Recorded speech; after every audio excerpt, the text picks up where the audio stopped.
free AI agents course, Build and Automate Anything. So I'm about to show you how to build and automate absolutely anything with AI agents completely for free. In this massive 5-hour mega course, I'll walk you through every single automation you see behind me step by step. And you're going to learn how to build AI agents that handle your entire business whilst you sleep, the exact framework I use to automate complex workflows that used to take hours, and my secret techniques for building AI agents that actually make you money on autopilot. There's also timestamps, so feel free to skip to the automations you want the most. Today, what I'm going to show you is how to scrape anything free with NA10 and this scraper agent, and I'll give you the full template for free. You're going to see, for example, how I easily scrape for free using Apify all of these leads for free without coding, and I'll give you the downloadable template for free too, so you don't even need to set this up yourself. And you'll discover my exact step-by-step process to build personalized AI outreach emails for we scrape leads. And you can even send them over to a Google Sheet and then fill in all the details right there. Now, you can do this for pretty much anything. So using Apify, which I'll show you exactly how to do today, and you can get free usage like you can see in the bottom left down there. You can get access to, for example, like Instagram scrapers or tweets or Facebook groups or Facebook group comments, etc. Anything that you want to scrape, you can scrape leads and data in seconds and build personalized AI outreach emails from them all as well. I'll come on to that later too. And this is the exact system you can use to scrape pretty much whatever you want in seconds without coding and then link it to AI. Video 3, this AI YouTube video automation is absolutely insane. So this was actually created with an automation using NA10 like you can see. Let me play back the video and I'll show you some examples.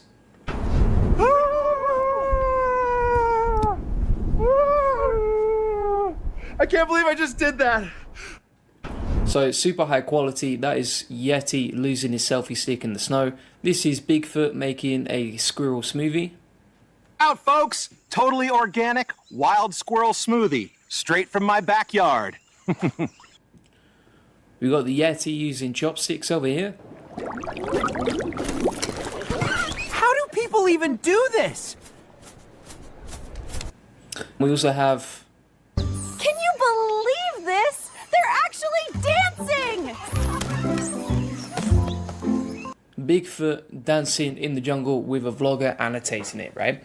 So the way that we've automated this is with this workflow right here. Basically what we've got is a AI video generator. Now you can tailor this to your business. You could use this for ads and advertising, that sort of thing. And basically what we're doing here is we're saying for this, create a prompt, a caption, an idea, etc. And we've actually prompted the AI to generate video prompt ideas based on this, right? So you can tailor this all to your business or to whatever niche you're in, but these videos can absolutely blow up. For example, if you've actually been on YouTube and we have a look here, we type in, for example, Veo 3, Bigfoot, you can see like one of the top searches now is actually Bigfoot videos made with Veo 3. It's absolutely popping off on there and people are super interested in it. So if you're thinking about like generating AI videos with Veo 3 and then automating it, this is one of the easiest and best workflows I know. So what it's going to do from here inside NA10 is going to take those videos and then map them to a spreadsheet that looks something like this, right? So for example, you got the idea, the caption, the production, the environment, and the final output. And basically this whole automation not just comes up with the idea, not just generates a video, but also logs all of that, including the URL, directly in a spreadsheet so that you can easily track and keep track of all the stuff that you've generated. And you could easily, I actually changed this from Bigfoot to Yeti this morning. I could easily change it to a business. You could easily change it to whatever niche you're in. But the whole point here is like you can generate probably the best quality videos you can possibly find when it comes to AI with this workflow. And the crazy thing about this as well is like you've got the audio lip synced inside, so you don't need to use any sort of audio generation separately. All the APIs are just with Veo 3 and it's super simple to implement. You've got the AI coming up with the idea, the AI generating the prompts for the AI, so the AI prompting the AI, and then you've got the video being generated here.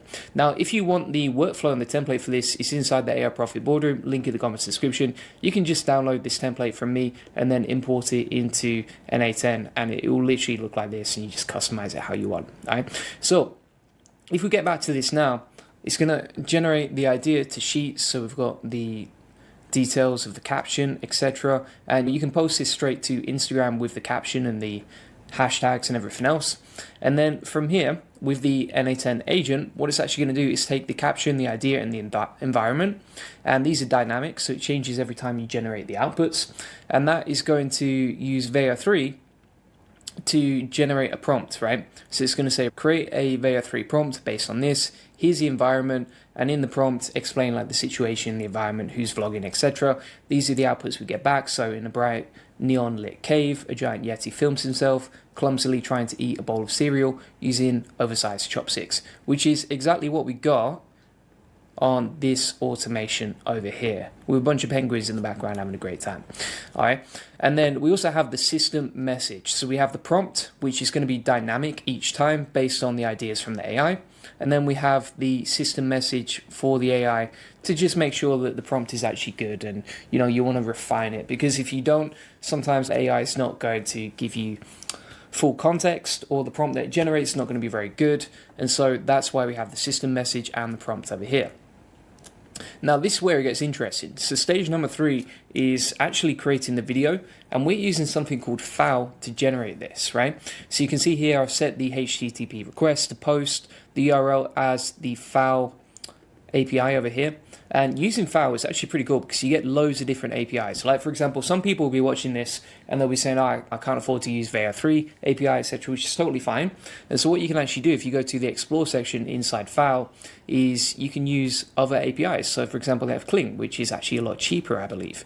And you also have even older models, right? So for example, if you don't want to use Veo 3, you could use, for example, like the old version of Kling, or you could use Veo 2 in your image and video generations too as well. So if you want cheaper ways around, that's one of the easiest ways to do it.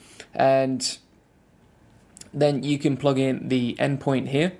The credential type, I've used a header, and basically what you're going to do is put authorization as a name, and then key space, and then your API key inside the settings there, right? So you can just add a credential for logging in, and then we can rename this as well. So I'm going to rename this, for example, let's put FAL login details.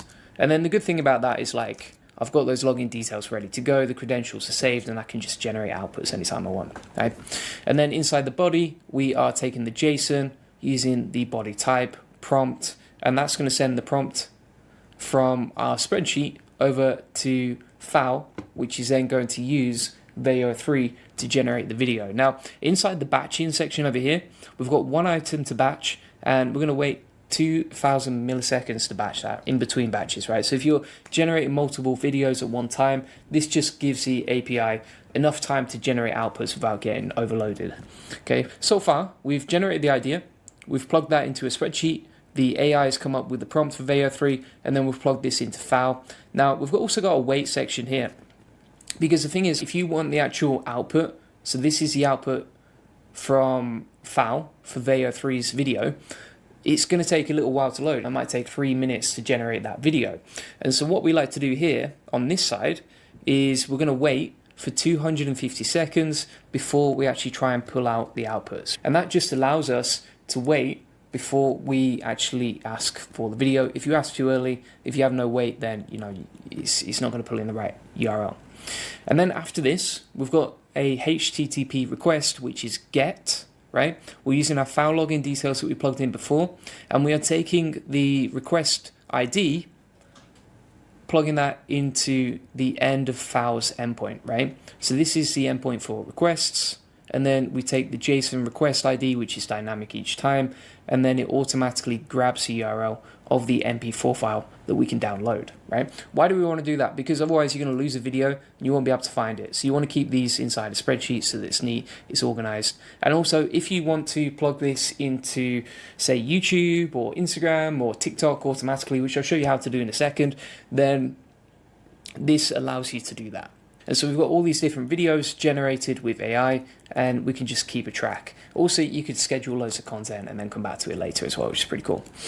So from here, we have generated the video, we've waited 3 minutes, and then from this point, we have gathered the response of the URL, right? So we've got the FAL video details back. After that, we just want to plug in the final URL, which we only get at the end of the automation, back into the spreadsheet, as you can see over here, and we are good to go on that, my friends. All right, so that's basically how the whole automation works. You can grab the template inside the AI Profit Boardroom.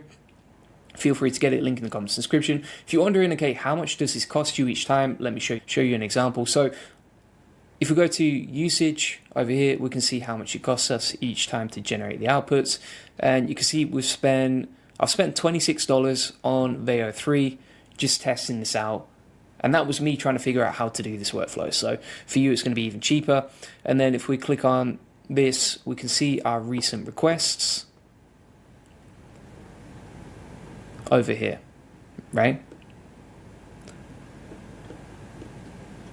And then if we go back into the usage, so I've created 2 different workflows today, and it's cost me, so I think it's cost me $6 today to use this. Sorry, how much is that? $12. So it's cost me $6 each time to generate a video, just being 100% honest with you. So these 2 videos, one hour ago, another one another hour ago, and you can see the videos generated right here.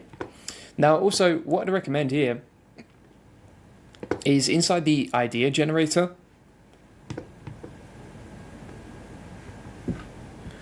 you can actually keep generating more ideas. So if you don't like the first one, you can click generate again, right? And then you can just test this out. So if we click on this, this is using ChatGPT to come up with the ideas. We'll wait for that to load, and we'll get the outputs. Zaga is asking Veo 3, which is paid version. Yeah, so it's paid to use this API. Like I said, if you want a if you want a cheaper version, then you can just switch between APIs inside FAO, right? So if you want to use like a cheaper video generation method, then you can use pretty much the same method, but instead of using Veo 3, which is of course the most expensive right now, you could use Kling 2, or you could use Veo 2 as well. The other thing I would say here as well is that obviously right now it's expensive to use, but it's only going to get cheaper. And also if you're making money with a monetized channel, then you're going to make that money back anyway. And it's just a lot faster. So like, for example, if you're thinking, okay, I've got a choice. I can spend hours messing around with this manually, or I can pay for this sort of API and then generate the video and save myself 2 hours of time. Then you would go, if you're a serious business owner, you would go with saving the time. On average, the videos generated are 8 seconds. So you can see Veo 3 always goes with 8 seconds. But what you can actually do is stitch these together, right? Which is something I'll show you in a second. So I just want to show you the ideas of what we've generated here. So for example, Yeti vlog goals, etc. It's come up with loads of cool ideas right there, which is awesome. All right, so we've come up with different ideas. If you want to generate another one, you can. There we go. So this is Yeti filming his morning routine with giant pancakes, and then we could generate a full video on that. So if you want to figure out, okay, how do you stitch these together? Let me show you an example. So we actually have inside the AI Profit Boardroom this workflow. And basically what it does is it stitches automatically videos together. So let me show you an example. This is probably the easiest way to create long form AI videos from what I know so far. So for example, if we have a look at this video, this is multiple AI videos generated together in an N8N workflow. And you can stitch them together that way. And that's all automated, so you don't need to do any video editing. So let me show you exactly how that works. If we go back to N8N over here.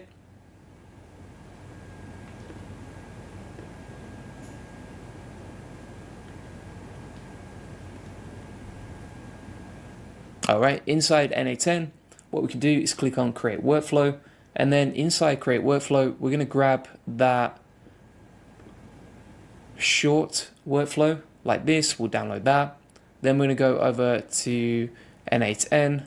We're going to import from file the shorts JSON. That's going to have all of these files.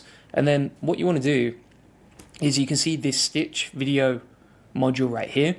And basically you can take all the outputs from file, and using the MPEG API from file, you can actually stitch multiple videos together, like you can see. So this is taking all the videos from here plugging them into an automation here, and then we have all the videos just locked together, right? And so you can insert that into your workflow, and then using that, you're going to wait probably about, I would say, a couple of seconds to stitch them together and get that final video together. So for example, if we pull this up, this using the MPEG API stitches all the videos together from that previous generation, right? And so that's how you can generate like longer videos. And then for example, you could generate 5 videos, stitch them all together. And also with this automation that's inside the AI Profit Boardroom, what you can actually do is you can generate multiple different storylines together. So what it does, for example, is it takes an idea, like for example, a monkey stealing a GoPro, plugs it into 13 different scenes, as you can see. So there's 13 different scenes using this automation. And then from there,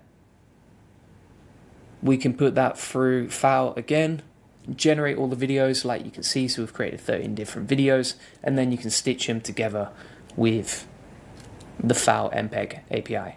So that's how you can create multiple videos, stitch them together in an automation, and you're good to go. Someone's asking like, what are the benefits to use NA10 with GitHub? I've never really used GitHub with NA10, so I'm not going to be SEO there, and I just want to be 100% transparent. If it's something that's really popular, we'll usually build it inside the AI Profit Boardroom for people. But yeah, I don't know. I don't really use GitHub that much.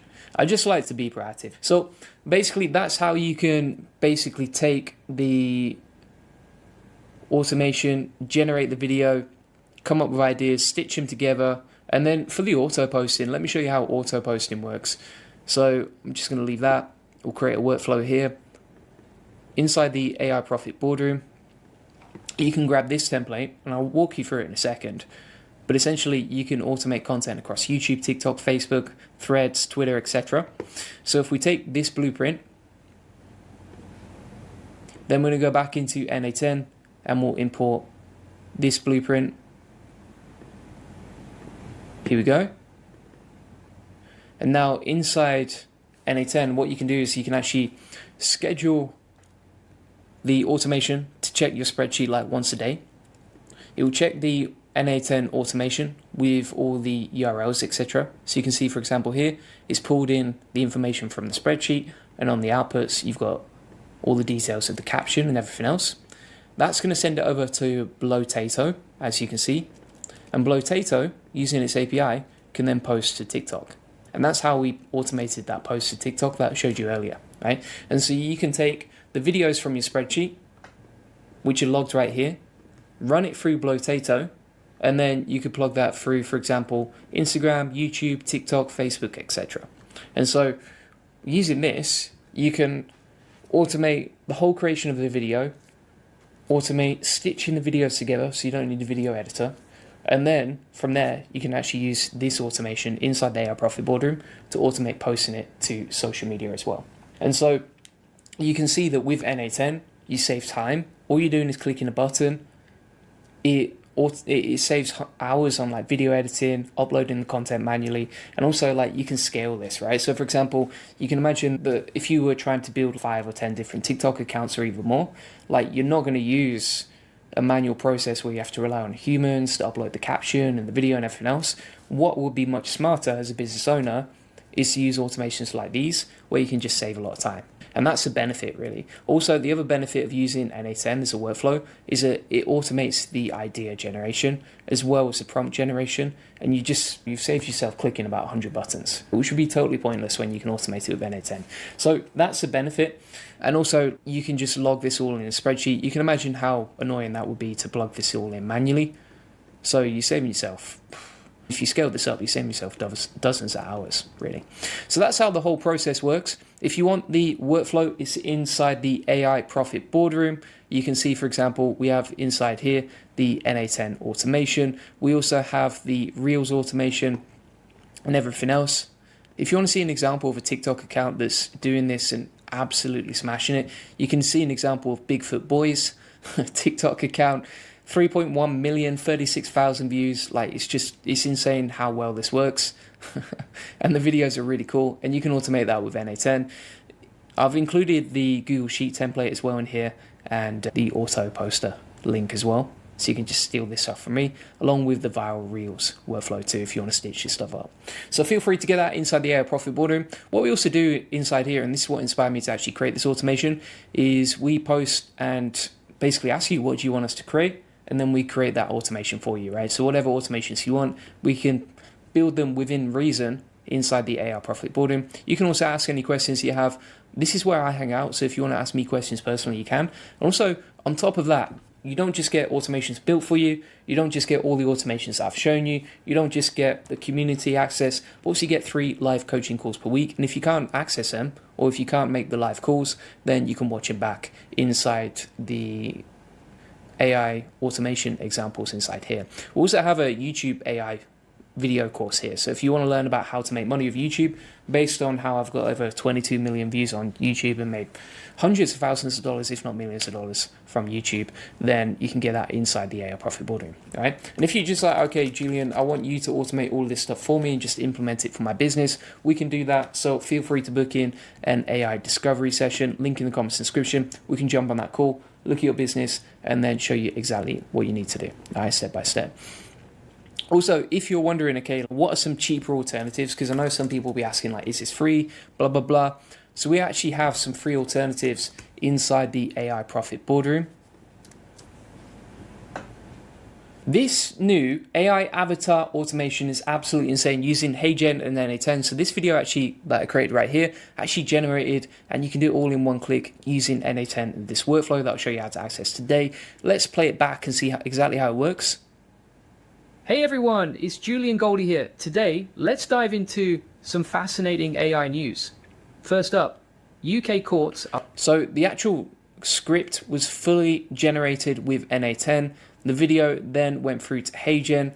It was automatically posted using this workflow right here. Now, if you want a super basic version, right? So if you don't even want to generate the script and you want to edit the script yourself, I'll start with that just to make it easy and to show you how this works step by step. So essentially what you're going to do, this is the first step, is make sure that you set up your own avatar. Now, I did this as an example today. It was really quick and easy. Literally, you can see I generated this morning.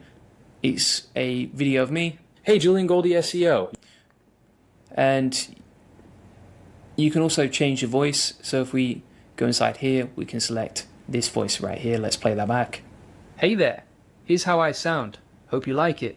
So this is using my clone of my voice using 11 Labs. And then we've got the avatar video right here. You can change the resolution to 4K as well. You can also change whether you want it as a circle. So for example, for screencast, half body, close up, etc. And if we go back to the editing over here, and basically you can add like 300 different looks and angles. And you can even take these from videos. Now, when you're generating the avatar, if you wanted to create a photo look, you can just go to your avatar, click add a new look, and then use photos. Or if you want to record your own video, you only need like a 30-second video to train this up, like you can see right here. So it's pretty easy and simple to do, very quick. And then using that process, you're going to create a HTTPS request on NA10. So you would just go to add node, HTTP request, and using that, you can start creating the video. It's as simple as that, right? So you can see, for example, here, the way that we've set this up, we've used post. The URL is this one. So this is from HeyGen's endpoint.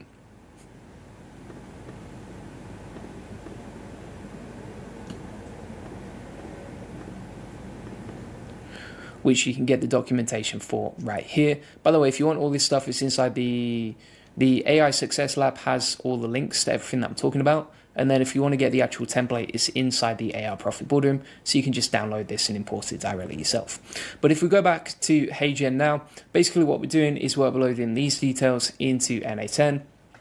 What you can do is even import CURL and just take this and import.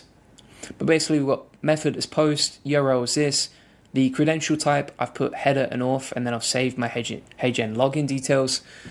To use HeyGen and log in as a post request, you're going to use the name as x-api-key, and then for the value, you just grab an API key, which is pretty simple and easy to do. If you go over to, let's have a look, Julian, settings, subscriptions and API, and then you can just grab an API key over here, like you can see, or you can refresh and create a new one. So that's basically how you get the API key and set up the login credentials. Then we send the headers, and we use the headers below. So accept application/JSON. And for the send body, we use JSON, using JSON. And if we pull this up, you can see how I've set this up, right? So my avatar ID is plugged in here. This is the input text, just as an example. And this is the voice ID, right? So if you're wondering, okay, how do I customize this to my avatar, to my business? Number one, you set up the credentials for HeyGen. Once you've done that, then you're going to plug in the avatar ID, right? How do you get the avatar ID? So what you do is you go back to HeyGen, you go to avatars, you go to the avatar that you want to grab, and then you find the specific scene or video that you want to plug in, right? So for example, if we go to the three dots at the top, copy avatar ID, then go back to NA10, plug it in there, you're good to go. All right. Now for the voice, you can do the same thing. So if we go to AI voice, then we can go to the voice clone. Then we can get the voice ID. And we can plug that into the voice ID over here. And then this text, if you've got your own script that you want to plug in, you can just paste it in, right? So you'd paste it in between the quote marks right here. That's basically how it's set up. You can also change the dimensions there as well, so that's nice and easy. Let's say, for example, you wanted to generate a landscape video or that sort of thing. You can quite easily. And then from here, literally all you do is you just send that to HeyGen, right? So for example, if I say, okay, I like YouTube, just as an example of the text, we'll hit test like so. We'll hit execute node.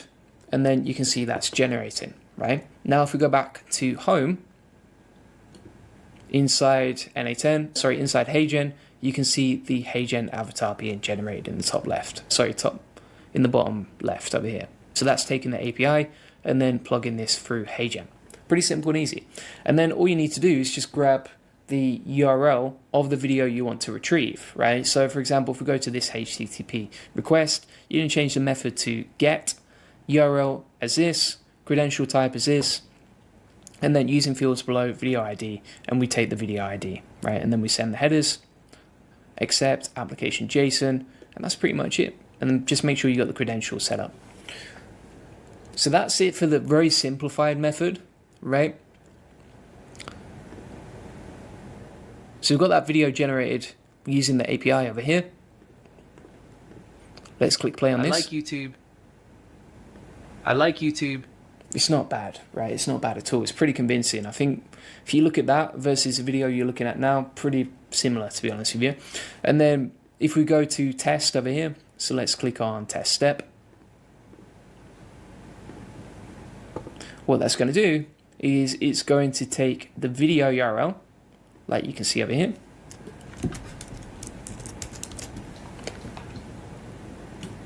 I like YouTube. And that is a video URL that we just generated from NA10. Obviously, it was a super short example, but you could make it much longer if you're willing to wait. And that's basically the simplified SOP and template. Now, if you want to get that's inside the AI Profit Boardroom, you can grab the basic version right there. If you download that, and then I'll delete these just as an example. And then we import the file that we just downloaded, the JSON that you can get from the AI Profit Boardroom. That's ready to go and ready to set up, right? Now, if you want a more advanced version, which is way more practical and useful in real life, then you can use this process, right? And this is way more powerful. So essentially what we're doing here is we are actually automating the research and the script writing and then plugging that through HeyGen, right? And so the way this works is you can actually just go inside the chat here. So you can go inside the chat and then you can send a message and tell it exactly what you want, right? What that's going to do from there is take the message or the topic that you want to research and start generating the outputs, right? So for example, if we go to the research agent over here, this is connected to Firecrawl. So you can see it's connected to Firecrawl over here. And it's doing a Firecrawl search from Reddit to get the latest news, right? So it says, for example, search Reddit for the keyword I give you, search useful posts, finding relevant marketing insights, generate content concepts, blah, blah, blah. Use the Firecrawl tool for search. So that's using the attached crawl. And then this will take the latest information from today off Reddit and then generate a script later using that scraped information from Firecrawl. And by the way, Firecrawl is free to use. I haven't paid for it, right? So if we look at this research assistant, we put in the chat input AI news today. It came up with this output. So it grabs all the notable AI news insights from Reddit today. And then what that's going to do is relay that information over to our script writing agent, right? So if we go to the script writing agent over here, you can see it's like, here's some news insights. And what we're saying is based on the research from today, right? So from that previous module, write a short fun script for my YouTube video. And then inside the system message was said, you're a helpful script writing assistant. And then also you want to make sure that you just put this in like plain text, because if you generate the outputs in any other format, then it doesn't seem to get recognized when you send this over to HeyGen, right? Because it has to be like plain text. If you have any formatting or HTML or that sort of thing, it's going to mess up the JSON later. So keep that as normal. And then it said, hey Julian, it's hey everyone, it's Julian and Goldie today. Here's what we're doing, blah, blah, blah. And then it created a short script. Now, obviously, like you'd want that in a real life situation to be like 1,000 words, 2,000 words, which you can easily do using the scriptwriter agent. Just change your prompts inside here, right? So once you've done that, you've automated the research from today, which is useful in itself as an N8N automation. You've automated the script writing, which is also pretty useful. But the most important part here is generating the avatar video, right? So what we've done here is using that HeyGen method, exactly the same inputs as we organized before. We're sending that to HeyGen, and then from HeyGen, we are using a HTTP request, generating the video, and then we've got that good to go using HeyGen. Now, at this point, you might be saying, okay, that's great. You can automate the research, you can automate the scripts, you can automate the video creation using an AI avatar, whoopsie-doo, but how do you actually post this to other platforms? So what we've actually got inside the AI Profit Boardroom, as well as this automation, which you can download from the AI Profit Boardroom, right? So you can download the HeyGen templates right here. What we can actually do from there is we can use Blotato and the auto posting automation. So let me show you an example of that.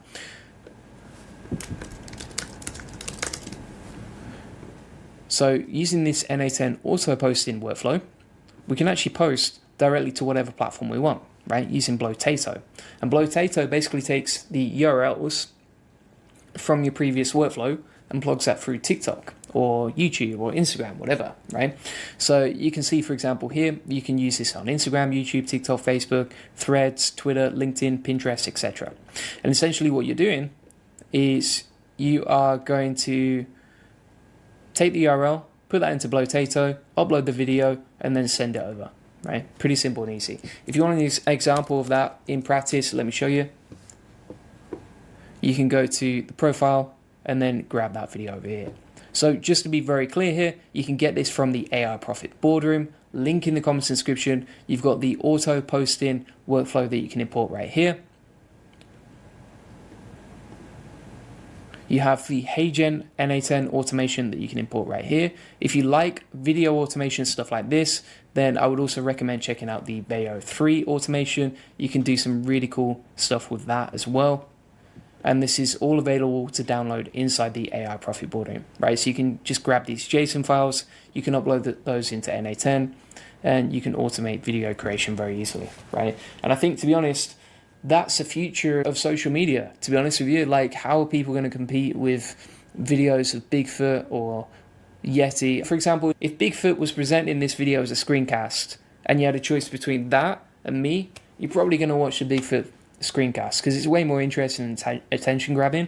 And also, even like the way this process works, it's way more automated, right? It's way faster and efficient, which means there's going to be more content flooding the internet, and therefore it's going to perform really well, right?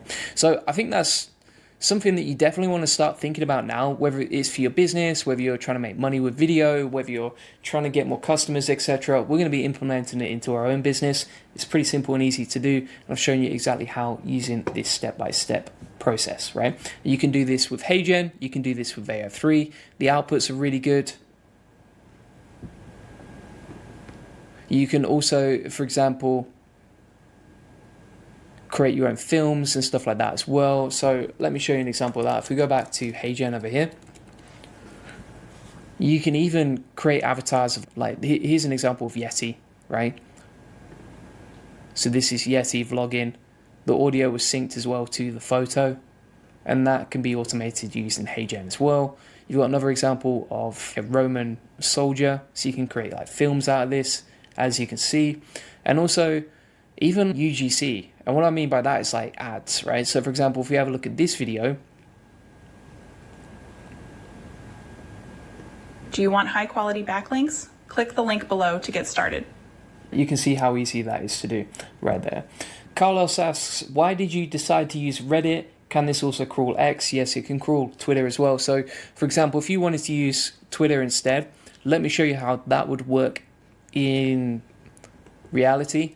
So for example, if we go back to that NA10 workflow, and then we go to the research agent, and then inside here, we can just say, okay, search Twitter or X for the keyword I give you. We can test that step. We'll unpin and test that. All right, so we're looking at AI news today. It's going to use Firecrawl to crawl Twitter. And then you can say, and then you can see here it says, here are some recent posts about AI news, what's happening, etc. And then you can generate the script based on that, right? So if we take the recent posts about AI news, we can easily do that. Let me go inside the examples. What we need to do is just change this to Twitter inside the system message.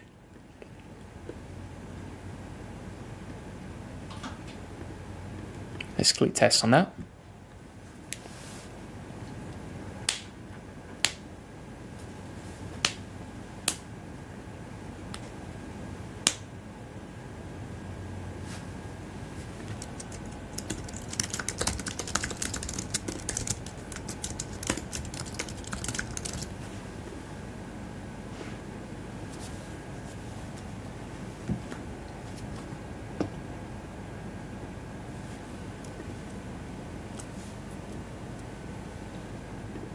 And then if we go to the HTTP request over here, we just need to change this to x.com. So change the query. So this Firecrawl tool is currently using, it was using reddit.com, but we're going to change that to x.com. Let's go back to the research agent now. We'll test that step. Foshlio says, he's posted it 3 times, mate. Chill out. So have you seen Google Workspace VidStore? You can search Google Images, GIFs, videos, etc. right in the tool. I think it could be automated with scripts. Yeah, I think that could be something good as well. Yeah, it's another thing to look at. But if we go back to x.com, we can now see that it's scraping x.com, right? So you can see inside the URL, it's looking at x.com specifically. And then from here, we can go back to the script writing agent. We can unpin and test that. And it will take the information from x.com and then use that to generate the script. Right, so OpenAI just made Wave by acquiring Joni, blah, blah.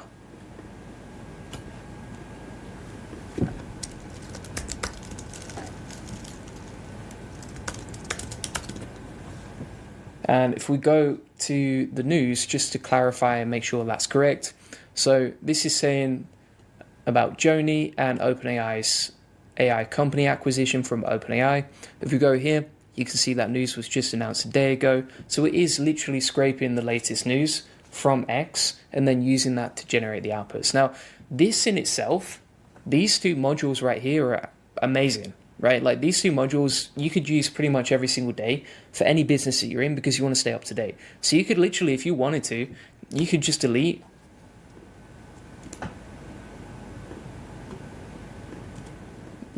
that section and just have this as like your own research and script writing tool, right? Or blog writing tool or whatever.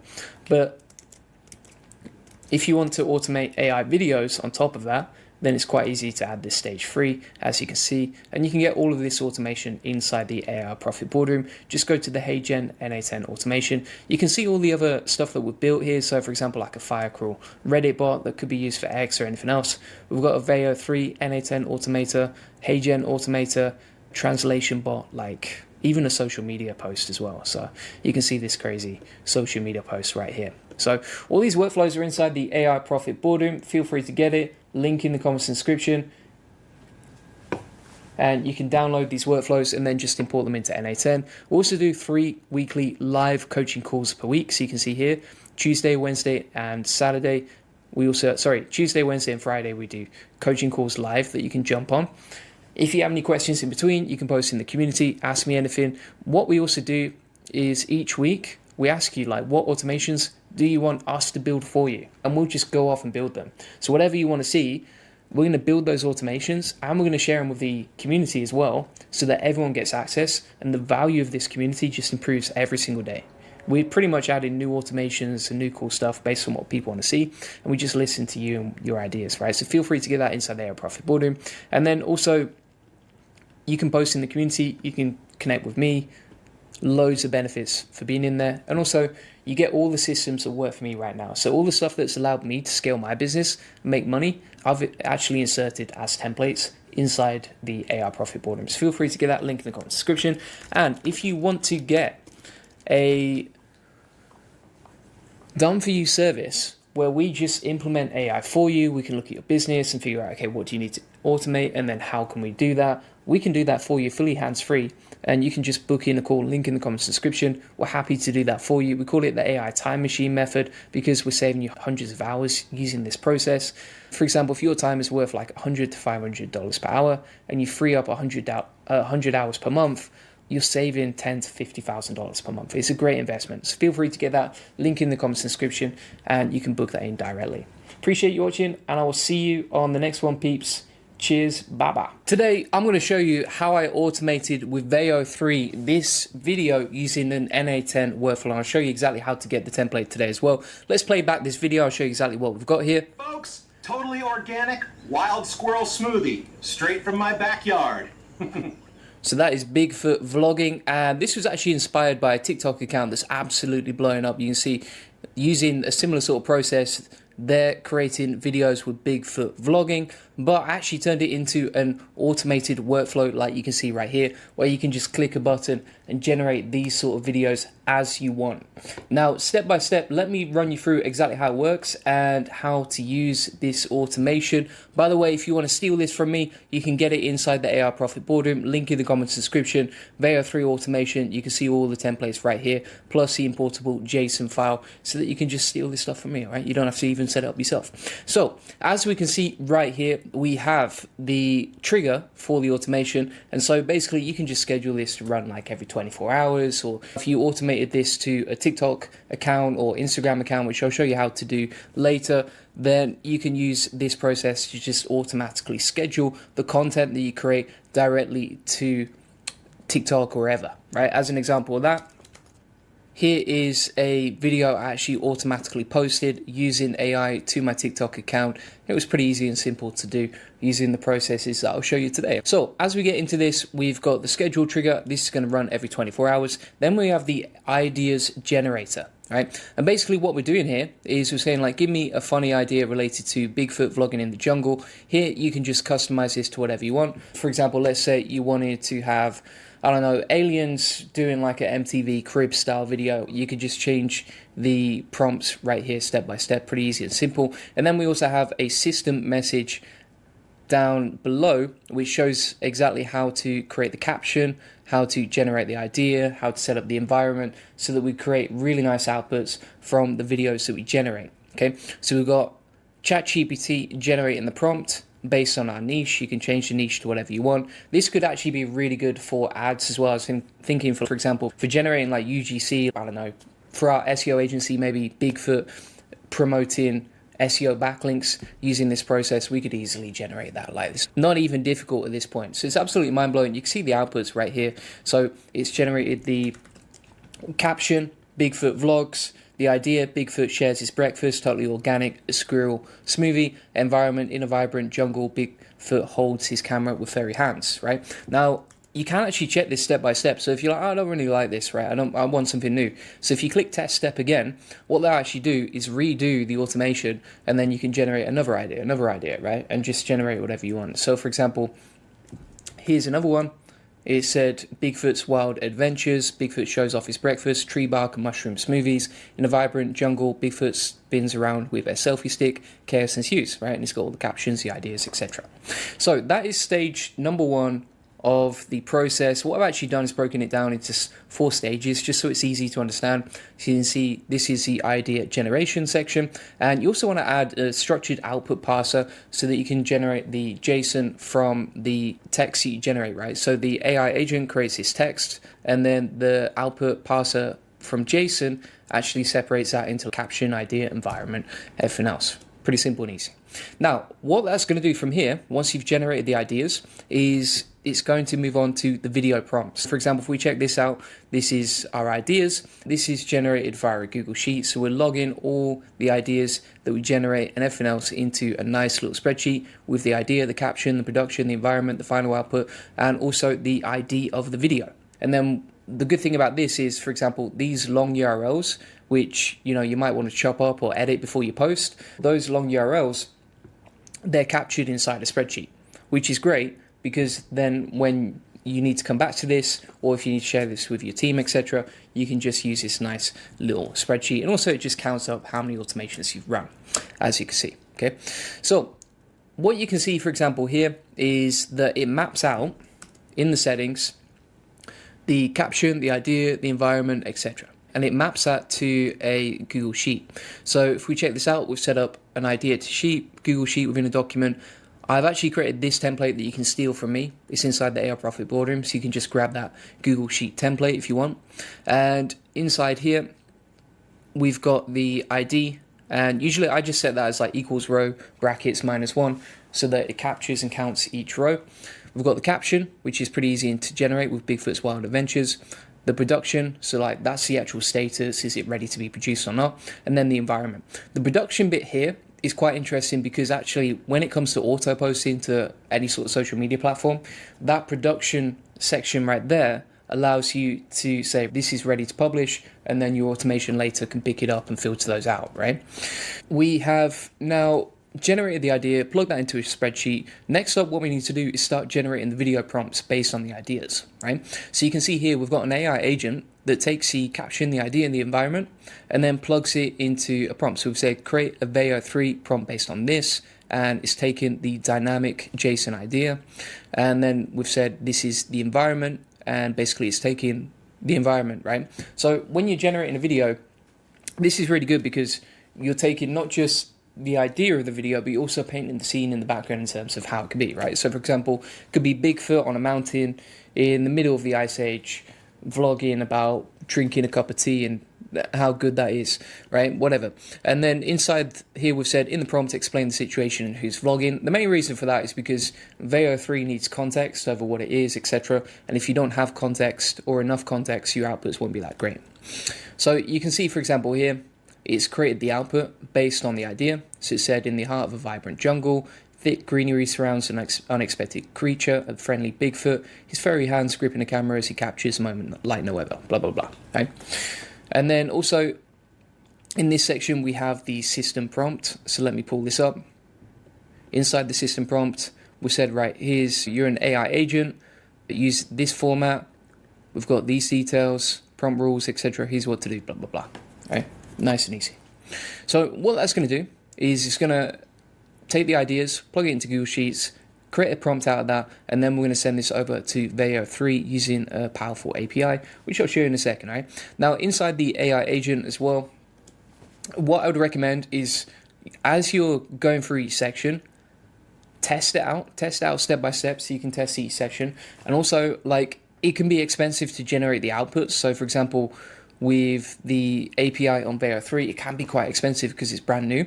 And so you just want to make sure that each time you generate an output, you pin it, right? So for example, you can pin it like this, right click the module, pin that, and that will just allow you to keep the output so you can test the next stage and the next stage, right? And you're relaying the information between each module. So let's move on to actually generating the videos now. You're 75% of the way in. And this is the HTTP request, right? And so using this, what you can actually do is generate outputs from foul.ai, right? There's actually quite a few different APIs that run with Veo 3, but FAL I think is the easiest, and also uses a bunch of other tools as well. What you want to do first is make sure that you top up your balance inside FAL, and then inside here, if we have a look, you've got the Veo 3 API. Now, this actually just came out a few hours ago, and the cool thing about this is it's unlike any other AI video generation because it generates audio and it's super realistic. It's crazy realistic, right? And so you can grab the API from here. I've actually just pre-programmed this with our Veo 3 URL, and then for the authentication, we've selected generic credential type, header auth, and then you just want to set up your credentials, right? So if we go on here and we edit these, you can see basically what we've done is we put authorization as the name. So use authorization as the name. And then for the value, what I've actually done is type in key space, the API key of FAL. Now, if you want to get your API key from FAL, you just go to your account over here. Then you're going to go to API keys, add a key, make sure that you save that and copy it because otherwise you'll lose it. And from here, you can grab this API key. You would again type in key space and then copy and paste your API key into NA10 inside the value section. All right. That took me a little while to figure out. If you have any questions, just ask me inside the AI Profit Boardroom. I can help you out.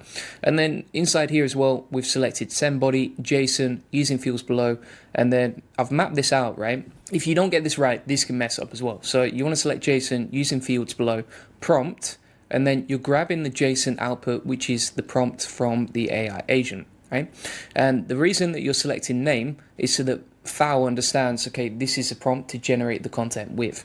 Now, for example, if we go back to Veo 3 over here, we can actually look at our previous requests. And if you don't get this right, like I didn't get it right the first couple of times, as you can see, it totally messed up. And we got these 422 errors, right? And the reason is because this wasn't set up with the JSON. So make sure that you set up this properly. If you just want the template, you can steal it from me. And also, you want to be careful with batching, right? So this is expensive to generate outputs with. So I just go with 1 item per batch and then batch interval 2000. And that keeps things running nicely in the background, okay? With that process, you can easily connect FAL to Veo 3. I think it cost us about $3 to $4 to generate each output. Now, what I want to say here is if you want a cheaper way to do it, a cheaper way to generate videos like this, you can actually do that with another automation inside the AI Profit Boardroom, which is this one inside the classroom, the NA10 viral reels workflow, right? This is a lot cheaper. It's actually using something called Flux and Cling, which are way cheaper. Before you start commenting in the video like it's too expensive to generate, etc., you can just grab the resources in the blueprint. I know not everyone's going to comment like that, but I know some people will. So if you want to use Veo 3, you can. It's more expensive. If you want to use Cling, it's cheaper, and I've shown you exactly how to do it. Plus, I've given you the template inside the AI Profit Boardroom where you can just grab this stuff from me. So once we've done that, then we're going to go to here, and we're good to go. Again, test each step. You can see the output. So this is the response URL with all the details right here. And if we X off that, we've now scheduled, got the idea, sent it to Google Sheets, created the prompt, posted it to fal.ai to generate the video. And then the next module here is a wait module. Now, it typically takes about, I would say, 3 to 4 minutes to generate outputs from Veo 3. So I've selected the wait amount as 250 seconds. And then what that's going to do is wait before it tries to get the HTTP request directly from FAL over here. So for example, what this is doing with a get method for a HTTP request is it's grabbing the URL plus the JSON request from the output, right? So basically, it's just taking this unique ID number from FAL when we generated the video inside Veo 3, plugging it onto the end of the FAL URL, and then again, we've used the same credentials inside here, and that's pretty much it. It's as simple as that when it comes to getting the output. So you can see, for example, we've got the video URL on the right-hand side. If we open this up on a new tab, let's check this out. So this is the video that we've generated, and that is good to go, my friends. All right. Then you got the content type, file name, blah, blah, blah. So that's pretty cool. It's a really easy workflow, really easy automation. You can see how it works step by step. And then the final stage is we want to capture that information as well. So for example, we've got stage 4, video to sheets here, URL to sheets, and then inside here, we've just plugged that back into our Google Sheet. Now, the way that we've set up this module is we've set this up so that it's got the credentials, sheets within document, and the operation here is update row. So it goes into that NA10 video to sheet template that we've talked about, looks at the first tab, and then we mapped it manually, right? So we said take the idea, match the idea from previous, which you can see right here, and then once you've done that and mapped it out, inside the final output over here, plug in the video URL, which you can see on the right hand side over here. So we've generated 3 different videos using this process. This is actually an old one with Kling. If you have a look at Kling, let's pull this up.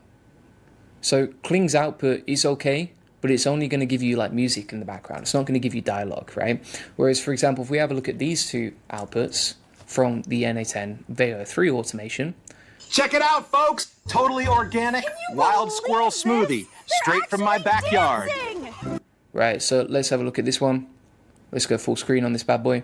Can you believe this? They're actually dancing! Alright, so that was Bigfoot dancing Can with you Monkey. believe? And that idea was Bigfoot accidentally streams his dance off with monkeys. Here's the caption, here's the environment, and then we're good to go. And then this one is the squirrel smoothie example. That's the video URL. And then I've already shown you that, so I'm not going to play it again. But you get the point. Really easy to generate these videos. Really didn't take a long time to set up, to be honest with you. And then also, you can just import the workflow from me. So if you go into the AI Profit Boardroom, it's quite easy to set this up. For example, if we go inside here, we'll download the Veo 3 automation. Then you can just go to plus, workflow, personal. Then from here, you're going to go to import from file, downloads, download that, boom shakalaka, you've got that imported, right? Beautiful. And then you can just plug in the details as I've shown you today. Right, really simple and easy to do. And you can also steal the spreadsheet from me. That's inside the AI Profit Boardroom. Just go to the Veo 3 automation section. It's got the Google Sheet, the API details, the example TikTok account. And also, if you want to learn how to post this stuff directly to social media as well, what we've actually got here is an auto poster NA10 workflow, which takes the URLs from the spreadsheet, plugs it through Blotato. Blotato can plug that into TikTok automatically or any sort of other platform, as you can see right here. So Instagram, YouTube, TikTok, Facebook, Twitter, etc. You can do all of this inside this automation. And the automation to import is this one right here. Right? Super simple and easy to set up. So thanks so much for watching. If you want to get all of this stuff, feel free to get it inside the AI Profit Boardroom. Link in the comments and description. Comes with tons of other AI agents and workflows. You can see all these different courses that we've got right here. Each of them has different modules and all sorts of crazy stuff. And then inside the community here, we're super active. We make sure we answer your questions. You get help whenever you need it. For example, Jake commented on this and we got back to him ASAP, everyone helping him out.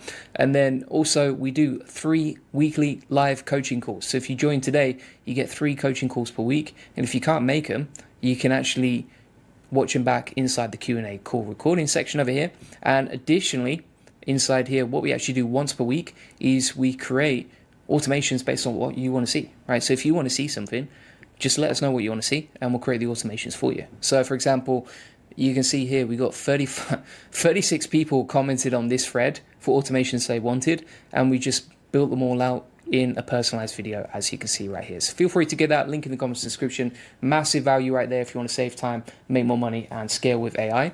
And additionally, if you want us to just automate all of this stuff for you, feel free to get a free AI strategy session, link in the comments description. Basically, you can jump on that call, book it in, and what we can do on that call is essentially look at your business, look at where you're spending all your time, audit it, and then explain exactly what you need to automate. And if you want us to do it for you, we can directly.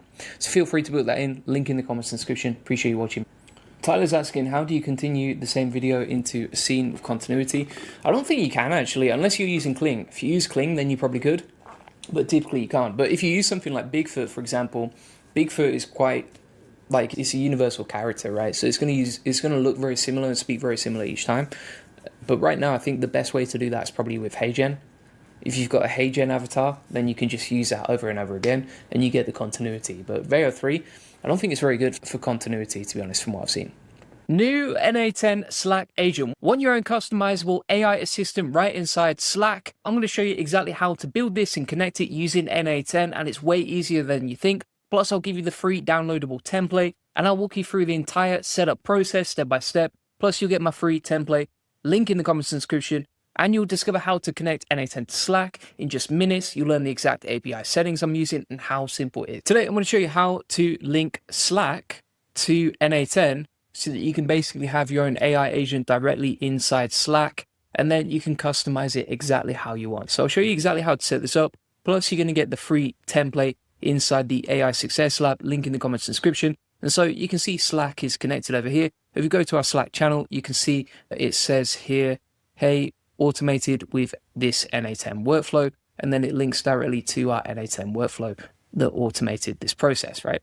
This is really easy to set up once you figure it out, okay? So let me show you exactly how to set this up step by step and the whole process. So if we have a look at this particular AI agent, what we've done over here is we've selected a post message node. Now, if you're wondering how to do that, you just add a node, you're going to type in Slack, and then from here, we're going to select actions, and we're going to click on send a message, right? So inside my settings for the Slack automation, I've set up a direct login. So the way that you can do that is you can just go to the drop down over here, create new credential, and then you can actually log in with Slack directly. Then in the resource section, you can select message, operation equals send. You can select a channel over here, and then you can choose which channel you want to post in, right? So for example, let's say from the list. Inside the message type, we've just selected send message, and then you can put whatever message you want. So for example, right? Now, I'll come on to what you would send in a second, but what you want to do while setting this up is you want to go to api.slack.com, right? Then you're going to go to create new app, like you can see, and then from scratch, right? So let's say, for example, we want to put SEO bot as the app that we want to build. I'm going to build that inside our space over here. So we're going to create the app like, and now once you've set up this SEO bot, you're going to see a page that looks like this, okay? So what we need to do from here is we need to go to OAuth permissions. Then we're going to scroll down. So scroll down the page. And then inside scopes, you're going to add a few different settings, right?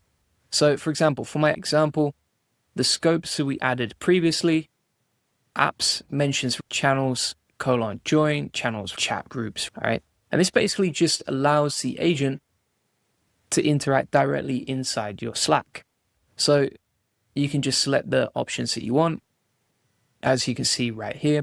If you want to steal these settings from me, I'll put it inside the AI Success Lab, inside here. So you go to api.slack.apps, go down to from permissions, use the settings below. And I've screenshotted them for you right here. Now, if we go inside our Slack channel, like you can see, we're just going to tag in. And before we do that, we need to select auth tokens and install to unlimited Goldie agency. So you go to permissions, then you go to install to your Slack channel. So we're going to click on that and we'll install this app to our channel, as you can see. Dev Ryan says, thank you. God bless you. Thank you. And thanks for watching. Appreciate you. And now we've got this set up. We're all good to go on that, all right? Now, if we go back to our Slack channel, so you can see I'm inside my Slack. Here, we can press app. And we are going to type in SEO and SEO bot, all right? As you can see. Now, what you'll see is that we have to add the Slack bot to the channel, all right? So we're going to add them like we've invited the SEO bot to the channel. And now it's been added. Happy days. Now, if we test this operation, so you can see we've tested the send message with the message text, hey, you can see that we've posted a message from NA10 directly to Slack. Happy days. Now what we're going to do is we're going to set up a trigger. So we're going to delete that. I'm going to select a new trigger. And this is going to allow us to monitor any times the bot has been mentioned, right? So this bot on NA10, monitor any mentions of it inside Slack, and if it receives a mention, then it's going to reply back to us. So we've got the Slack account, bot app mention. We can select watch the whole workspace if we want to as well. And then what you're going to see is a webhook. So you're going to take that webhook URL, just click it to copy it. You're going to go over to your API settings. So we've got the SEO bot app here. We're going to go down to events. So you can see event subscriptions, enable events, and then we're going to paste in that webhook. We just need to click test inside our Slack trigger. So let's click test. So that's going to listen out. We're now going to retry, and that's been verified, right? So we've verified and linked the webhook URL. Now what we need to do is click add bot user event, and we can select an event that triggers the automation. So as an example, we've selected app mention inside the NA10 example that I built previously. Select app mention inside yours, for example, as well. So here we go. Then we'll hit save changes, and that saves the event of the agent being mentioned, right? So it's linked to our workflow. So if we go back to our channel now, and we mention our SEO bot, you can see that's now filled in the mention of the bot and selected it as an event. Beautiful. Now what we need to do in between the Slack trigger and the Slack post message is to add an AI agent. So we're going to add a new module, click the plus sign, click AI agent, connect it to the chat trigger mode. We can add some system message. So we'll put, you are a helpful assistant. We'll take the text from the previous module. So you can see it's taking the text from here, plugging it into our AI agent. It's a helpful assistant. And if we go back now, all we need to do is just add a chat model. All right, so I'm going to select OpenAI. You can use OpenRouter if you don't want to pay for APIs. So either way, you can connect OpenAI to your AI agent. We're going to link that AI agent over to Slack over here, right? So let's just test this out. That's got the information from the previous module and passed it and relayed it over here, all right? And the output is, hello, how can I assist you today? Now, what you can also do is add a memory in here. And then inside our Slack message here, inside the message text, we're going to delete that. And we're going to take the output from the AI agent, right? So basically when the AI agent responds, it's going to be taking the output and plugging it back into Slack. So let's test that step. This is the Slack channel that we've created. We're going to hit test step and you can see it says, hello, how can I assist you today? And that is using the NA10 workflow. Beautiful. So that's basically how we've connected Slack as an AI agent in a really simplistic way. If you want to steal the template from me, I've actually included the Slack template inside the AI Success Lab, but essentially it's pretty simple and easy to do. If you want to get the settings for each part, let me show you exactly how. So I'll plug that into the AI Success Lab with all the screenshots. And what I'll also do is inside the AI Success Lab, I'll include an SOP step-by-step on exactly how to install this stuff as well from the transcript today. So that's essentially it. That's how you can connect Slack. Now, if you wanted this to go live, for example, what you would actually do is you would make this active, as you can see. And then if we go back into the Slack trigger, we can now get the production URL. All right. We're going to go back over to Slack in the API settings over here. And inside the event, we're going to change the webhook to this one instead, because that's the live webhook. Yeah, right. We'll hit save changes. Let's test this out. And now you can see as soon as I posted that message, it's replied to me instantly. Now, if you wanted to make this AI agent more useful, what you could actually do inside the system message here is you could actually just change this. So for example, you could say you're an SEO expert, writing SEO content, the keyword, you write the article. All right, just as an example, random example. So we're going to make this active again. Then we're going to go back to ads and we'll plug this in. So we're going to tag in the SEO bot and say keyword equals SEO training Japan. And now you can see that it will respond to us talking about the SEO keyword that we want to write about and the content, etc. So if we go inside here and we say write an article about SEO training Japan, and we just make sure we tag in the SEO bot. There you go. You've got the article written in Markdown format, created the whole thing. It's written it down in Markdown. So if we, for example, take this content now, we'll go over to Markdown Live Preview, check the content from the SEO bot we just created, and we've got a full article written and ready to go. Obviously, you would tweak the prompts. This was just a test, but you can see how easy it is to build your own bot inside Slack, link it to NA10, and then whatever you want to automate or whatever you need help with, you can easily have AI integrated directly inside there.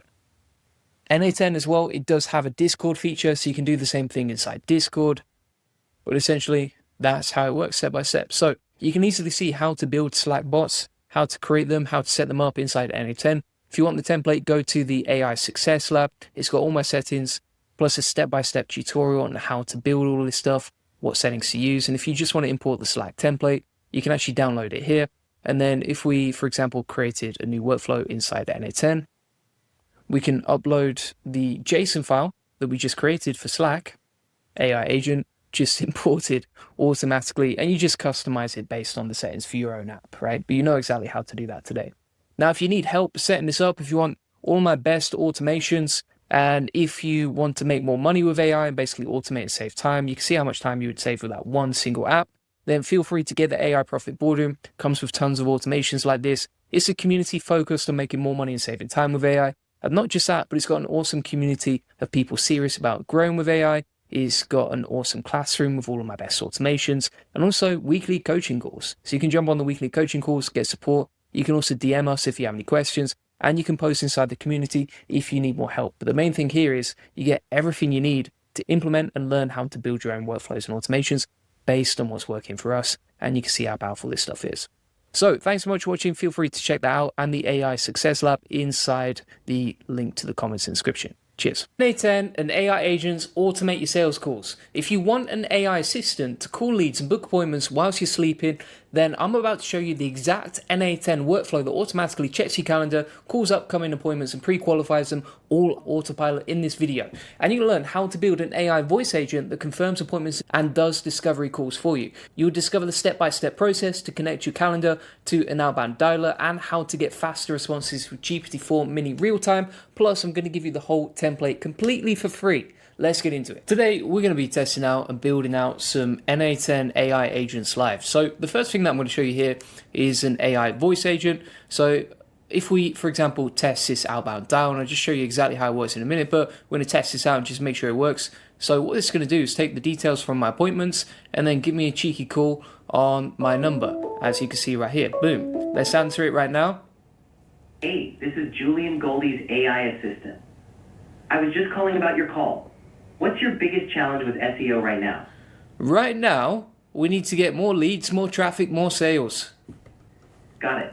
You're focusing on increasing leads, traffic, and sales. That's crucial. Are you the one making the final decisions on your SEO strategy? Or is there someone else involved in those decisions? Yeah, so that's mainly me. Great. It's good to connect with you directly. What have you tried so far to boost your SEO results? Are there any specific challenges you faced in your link building efforts? Yeah, so right now we just don't know where to start. We've been watching Julian Goldie's videos, and it's confusing us more than helping us, my friend. I totally get it. SEO can be overwhelming at first. What if we focus on defining clear, achievable goals for your SEO strategy?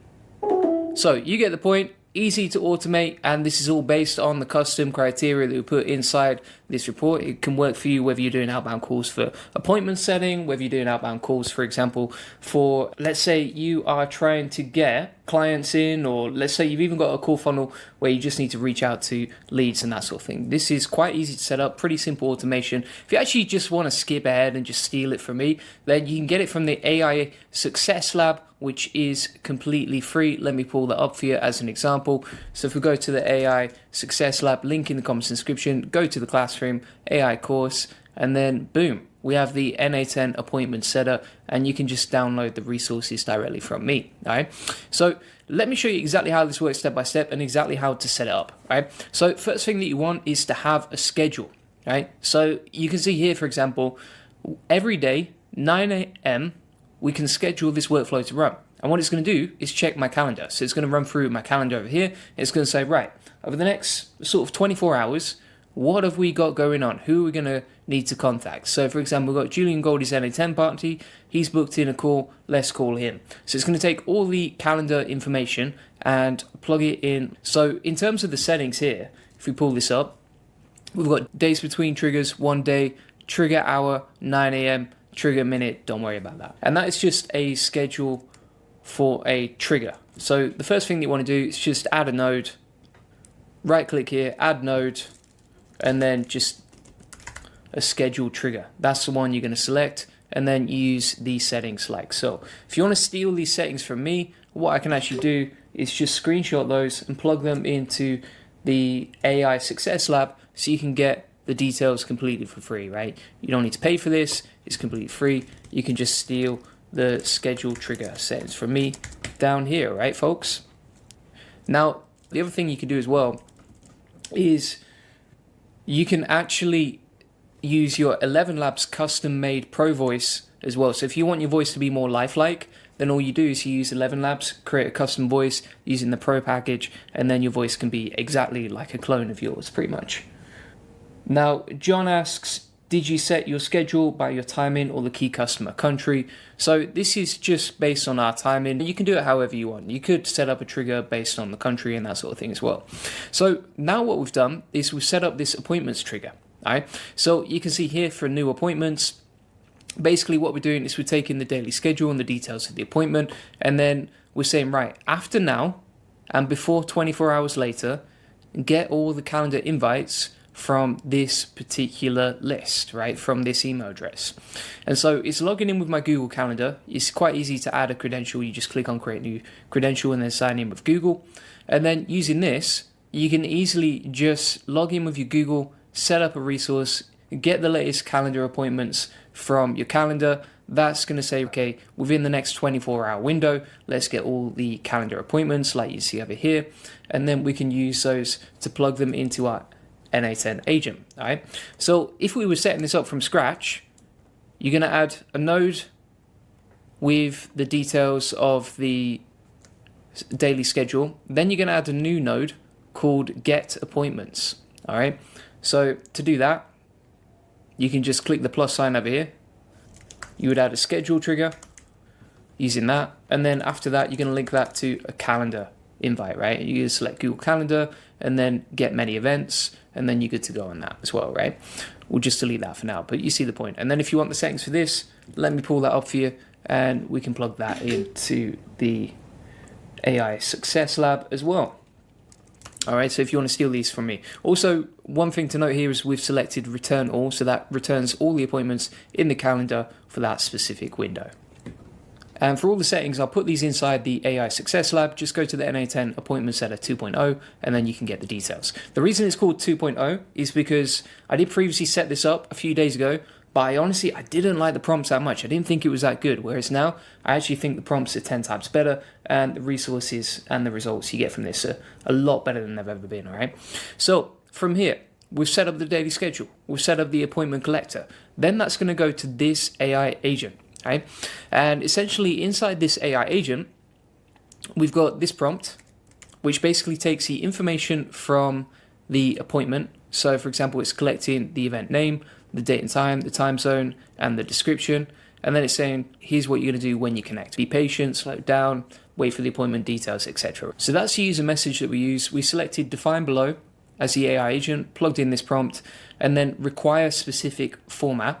Right? So basically what that's going to do is allow you to connect a parser to the AI agent that takes all the information from here and then organizes it neatly. I'll show you how to set that up in a second, all right? And then from here, we also have a system message. So we have this system message that basically says, like, you are Julian Goldie AI, the world's best appointment setter. Call the lead who has already booked in a call from Julian Goldie's calendar. Confirm that they can attend at the scheduled time. Here's what to do, blah, blah, blah. All right? If you want the full details and want to copy and paste for that, let me put the system message inside here. So that's for the NA10 agent. And you got the prompt message and the system message that you can just copy and paste from me. Now, by the way, if you just want the template that you can just copy and paste and literally just import, then we have the appointment setter agent template down here inside the AI Success Lab. So you can just download this stuff from me, all right? The other thing to note here is when you're doing this, if you want like support, if you want help, if you want implementation support, etc., then feel free to get that inside the AI Profit Boardroom. Link in the comments and description. This just comes with like weekly coaching calls, awesome community, all my best AI agents, plus DM support. So if you need help implementing this stuff, if you get confused along the way, just join the AI Profit Boardroom and then you can get the help and the support you need. All right, so what we're going to do from here is we'll set up the outbound AI agent. I've shown you all the settings for this. I'm just going to grab that and copy it for you as well. And then you just want to link this to an OpenAI chat model. I actually use GPT-4o Mini with my OpenAI account. You could use even OpenRouter or something like that. If you just want to use this for free, then you can use OpenRouter, plug that in, change your settings, and you're good to go. But basically, the main thing here is like you're creating an outbound agent that passes the information from the calendar event and sends it over to this structured output parser, right? So to set this up, like I said, you want to make sure that you select require specific output format, and then from here, select structured output parser, and then for the schema type, select define below, right? Don't select generate from JSON example, select define from below. From here, you've got all this information in terms of what's going to be sent over to the AI agent for booking. Now, you can see here, for example, we are passing the information into the properties, event name, date, time zone, about, contact, phone number, email address, decision maker, etc. Basically what we're doing here is we're going to collect the data from the appointment and we're going to fire that over to our agent that does the outbound dials in a minute. I'll show you how to set that up in a second as well, right? So if you want the outbound parser, details to copy paste, you've got them all right here. Now, just to recap, you set up the daily schedule trigger so that the automation runs at 9 a.m. every day, and it looks at the appointments over the next 24 hours. Then this gets all the information from your calendar and it sends it over to the AI agent, which is going to pass that information so that we can put it in a structured format for outbound dials. Now we're on to the final module, right? Pretty simple stuff. So on the final module, what you're going to be doing is using a tool called RetailAI.com. And Retail AI is basically automated outbound voice dialer, right? It's a voice agent. And you can connect it to NA10, and it's pretty simple and easy to set up. For example, what you want to do is you want to go into RetailAI.com. You can get a free trial, and they'll give you $10 free credits. And essentially, you're going to create an AI agent. The one that I used to set up is a single prompt agent. So just select create agent and then single prompt agent in the top right. Once you've done that, you're going to see an example like this. I've selected GPT-4o Mini real time to get faster responses on the call. This is more expensive than using something like GPT 4.1, which is a lot slower, but also cheaper. So it depends. Do you want speed or better quality? Right? That's up to you. Do you want to go cheap or do you want to go fast? You can't really do both. And so what we've done here is we've plugged in this prompt into our single prompt AI agent. If you want the instructions, I'll put it inside the AI Success Lab. But basically, you can click this link and then plug in this details into a single prompt agent. Ideally, you want to use O Mini real time. Once you've done that, you also want to load a knowledge base. What I actually did was I uploaded a document of our sales SOP and our outbound selling SOP that can train the agent on exactly what to say on the call.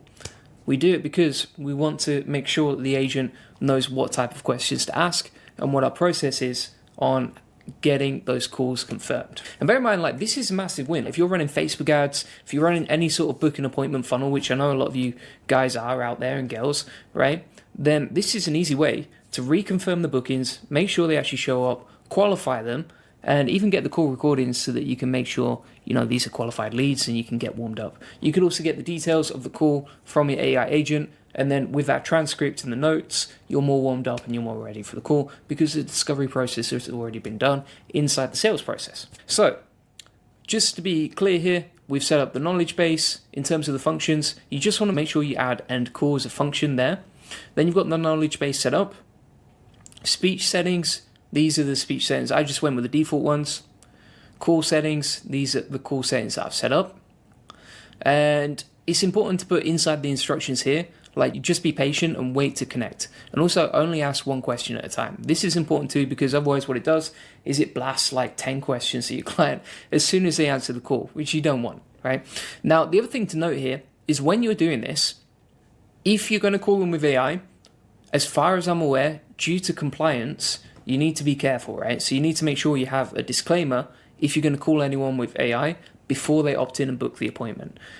That's for compliance reasons. Now, I'm not a legal expert, so I'm not going to tell you exactly what to do or how to do it. You can always check with a legal expert. But as far as I'm aware, that's what I know. So just make sure you do your own research before you test this out. So from here, what you also want to do is select from the welcome message drop down with a dynamic begin message. So that's going to take the information from the call, which we've passed inside here. So it's got the details of the event name, who's going to be attending, the email address, etc.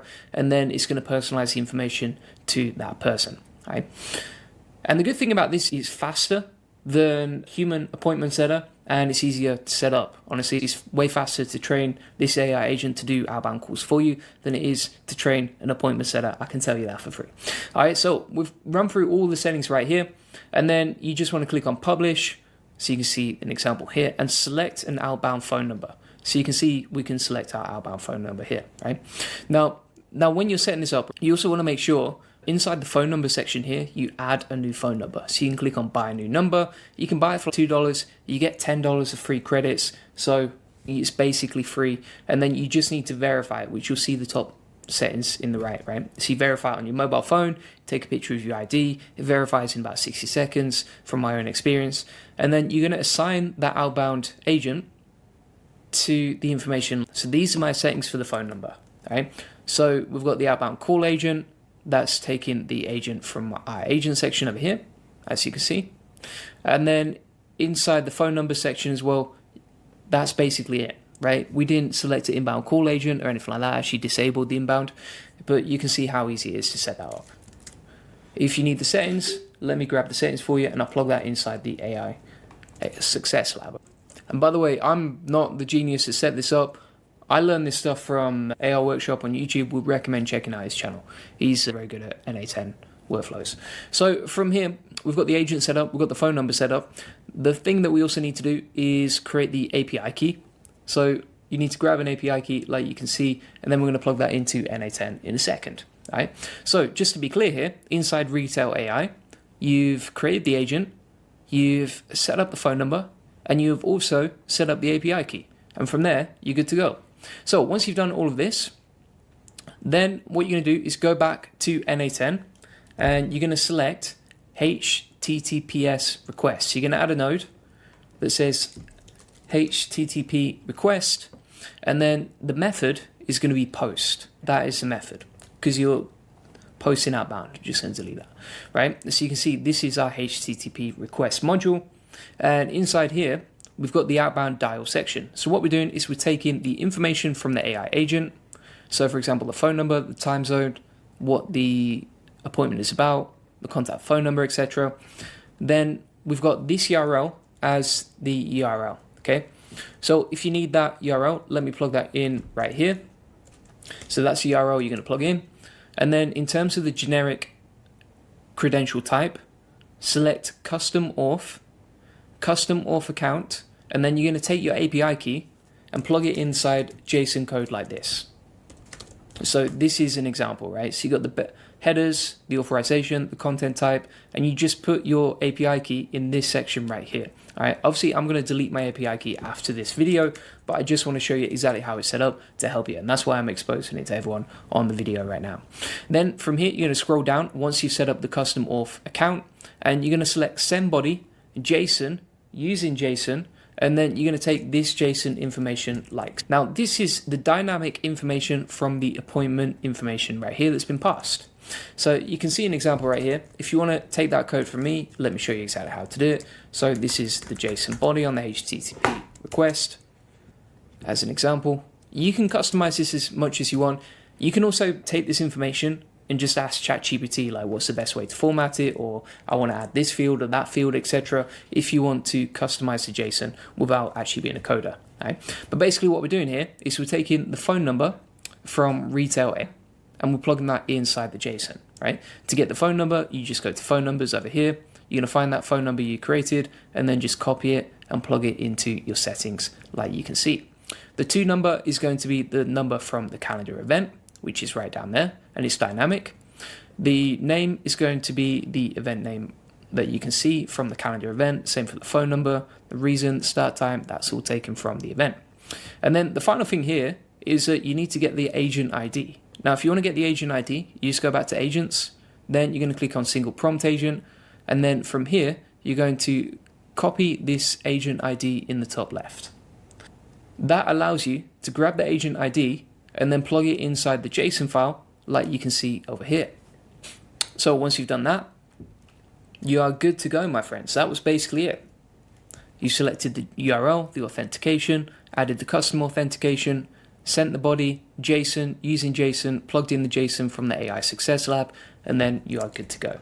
Now, as you're running this workflow, you want to test each section, right? So test a step, make sure it works. That's going to relay the information to the next step so that when you get to the outbound dial section, you're able to test it and make sure this works, right? So for example, again, if we go and we test this step, it's going to be a slight delay inside Google Voice or wherever you're taking the call. Hey, this is Julian Goldie's AI assistant. I was just calling about your call. What's your biggest challenge with SEO right now? Right now, mate, we are struggling with building backlinks. Building backlinks can definitely be a challenge. Just curious, are you looking to improve your site's authority, or are you focusing more on driving targeted traffic? Yeah, right now we just want to get more targeted traffic to our website. We're trying to rank for our certain keywords. Got it. Targeted traffic is crucial for ranking. When you're aiming to rank for those specific keywords, do you currently have a strategy for identifying high-quality sites to get backlinks from? No, we have no idea how to find them. No worries. A good approach is to start by identifying websites that are already relevant to your industry or niche. Have you tried looking for sites that already rank for your target keywords, or those that are considered authorities in your field? Not yet. That's a great idea. Building relationships with authoritative sites in your niche can really boost your SEO. You might start by reaching out to them for... Alright, so you see here how it's like actually quite a powerful automation where you're not just doing the discovery process with the potential client and the customer, but also you're giving value to the person that they're calling up, right? Because you can see this AI agent is looking at the situation, analyzing what they can improve, giving them tips on how to improve, and then setting that process up so that when it comes to the actual call that my team will take, that client has already got value, understands that we're the experts, is already impressed by the process, and is now warmed up and ready and knows exactly what they need to do to get more SEO traffic, right? And this would work for any agents or anyone running a sales call funnel. So, hope that helps. And I have downloaded that template and plugged it inside the free AI Success Lab, like you can see right here. You can get it for free. I just wanted to help you, and that's why I'm giving you all this information, all right? It's absolutely amazing what you can do with this. It's amazing that NA10 can do it, and you can see how easy it is to set up. Now, as I said, I'm going to have to just delete my API key. So you can delete your API key like so. Just make sure you set up another one and set that as a webhook, and then your API key is done and dusted, my friend. And that's basically it. And then if you want to import this stuff, let me show you how easy it is. So if we go into workflow, personal, we're going to download the template from the AI Success Lab, which you can see right here. So this is the JSON code. We'll download that. And then we'll go inside NA10 and we're going to go to import from file, upload the JSON, boom shakalaka, agent is just set up, ready to go. It didn't cost you a penny because you can steal it from me inside the AI Success Lab, all right? So that's basically it. Thanks so much for watching. Feel free to get the AI Success Lab completely free inside the link in the comments of this video. And again, if you want to get help, support, if you want to get weekly Q&As, if you want to get coaching, DM support, and just meet an awesome community of rock stars in AI, then feel free to get the AI Profit Boardroom. This comes with an awesome classroom of all of my best automations, templates, workflows. Comes with weekly Q&A calls, and we're going to start doing 3 calls a week. So you're going to get tons of value inside there. And it's basically just a community of one goal for everyone who joins, which is to make more money and save time with AI. So feel free to get the AI Profit Boardroom, link in the comments and description. I appreciate you watching.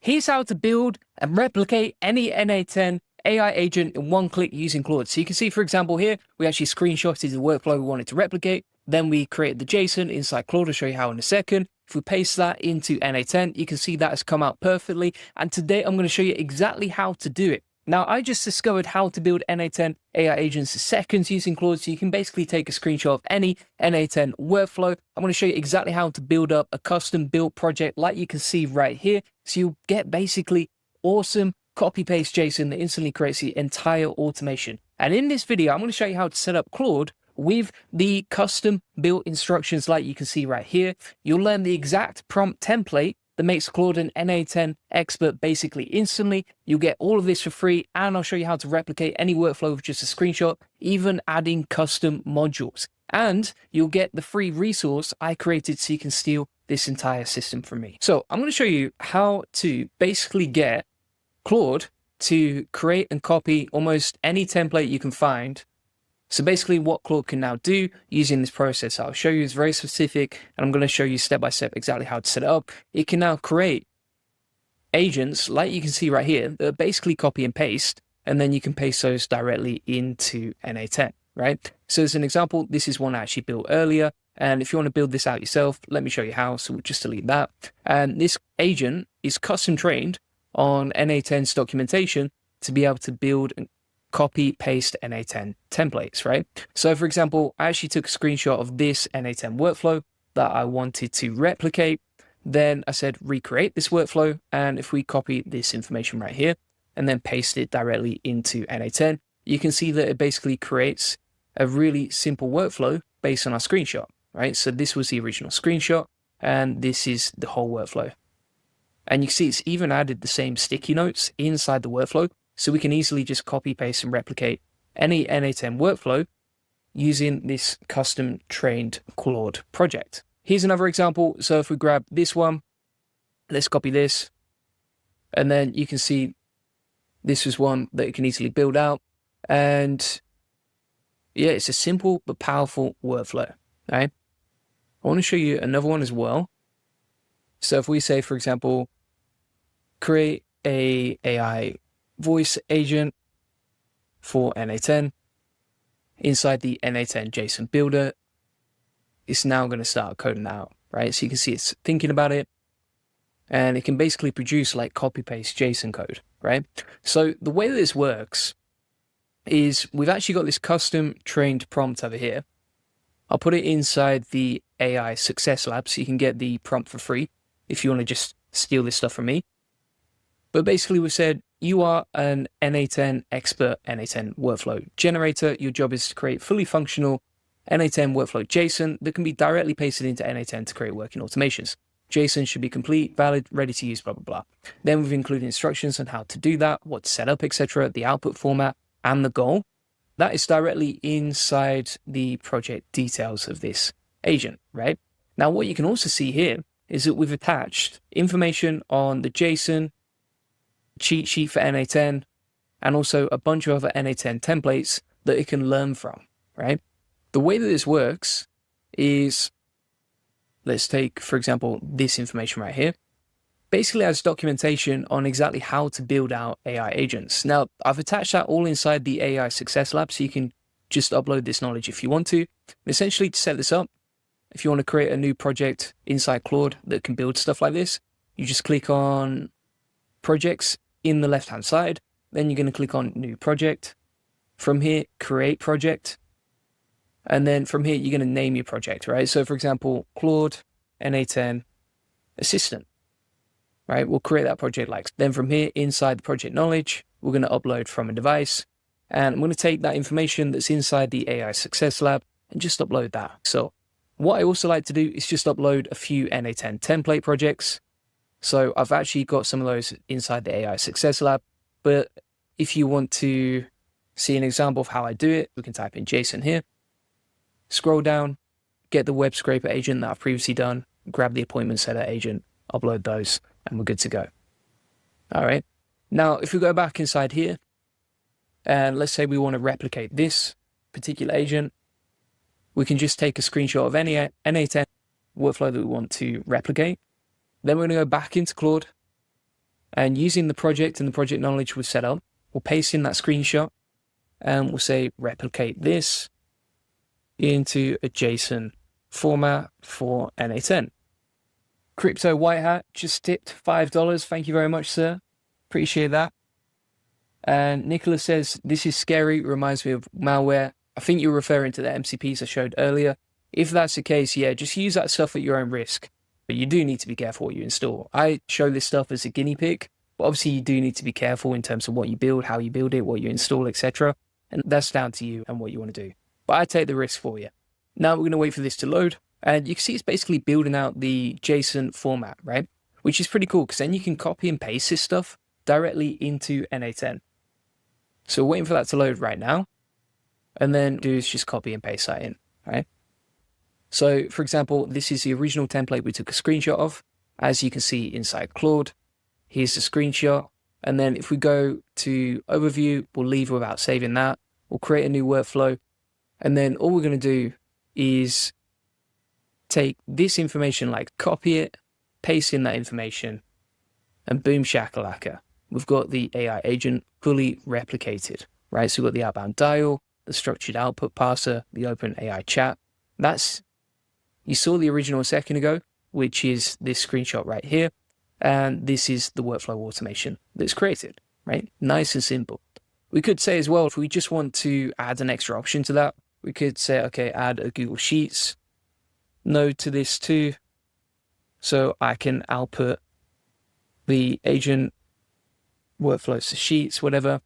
And let's say you want to add an extra module to your NA10 template, but you don't want to add it manually. You can get Claude to put out the JSON. Now, one thing I want to say right here is this has worked beautifully this time around. So you can see that automation is actually awesome.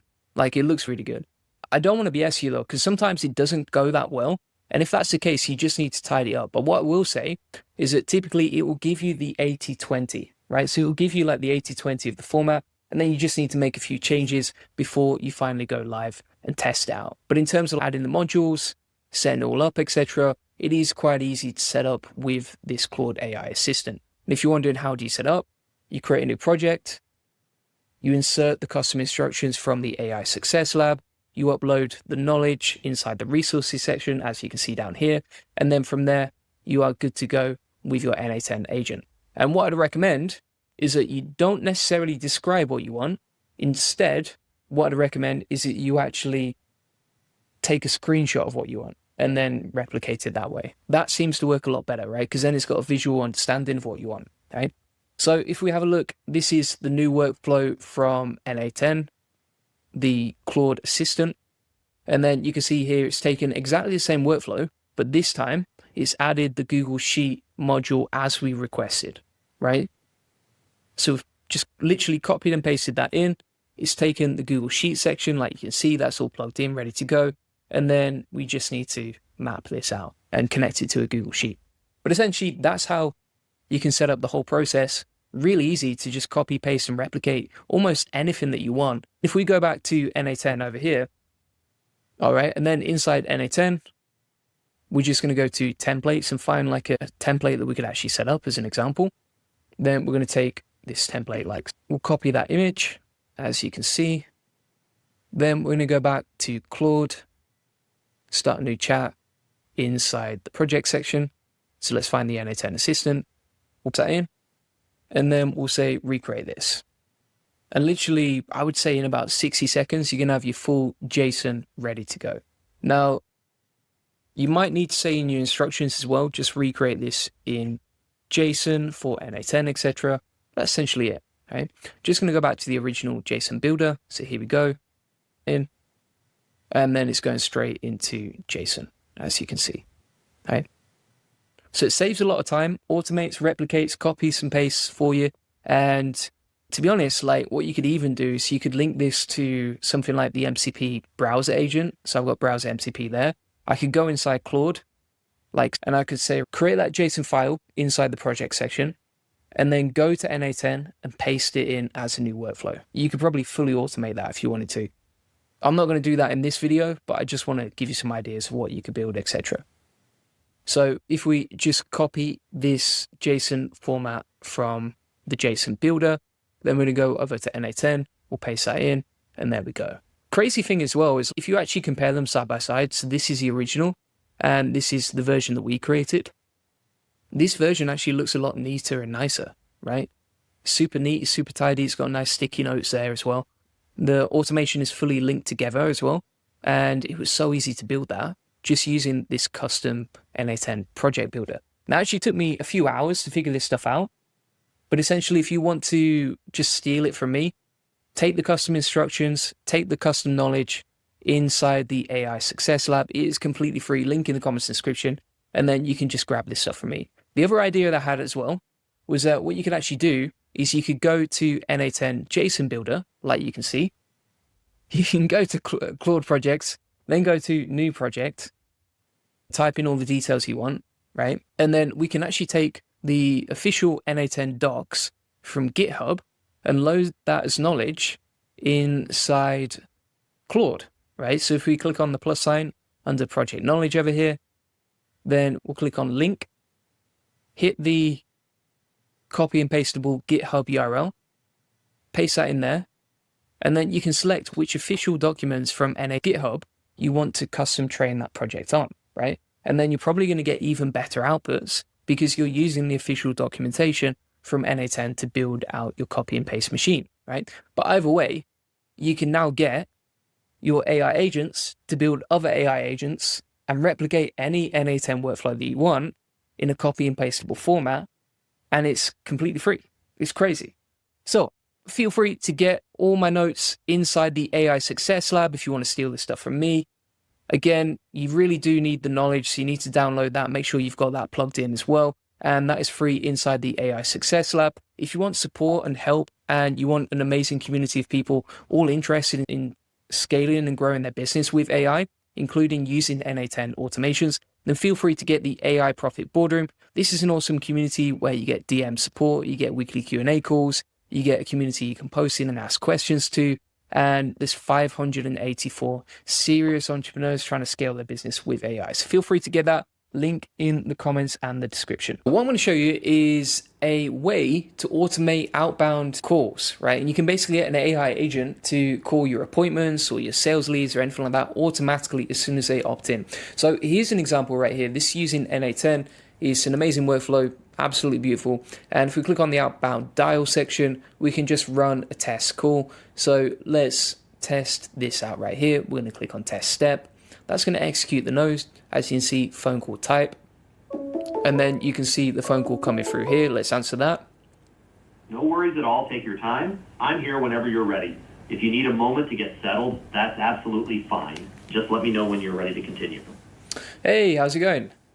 Hey, I'm doing great. Thanks for asking. How about you? I really appreciate you taking the time to chat today. I just wanted to quickly confirm that you're still good for your scheduled call with Julie and Goldie. Is that time still convenient for you? And is this the best number to reach you on for the call? Also, before we jump in, I'd love to learn a bit more about you and your business. What's the main SEO or link building challenge you're hoping to solve right now? Yeah, so right now what we want to do is scale our business with SEO, get more organic traffic. That's fantastic. Scaling with SEO and boosting organic traffic is definitely something we can help with. Just to make sure we tailor the call to your needs, could you share a bit more about your current situation?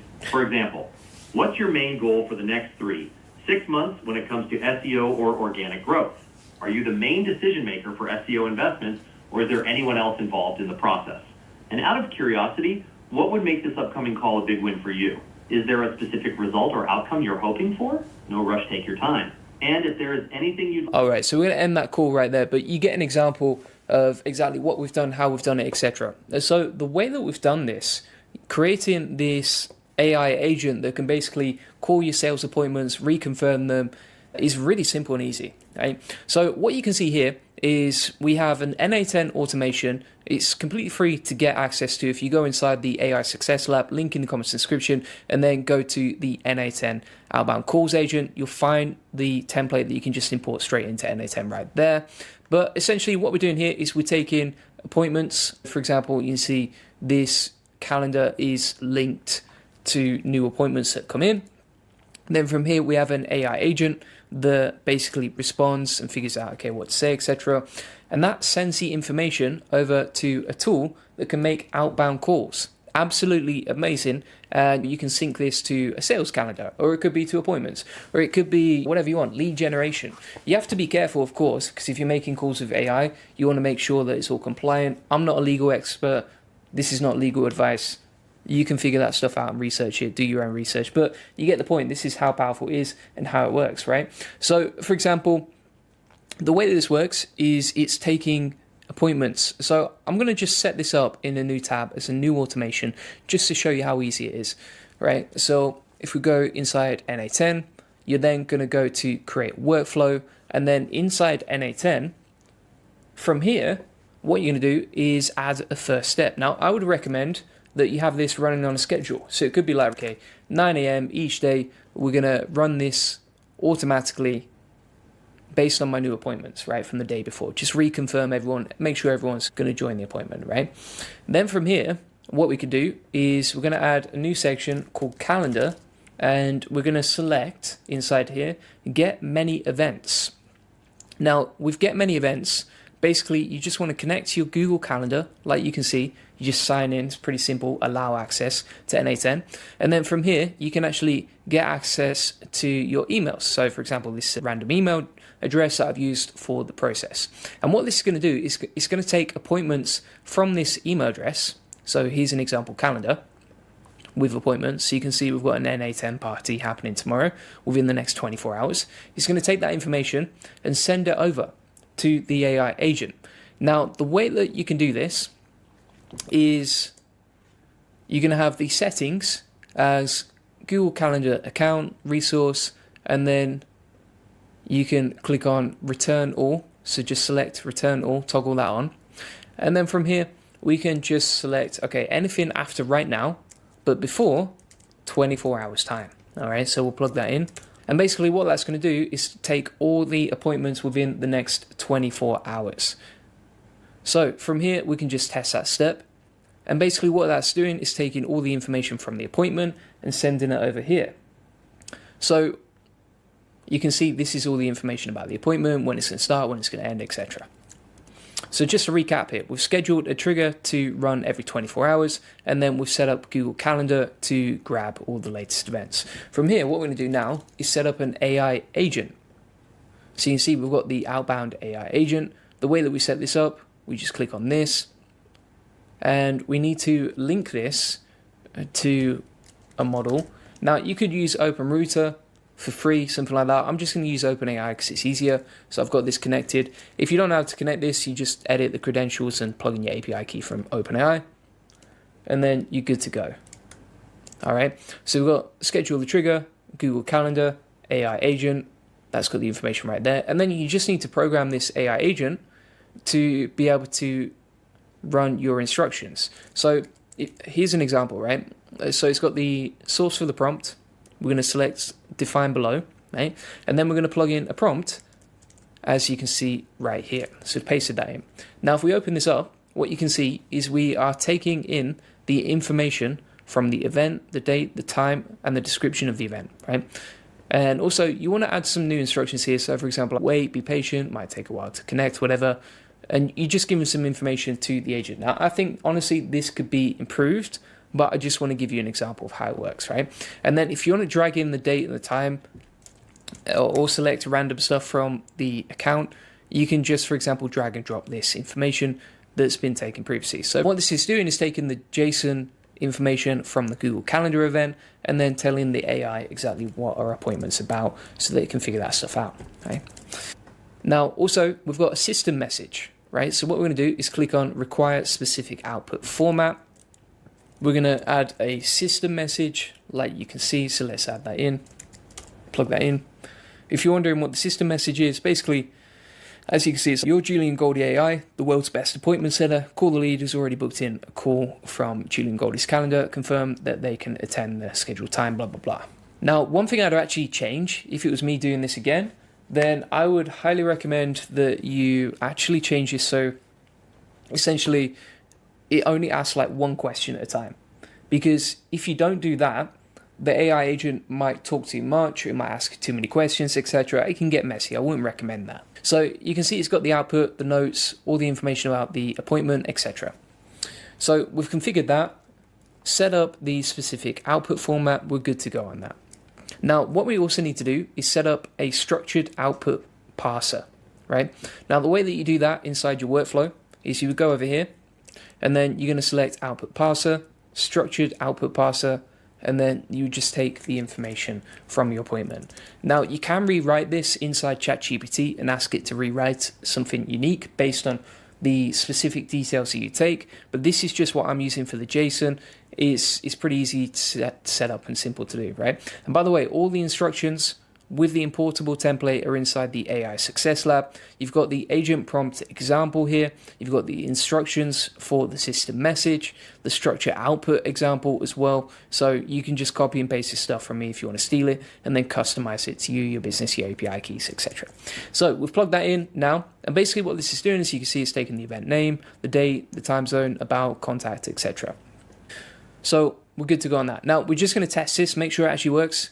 Let's click test step and make sure it works. If there's any errors, we can fix it. And let's just double check this on the structured output. We just need to change this to define below. All right, so make sure you've selected in your structured output parser, define below. So now we're just going to retest the AI agent. It's good for you to see stuff like this to know how to fix it. Now it works perfect, beautiful. You can see the inputs, the outputs, etc. Living the dream, my friend. All right. Now what we're going to do is we're just going to add a HTTP request for the outbound dial. All right, so we're going to click on plus over here. There we go. And then we're going to select the method as post because this is going out, right? So if we look at this example of what's already working, you're going to select post, then you're going to use this URL, right? And at this point, you might be wondering, okay, what is retailai.com? Let me show you an example. So Retail AI is basically a way of automating your call operations with voice AI, right? Really powerful tool, pretty cool, easy to set up, and let me show you exactly how to use it. So you've got an example right here, and what you want to do is just create an agent. So you go to create an agent, single prompt agent, that's all you need. Now inside that single prompt agent, here are the settings that I used. So I pasted in the same prompt from the system message on NA10, which you've got inside the AI Success Lab if you want to steal it from me. And then, so this is the system message. And then inside here, we've got a welcome message, right? So you want to click on AI initiates, AI begins with a dynamic begin message, like you can see over here. What I would also recommend is that you set up a knowledge base for that agent as well. So it's got, for example, details of you, your recipe, and then you can also choose between what language you want. So you can do this in multiple languages. It can even be multilingual. As you can see, if you get appointments in Spanish, French, whatever language, you see all the languages, then you can have this as a multilingual agent. I've selected JSON, but there's a bunch of different voices that you can use as AI agents here. So, you know, female, male, different voices, some of them very flamboyant, I'll be honest with you, but you get the point. And then from here, you've got different APIs that you can use. Now, some of them are more expensive than others. So for example, you see here, Gemini 2.0 Flash is like 0.006 per minute, right? So super cheap. Whereas you got GPT-4o Mini Real Time, which is like 0.125 per minute, right? So that's going to get pretty expensive. So it's up to you what you use. I was using GPT-1 for my example. We've got JSON right there, English, boom. Right, we're ready to go on that. Now, the next thing that you want to do is inside retailai.com is you're going to go down to API keys and just make sure you have an API key, like you can see right here. And then additionally, we just need to go to phone numbers. Now, you can buy a phone number for free. You actually get $10 when you sign up, and it costs $2 for a phone number. So I just bought a phone number, like you can see, set up, and we selected outbound call agent as a single prompt agent we set up before. Right, you can see that right there. Right, so that's the outbound call agent. This is the ID for the phone number, and we're good to go on that. Right, now you've plugged in your URL inside the HTTP request, and then what we're going to do from here is we're going to select generic as the authentication credential type, and then from here we're going to select custom auth. And by the way, if you're wondering, like, am I the genius that figured all this stuff out? No, I learned from an amazing YouTube account called AI Workshop. Would recommend checking out. That's where I learned this stuff from. It does a lot of awesome test tutorials on the NA10. But it's pretty easy to figure out and pick up, even if you're not technical, like I'm not technical at all. So from here, what we're going to do is click on Send Body, and then we're going to select Using JSON, and then we're going to use this process right here, which I'll explain in a second, right? So what you can see if we pull this up, as an example, is we basically have the from phone number, right? So that's a phone number that is inside Retail AI. So if you're wondering how to get that, you go to Retail AI, make sure you've bought the phone number that we talked about before, go to phone numbers, and then grab this phone number and put it inside the quote marks, as you can see. For the to number, that would be the contact phone number from the appointment, right? So you can see that's the contact phone number from the appointment. We've put that inside the to number section. Then for the Retail LLM dynamic variables, we've got the event name, and we've also got the phone number, etc. And the final thing that you need to customize as well is also the agent details, right? So this is the override agent ID. Now, if you want to get that, all you do is you go back to your agent, as you can see right here. Then you're going to click on single prompt agent. And from here, you would just copy this code in the top right. That's going to give you a copy and pastable agent ID that you paste inside the quote marks over here, right? So you just put in, boom. And then if you want to run the phone call, you just click on test step, and it's really easy and simple to set up, right? So basically you get a bunch of ideas of what you can create, how to create it. Just make sure you set up send body, JSON, using JSON, plug that information right there. If you want to get the JSON from me, you can get that inside the AI Profit Boardroom. I've put the HTTPS request example inside the instructions right there. I will delete my API key after this, but that's basically how you can do it. Simple and easy. I would also recommend, maybe you want to run this through whatever you want. And also here inside the knowledge base, you can click on add new knowledge base and just plug in the information. So for example, let's wait for that. You can see here I've uploaded my sales SOP for the appointment setting agent who can just go off and figure stuff out, right? So really simple and easy. You can add knowledge, and if you have an SOP on how to do outbound calls like we do for our setters, then you can put that inside the knowledge base plus some information about you, etc. And that just helps make the agent way better. So you can, for example, add web pages, upload files, add text. So we could go in here, we could type in like juliangola.com, and then you can see it actually, this is really interesting. So it actually takes all the pages from juliangola.com and it's which ones do you want to include inside the agent knowledge base, right? So we could just take the home page, hit save, or the about me page, etc., type in the details, and we can auto sync that. So if you make any changes to your website, you can auto sync that every day. Click on Julian Goldie website, for example, hit save, and now that knowledge is going to be updated to the AI agent. So when it makes outbound calls, it's going to be way smarter because it has more context, right? It's not just a generic AI agent. You could also, for example, even take a transcript of your best outbound calls, upload that to the agent, and then this can do it as well.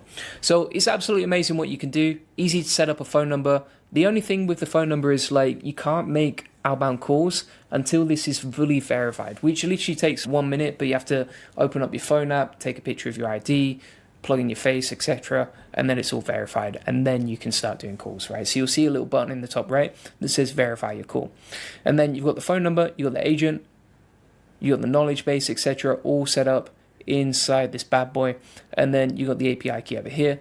Just going to plug that into NA10 like you can see, and then you can easily make outbound calls, right? Automated. You can even set up a trigger where it's right as soon as this webhook comes in, and that webhook is an appointment from your calendar, then as soon as that comes through, then you make the outbound dial, right? So it's like speed to lead is super fast, and you can just call people as soon as they've booked in the appointment. So let's test that out again. We'll take the appointment. Here's the full workflow. Again, you can download it inside the AI Success Lab, which is completely free. Just go to this section here. It's called NA10 Outbound Calls Agent, like you can see. And then if we go inside NA10, we'll run a test here. So we'll click on this. Just make sure as well, if you want to test this out, that you're testing each stage of the process, right? So you have to test this, then that, then this, then that, right? And each stage of the process has to work because it relays the information onto the next module. So for example, if we click on this one, then we're going to click on test step. And there's always a little bit of a delay before the outbound call comes in. Obviously, it's not like directly instant. There we go. Call from? Of course. After. Hello? No worries at all. Take your time. I'm here whenever you're ready. Just let me know when you're available to chat about your upcoming appointment with Julian Goldie. Hello there. Hi there. Thanks so much for picking up. This is Julian Goldie's team. I'm just calling to confirm your upcoming appointment with us. Can I quickly check, are you still available for the scheduled time? And is this the best number to reach you on for the call? Boom, right? That's how easy it is. Ready to go. You can customize the agent a lot more. You can make the prompts much better and smoother, but that was just a little demo to give you a little taster of how it works, right? If you want the workflow, you've got it attached inside the AI Success Lab, link in the comments description. I've given you the demo, showing you how easy it is to link to your Google Calendar. You could also have that as a webhook from your CRM as well. To be honest, I would recommend the CRM method because the faster you get to those appointments, the more likely they are to confirm and be impressed by your amazing workflows. And you can see the knowledge base example. I've included all the links inside the AI Success Lab. And yeah, that's basically it. Now, if you also want other automations on like a scraper agent, a social media post automator, NA10 is absolutely amazing. And you can get all of these templates inside the AI Success Lab. It's completely free. You can just join today. Big community of 5,900 people, and also a bunch of other training like you can see in this section here. Now, if you want to upgrade, if you need support, if you need help, if you want people to actually answer your questions, because that doesn't really happen inside the AI Success Lab, then feel free to get the AI Profit Boardroom. This is a community focused on making more money and saving time with AI. And additionally, inside the AI Profit Boardroom, you can get weekly calls, so you can jump on live calls with us, ask any questions you have, get help and support, get all the coaching that you need. Also, you can DM us with any questions that you have. And additionally, you can post inside the community here, like you can see everyone is doing, and then get help and questions and advice on whatever you need, right? And that's the best way to do this. I think if you need help, if you need support, if you want to save hours of messing around, this is the best place to go. So feel free to get the AI Profit Boardroom, link in the comments in the description. So what I'm going to show you is an easy way to basically scrape anything with NA10. So you can see this is an example web scraper that we've built. And if you pull up this example right here, you can actually see that we've scraped 50 dentists. And you can do this for free. I'll show you how in a minute with all their details, like their phone numbers, email addresses, etc. And then we've actually blasted that over to a Google Sheet, which you can see on this example. And here's an example of the data that we scraped directly from Google Maps. Now, it doesn't have to be from Google Maps. It could be from I think there's like thousands of platforms on the app that I'll show you in a second. But essentially, if you want to quickly scrape data for free and then plug it into a Google Sheet automation, like you can see, you can easily do it with this web scraper AI agent. Now, I've actually included the template for free inside the AI SEO Success Lab. So you can get the scraper agent directly inside the AI SEO Success Lab. If you want to get free access to it, just import the JSON, as you can see down here. We've also included links to all the relevant resources. And let me show you exactly how this works and how to set it up step by step. So essentially what's happening here is we're running a request, and then we've plugged this into something called Appify. Now, Appify, directly inside the Appify store here, they have something called actors. Now, actors are like basically pre-built agents for web scraping and AI automation projects, right? So you can get an API from any of these different models, and then you can plug that into NA10 and use this to build stuff out. So as an example of that, I actually took the Google Maps scraper and then plugged that into NA10 to create this automation. Now, you may say, okay, is this free or not? So we actually get free usage, and I rinsed it this morning and it's only cost me 41 cents, and you get $5 of free usage that resets every month, right? So you can do this for free. It is a scraper. You can get the data and then you can plug that into a Google Sheet automatically. You don't even have to map out the fields. It's incredibly easy. So you can see here, I mapped it automatically to a Google Sheet, and it's absolutely insane that you can do this, right?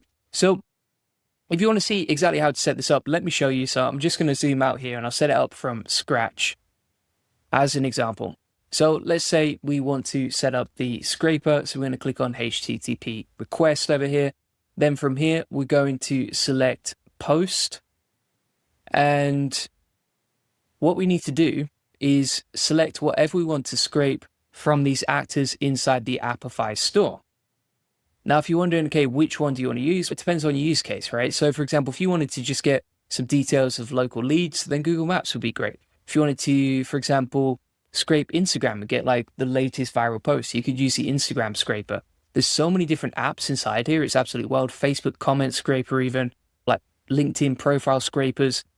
Really powerful for lead generation, but also just for scraping data and building stuff from the web, right? Even like, for example, getting ideas for viral content from TikTok and places like that. So for example, if we go over to Google Maps, and then what we're going to do from here is we're going to type in whatever the search terms are that we want on Google Maps, right? So let's say, for example, we wanted to search locally inside the US. We could select our city and location over here in the location section. Then inside the search terms, we can select whatever we want. So for example, we could select restaurant, and then here you get to choose how many places you want to extract from the data, right? So for example, do you want to extract 50 different responses or 30 or etc., right? Obviously, the more responses you use, the more API credits you're going to use in your free usage section here. You can also, for example, choose whether you want to use like Google Maps listings and all that sort of thing. But the point here is that you can scrape almost anything you want using these free agents. And the cool thing as well about NA10 particularly is that with NA10, you can self-host this and then it's free as well. So then at that point, you're not paying for NA10, you're not paying for Appify, and yeah, all of this is pretty free. So it's really simple and easy. So for example, let's say we want to search restaurants in New York. I don't know, something like Chinese restaurants, right? Let's say you're a lead gen agency targeting Chinese restaurants. We can take the information, and then from here, we're going to go to the API section. So let's go to the API endpoints. And then from here, we're going to click get the run actor section. So let's copy that. As you can see, we're going to go back into the HTTP request. We are going to also make sure we select post. Instructions inside the AI Success Lab if you want to get free access to this stuff. So put the URL, method equals post, we've got the information right here. And then we just need to make sure that we've got the details plugged in. And also just make sure here that you've selected send body. And then using from here, go back to Appify, X of that, and then go to the JSON section. And inside the JSON section, you can just copy this code over here. And you can see here I was selecting Chinese restaurants and it's scraping 50 places inside the US, right? Now, by doing that, you can see all the different search filters that you've got inside here. It's just like a Google search or like using any sort of filter. But the difference here is like you're scraping data and you're scraping live data like you can see. So then you're going to take that, copy that, plug it in here, select JSON, using JSON, send body, post, and the URL. We'll test that step. And you can see that has worked perfectly. All right. So once you've set that up, then what you can do is add another HTTP request. And inside this section, you're going to keep it as get. So make sure that you select get here. And then for the API, you're going to go to API endpoints. And then from here, you are going to select get last dataset items. So if you go to get last dataset items, we'll copy that. We'll go back to the web scraper, plug this in as a URL, hit test step. And one thing we just need to do here quickly is just check on the runs, which we've done. And then you can see an example right here. So we just executed that workflow as an example. This is for the dentist workflow. But you can see an example of how it works step by step here. So let me show you from scratch right here. So we've got get, then we'll get the endpoints, scroll down, get last run of dataset items, plug that in over here, hit test step. Boom, there we go. If you want to change the endpoints, you want to change the filters, etc., let's go back to Appify, Google Maps Scraper, go back to manual, then change the search. So let's say, for example, SEO agencies, we want to scrape something like that. We'll plug this in. We'll search in New York, 50 places to extract. Grab the endpoint, get the run actor one, copy that, go back to NA10, insert that into the first HTTP request, post, URL, send body, JSON, using JSON. And then obviously if you change any of the filters, then the JSON changes as well. So just copy that like you could see, go back, delete that, plug that in, hit test step, make sure it works. Boom shakalaka, that's working nicely. And then you can see all your previous runs over here. You see what we're doing, how we've worked, how much it cost, right? And you can see this is finishing scraping, right? So what I would typically do if you wanted to run this from scratch, you can add a new section here, wait 22 seconds before you go ahead. And then that will just allow the website scraper to scrape and complete scraping before you move on to the next step, which is this one. And again, we'll just test that step. And boom, look at that. We've got all the internet marketing services and SEO agencies in the local area of New York using that process, right? Really simple and easy. Now, if you want to clean this up, keep it all neat and tidy, you can click this button for tidying up in the bottom left. And then if you want to add a new module, let's say you want to send this to Google Sheets or whatever, we can add Google Sheet section here, append to row. So we'll click on append row in Sheet. And then inside this section, we can search dentists just for my random template.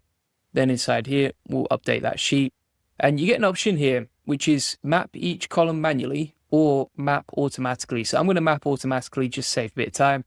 And basically, we've got all the headings inside the spreadsheet mapped to the Google Maps scraping search, right? So what you can do here is if we click on test step now, that's going to send all this information inside the Google Sheet. You can see it's all been appended to the spreadsheet. So we've got, for example, all these SEO agencies inside New York from Google Maps listings. And we're living the dreams, my friend, right? Now, let's say, for example, you wanted to take this information and then, for example, do some outreach. There's a couple of ways you could do that, right? You could take the information from the spreadsheet. You could go over to ChatGPT. You could say something like, okay, create a short, funny, personalized email to this person from my SEO agency to sell white label building to them, right? Something like that. I'm going to use GPT 4.1 because that's what I tend to like the most. And now you can see he's created an interesting outreach email template based on the personalized details of that lead, right? So for example, here it said, let's millionify, right? And Millionify is the name of the agency. Even more, Millionify with easy link building, something like that, right? So I hope business building. I'm Julian Goldie, founder of agency. How many tabs do you have open right now? If the answer is too many, you don't need another finger on a plate. Here's how we can help you. Millionify plus our links equals your client's ranking, your margins laughing, and you're finally having time for lunch, blah, blah, blah. So if you want this, here you go. We can insert our calendar link, boom. So that's one way to do it. The other way you can do it is like, for example, you could go inside. This is super interesting. You could take the information like so. Get an AI agent, right? Then we can define this information below. We can take all the information from the Google Sheet. All right, so for example, the title, the address, etc., the website, and then we can add a ChatGPT agent. So OpenAI chat model. We'll select GPT just for now. And we can take the information from Google Sheets and send that to the AI agent, right? Now, if we stop that workflow, we can now tell the AI agent with a system message, you are an outreach assistant helping me write emails for my leads based on the information in the prompt, right? And we'll put in the address, the website, the title. We could put the neighborhood as well. What else could we put? I think that would be it, to be fair. Category name maybe as well you want to include in there. Right, and then you just label these. You put like title, for example, here. And this is basically taking the information from the Google Sheet about the lead and then using that to just automate the outreach, right? So for example, if we say, okay, lead details here, based on the information in the prompt, write a nice personalized email, right? Something like that. Then we can go inside the chat. We just need to make sure that's working. I think it's going to be okay. So let's just test that workflow. And then you could chat with the AI agent and just use that to get responses. So if we delete that and then we add a new node here and we'll put chat trigger, and then you can see it's taking the information from the Google Sheet right in the email based on this, right? Pretty simple and easy. Boom. Now, if you want to get access to all the templates, etc., just go to the AI Success Lab. It is free. Link in the comments and description. You can get free access to this. Go to the classroom, go to the AI course, and then you'll see the latest module right here with the NA10 scraper agent details. And you can just download this JSON file, like you can see. So we can click that, download it. Then we can go back over to NA10. Just gonna hit save. We'll exit that. We'll open up a new workflow. And we shall import the template that I've given you for free. So let's import that from file, open up the web scraper, and there you go. You got the web scraper ready to go. Obviously you need to plug in your own details inside this, but it's quite easy to set up. Super simple, doesn't take much time at all, all right? But basically it's one of the most powerful ways to do lead generation and automate it with AI, right? Because if you combine the AI agent that we've built with the web scraper, you can create personalized emails. It's really simple, doesn't take long at all. And you can do it inside the chat nodes like so, right? Now, if you want like personalized coaching on this sort of stuff, if you're struggling to implement it or you're struggling to actually get it loaded into NA10, etc., then you can actually go to the AI Profit Boardroom, which is basically like an upgrade from the AI Success Lab, right? So comes to all my best automations, workflows, templates, AI agents. But the most important thing here is you get support, right? And I would say that's the biggest thing is like, you want to be in a group of people that are learning AI, learning with you, growing with you. You can jump on weekly Q&A calls. We're actually increasing this to 3 calls per week, which is going to be super interesting. So we're actually going to be launching coaching calls 3 times per week inside the AI Profit Boardroom. Link in the comments and description.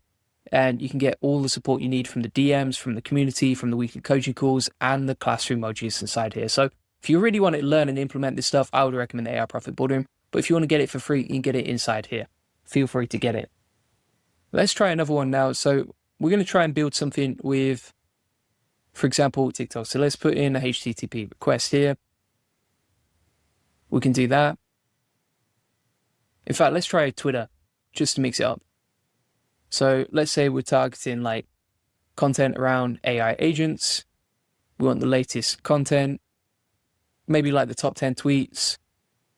Then we can do that. So we'll grab the API key. So grab the endpoint over here.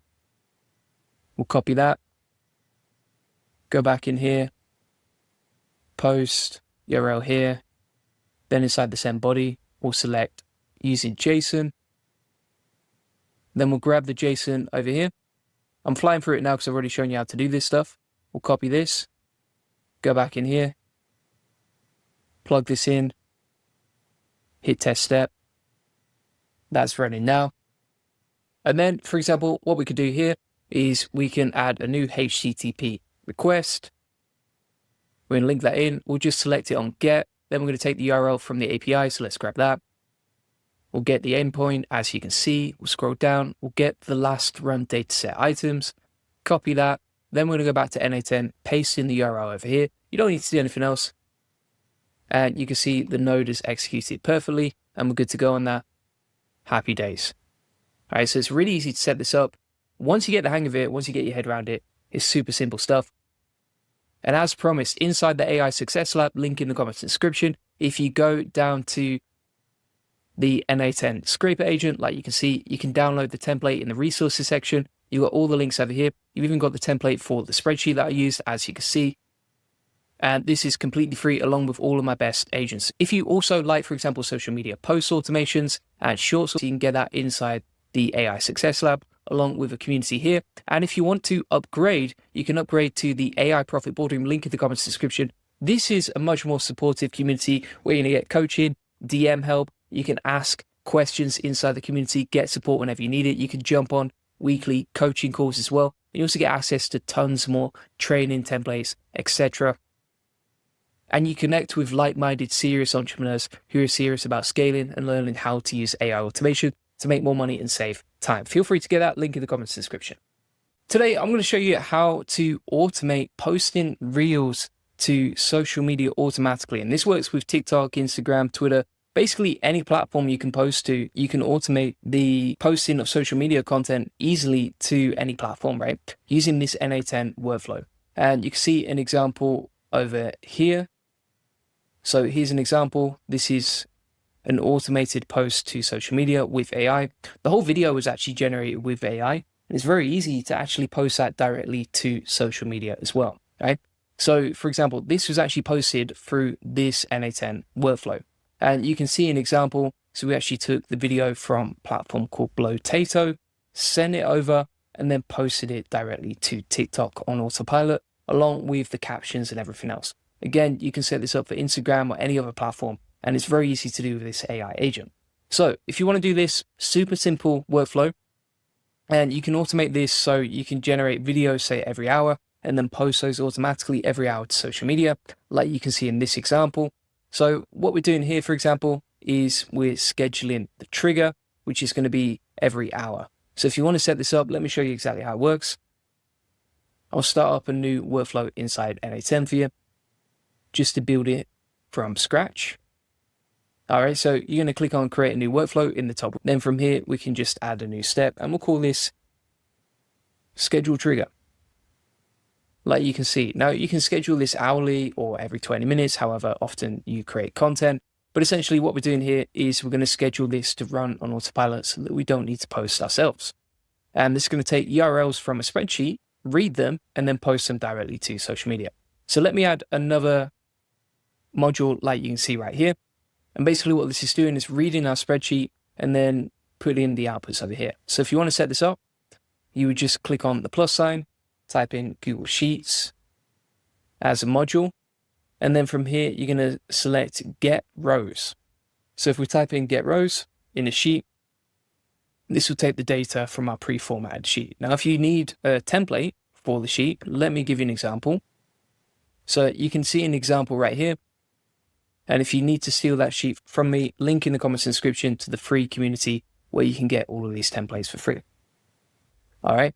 You can see what it's basically doing is taking the idea, the caption, the production, the environment, and then plugging that into our sheet. So if we want to take that, we're going to take the spreadsheet from Google Docs. We'll take the spreadsheet named NA10 from my Google Drive. And then we're just going to select the sheet, which is this one. And you can actually filter this by production. So if you had like options for like pre-production, not ready for production, etc., then you can select that inside column D. So for example, here, we can select all the inputs and we'll just click on test step. And you can see now it's taken all the information from our spreadsheet. So we've got the row, ID, caption, etc. Okay. Now from here, what we can do is we can use a JSON input to create the next step. So you can see here, we've got this new setup. And basically what we're doing here is we're taking the information from Google Sheets and then plugging that into JSON format. All right, so we've got mode equals then. And what this is doing is it's actually taking a platform called Blotato, which is an amazing name, by the way. And then it makes it really easy to post to different social medias. Now, there's many platforms where you can do this, but honestly, if you want to automate it, I think Potato, number one, has the most amount of platforms. And number two, it makes it very easy to set up. So let me show you what I mean. You can actually get a free trial and you can try it for free. But basically, this allows you to grab an ID. So if we go and log in here, you sign up for a free account, you can get a free trial. And then inside your settings, you can grab an ID, right? So you can see here, for example, we've got account IDs for my TikTok, for Twitter, etc., right? And so what we're doing here is we can log in with any of these platforms. You just click login, really easy and simple. Then you can connect your platforms like you can see, and then you can grab the account ID and plug that into JSON format inside NA10. So you can see here, for example, squiggly bracket, quote marks, TikTok, colon, then the ID from my platform, and then the key over here. All right. So that's basically it. That's going to send it over to Blotato. And we'll just test that out. There we go. And basically what this is doing is grabbing the ID. So it's taking the information from the JSON format here, plugging that into the output. And then the final bit is the post section here. So what you can do is you set up a new HTTPS request. Then you're going to select post as a method. Use this URL for the backend, so post into Blotato. And then inside the send headers section here, you're going to plug in your API key, right? Now, I'm going to delete my API key after this video. You never want to be showing your API keys online because obviously it's like a password that you're sharing with everyone. But essentially, if you want to post to social media, automatically, then you would get your API key. Now, if you're wondering how to get an API key, you would just go inside your settings, so my.blotato.com/settings, and then scroll down here and you can get API access, right? Now, if you copy that API key, you can plug it into your N8N workflow, like you can see. And then the format for setting this up is Blotato-API-key, all lowercase. That's how it's set up. And then underneath, you're going to select send body. And inside the send body section here, using the fields below, you're going to put the name and the value. So inside the name section, we just put URL. And then inside the value section, we take the URL from Clean, like you can see, right? So I've got this stored on Clean. You can get it wherever you want. If you look at my previous video and the previous section, you'll see that I've got a full automation on this. If you want an automation to create reels like you can see in this video, then you can get that inside the AI SEO Success Lab, like you can see. All right, pretty simple and easy. So now you set that up, it really isn't simple. We're just going to test it out, make sure it works. There we go. So we've got that ready to go. That's been sent over to Blotato. And then this is the easy bit. You're just going to connect it to whatever social media platform you want, right? So for example, if you just want to do TikTok like I did, and again, you can do this to all platforms. Like it doesn't have to be limited to TikTok. It could be Instagram, Threads, Pinterest, Blue Sky, YouTube, Twitter, etc. Whichever platforms allow you to post videos, right? If you can't post videos to Pinterest, then you wouldn't use this automation unless you're posting images. But essentially, that's how it works, right? So inside here, we are going to set up the HTTP request. So it's going to be post. Let's select post over here. Then inside the URL, we're going to use the backend for Blotato, like you can see. And again, if you want to get like any of the URLs, you can actually get the automation from me inside the SEO Success Lab, like you can see inside the resources section. And you'll see screenshots step by step where you can actually view all the settings for each module, right? So if you want to steal this stuff from me, you can just grab it right there inside here. I also added it to the AI Profit Boardroom, which comes with like weekly coaching and all sorts of upgrades on that. So now we're going to click send headers. We're going to send the Blotato API key, which is the same as before. And then we just have to send the body, which is a JSON. So if we send body, use JSON, take this in, plug it in over here, hit test step, make sure that works, post submitted, boom. We should be good to go on that, all right? So if we go over to my profile on TikTok, here we go. That was a video I literally just posted. Pretty awesome. And it was easy to automate with AI. We create the whole video with AI and it's posted to social media with AI. Unbelievable. So that's basically how it works. So if we go back to automation now, the only thing that I would do here is just make sure you do actually rename all the steps, right? Keep it neat and tidy. So for example, in the Google Sheets section, I'm just going to call that get URLs from Google Sheets. And then inside the HTTP request, I'm going to rename that and say post, send, video. And then for each social media platform that you add, so for example, TikTok, then you just rename this as well. So if we click on rename, we'll type in TikTok here, hit rename, hit save on that, and then we're good to go on this, all right? You can also activate this. So you can activate the workflow and then it will run on autopilot every hour based on your scheduled trigger. if you want to test the workflow, you can see we can test that like so. That's firing over, and we'll probably post it for the third time to social media, like you can see. All right, so that's works perfectly. Let's go back to TikTok now. Go on the profile, and you're good to go on that. All right, there's a video ready to go. Simple and easy. So if you want to automate shorts, like you can see, this is exactly how to do it. You can post to any platform. I've shown you how to do it for Instagram and everywhere else. And it is pretty awesome. Now, again, if you don't want to set all this stuff up yourself, then you can download the JSON file. So you can download that.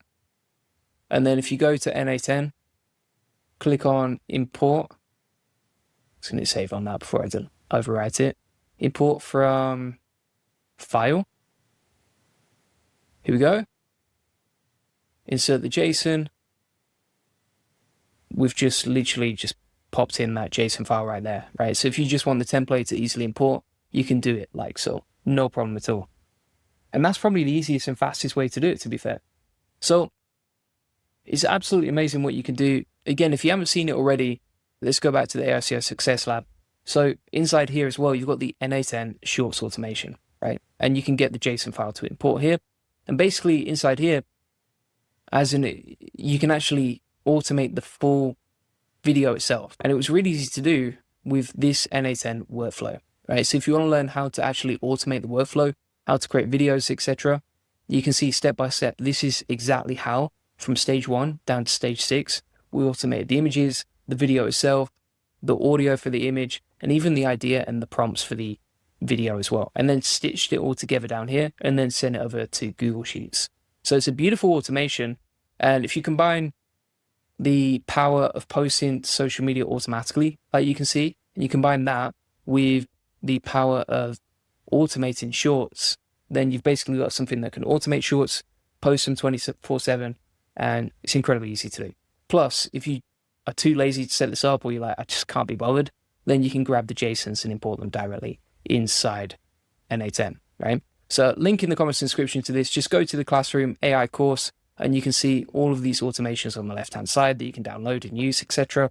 And if you want to get an awesome community of people focused on making money and saving time with AI, feel free to get the AI Profit Boardroom. This is an awesome community focused on just making money and saving time. If you need any help with this stuff, because I know it gets complicated, then you can ask inside the community. We also do weekly Q&As calls inside here, and it comes with all my best automations, templates, AI agents, and workflows. Right? So feel free to get that link in the description. Appreciate you watching. And if you want to get a free one-to-one SEO strategy session that shows you how to get more leads, traffic, and sales, feel free to get that. On this free call, we're basically going to give you a custom tailored game plan that shows you how we take websites from 0 to 145,000 visits this month and generate hundreds of thousands of dollars in sales on autopilot. You'll discover the secrets to SEO link building, answer any questions you have, and it's completely free, right? It's just designed to help you make more money and save time with SEO. So feel free to get that. Appreciate you watching, and I'll see you on the next one. Cheers. Bye-bye. Today, I'm going to show you how to automate shorts like you can see right here. So this is an example of a short actually automated with N8N, and it's actually not that hard to automate this. I'm going to give you the full free template today, as well as I'll show you how to post plus create the video, and you don't even need to come up with the idea yourself. Now, it's pretty simple. So here is the full automation that I used to create it. So you can see an example right here. This is the example of the short that was created and then the final output. And then additionally, these are the accounts that can go viral. So you can see a bunch of AI automated animal related videos absolutely popping up on TikTok. And you can now easily automate them using the process I'm about to show you. So let's get straight into it, and I'll show you exactly how this works. So essentially what we've got here is stage 1, stage 2, stage 3, stage 4, stage 5, and stage 6 of the process. This is actually an automation I learned from Robert Nuggets on YouTube. You can see his original video right here. Would definitely recommend checking it out. But essentially, this is how you can build the full automation. And if you want to get the full template from me, you can get it for free inside the AI Success Lab. Just click the link in the description to get access to that. You can download the JSON and then import it directly into N8N as a free template. So if we have a look at this automation, basically what we're doing step by step is, first of all, we are generating the idea. So you can see here, we've generated the idea, and this is the idea generator. We're using ChatGPT basically to just come up with related and relevant video ideas that we can create and automate a short about, right? So you don't even need to come up with your own ideas. If you do have something in mind, then you can easily put that into the prompt. And let me show you exactly how this looks step by step if you want to build it yourself. So we're going to open up a new tab inside NA10. If you want to have a look at this, I've actually got a 3-hour course on NA10 on YouTube if you need to check out anything more on this. And essentially, if you go over here, open up the workspace, you can start creating your own workflow just like this. If we go to create workflow in the top right, and then from here, we're going to start building stuff out. Now, the cool thing about this is it's automated. So it's scheduled to trigger every hour if we want to, or we can trigger midnight or whatever we want, right? So we can have days between triggers. We could set this up to trigger every hour. So we could say every 60 minutes, generate a new short, and it's incredibly easy to do. So first thing you're going to do is just set up a trigger. So let's say, for example, schedule trigger. And if we switch this now to hours, and let's say you want a short to come out every 60 minutes, so you can set up hours, then 1 hour, and then you're good to go on that, right? From here, and this is stage 1 of the process, we're then going to come up with the idea generator like you can see. So the way that we're going to do this is click on the plus sign, and then from here we shall click on ChatGPT and OpenAI. And then the method for doing this is message model, resource equals text, operation equals message model, and model is, I honestly, for speed, I would recommend using ChatGPT 4.0, but if you want like the best quality prompts, then I would recommend using GPT 4.1. So that's up to you how you want to set this up. But if you want to get similar outputs to what I created, then you can easily use ChatGPT 4.0, and obviously that's going to be a lot cheaper for you as well, right? Inside here, we can simplify the output, and then we're going to put the output content as JSON. And then inside this section, we're good to go, all right? Now, we just need to select this prompt. If you want the full prompt, or if you just want to steal this stuff from me, then just get it inside the AI Success Lab. You can grab the blueprint down here, and you can see all the resource links. But essentially, if we paste that prompt in directly here, this is going to come up with the ideas for our prompt for our videos. So you can see here, it says you're an AI designed to generate compelling, viral video short ideas for social media. And I've put, just for fun, I've put make it jungle themed, about animals in the jungle. You could easily change this and say, okay, make it SEO themed, for example, whatever your niche is, whatever you want to post about. It doesn't have to be about anything in particular, right? So whether you want it to come up with ideas for you, or whether you want the ideas to be generated automatically, you can do it directly inside this prompt here. And if you look at the outputs, it's pretty amazing what it came up with. So for this example, it came up with the caption. So it's like monkey steals tourist GoPro and films jungle life. It came up with the hashtags, posted it automatically to social media. And then you can see this is 1 minute long, this short, which is pretty cool as well. You could also monetize the account, and the images are super nice. In fact, these are not images, these are videos, but you see the point. And essentially, then the monkey just goes off and films the jungle and that sort of thing, right? Films all his jungle maze. And so this is basically how it goes step by step. And then from here, what you're going to do is you're just going to change this. So let's say, for example, I'm going to say make it SEO themed and educational, right? Then we're just going to test this step. At each stage, you want to test the step, make sure it actually works. Because if you don't test the steps, then you don't know if it's going to work or not, right? So for example, here, for our business-related content, it said the day Google got a cold, comes up with the ideas, and then it's like a quirky animated story follows the Google robot who catches a cold and accidentally buries a small business site until an SEO detective, MetaMax, saves the day with metadata and backlinks, right? So it's very creative in the way that it comes up with ideas, and it's all automated using NA10.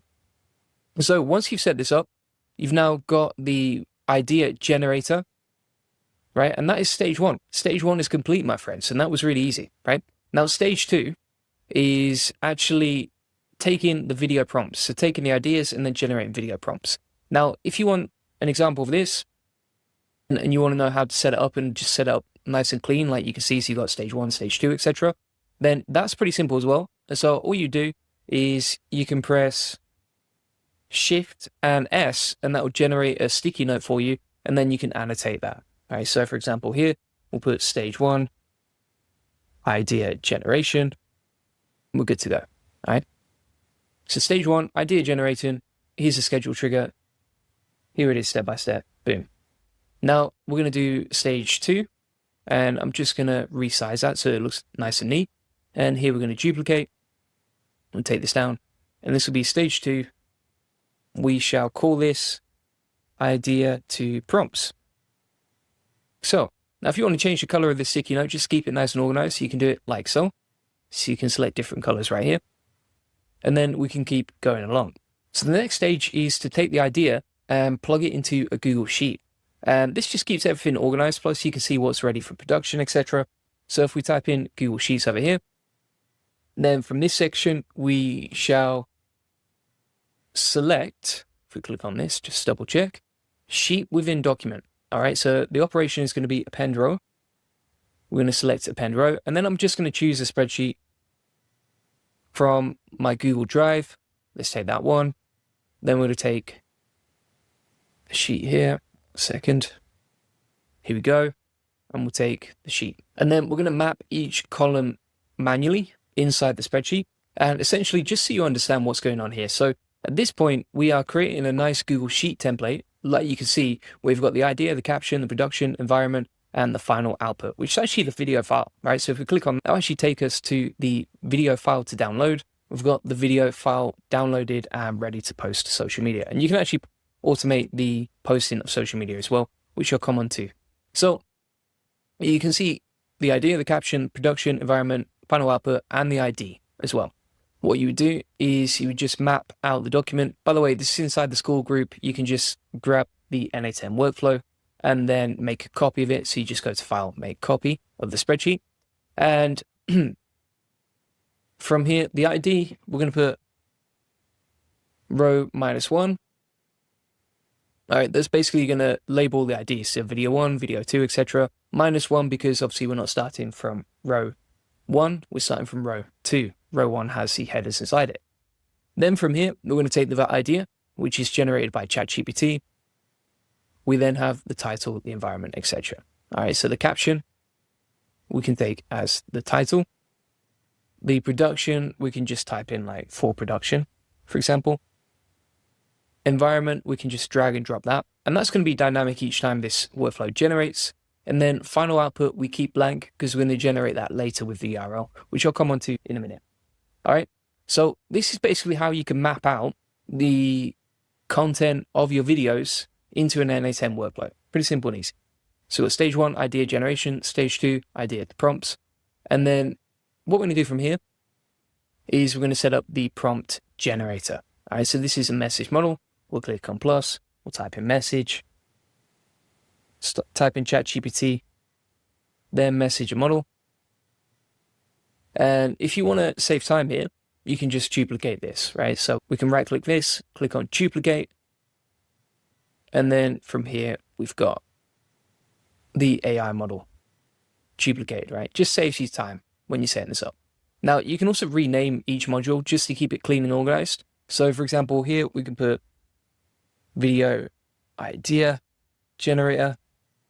And then inside this section, we'll call that prompt generator.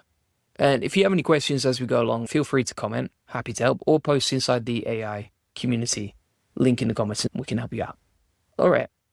So with the idea generator, then we're going to do the prompt generator, which we've got here.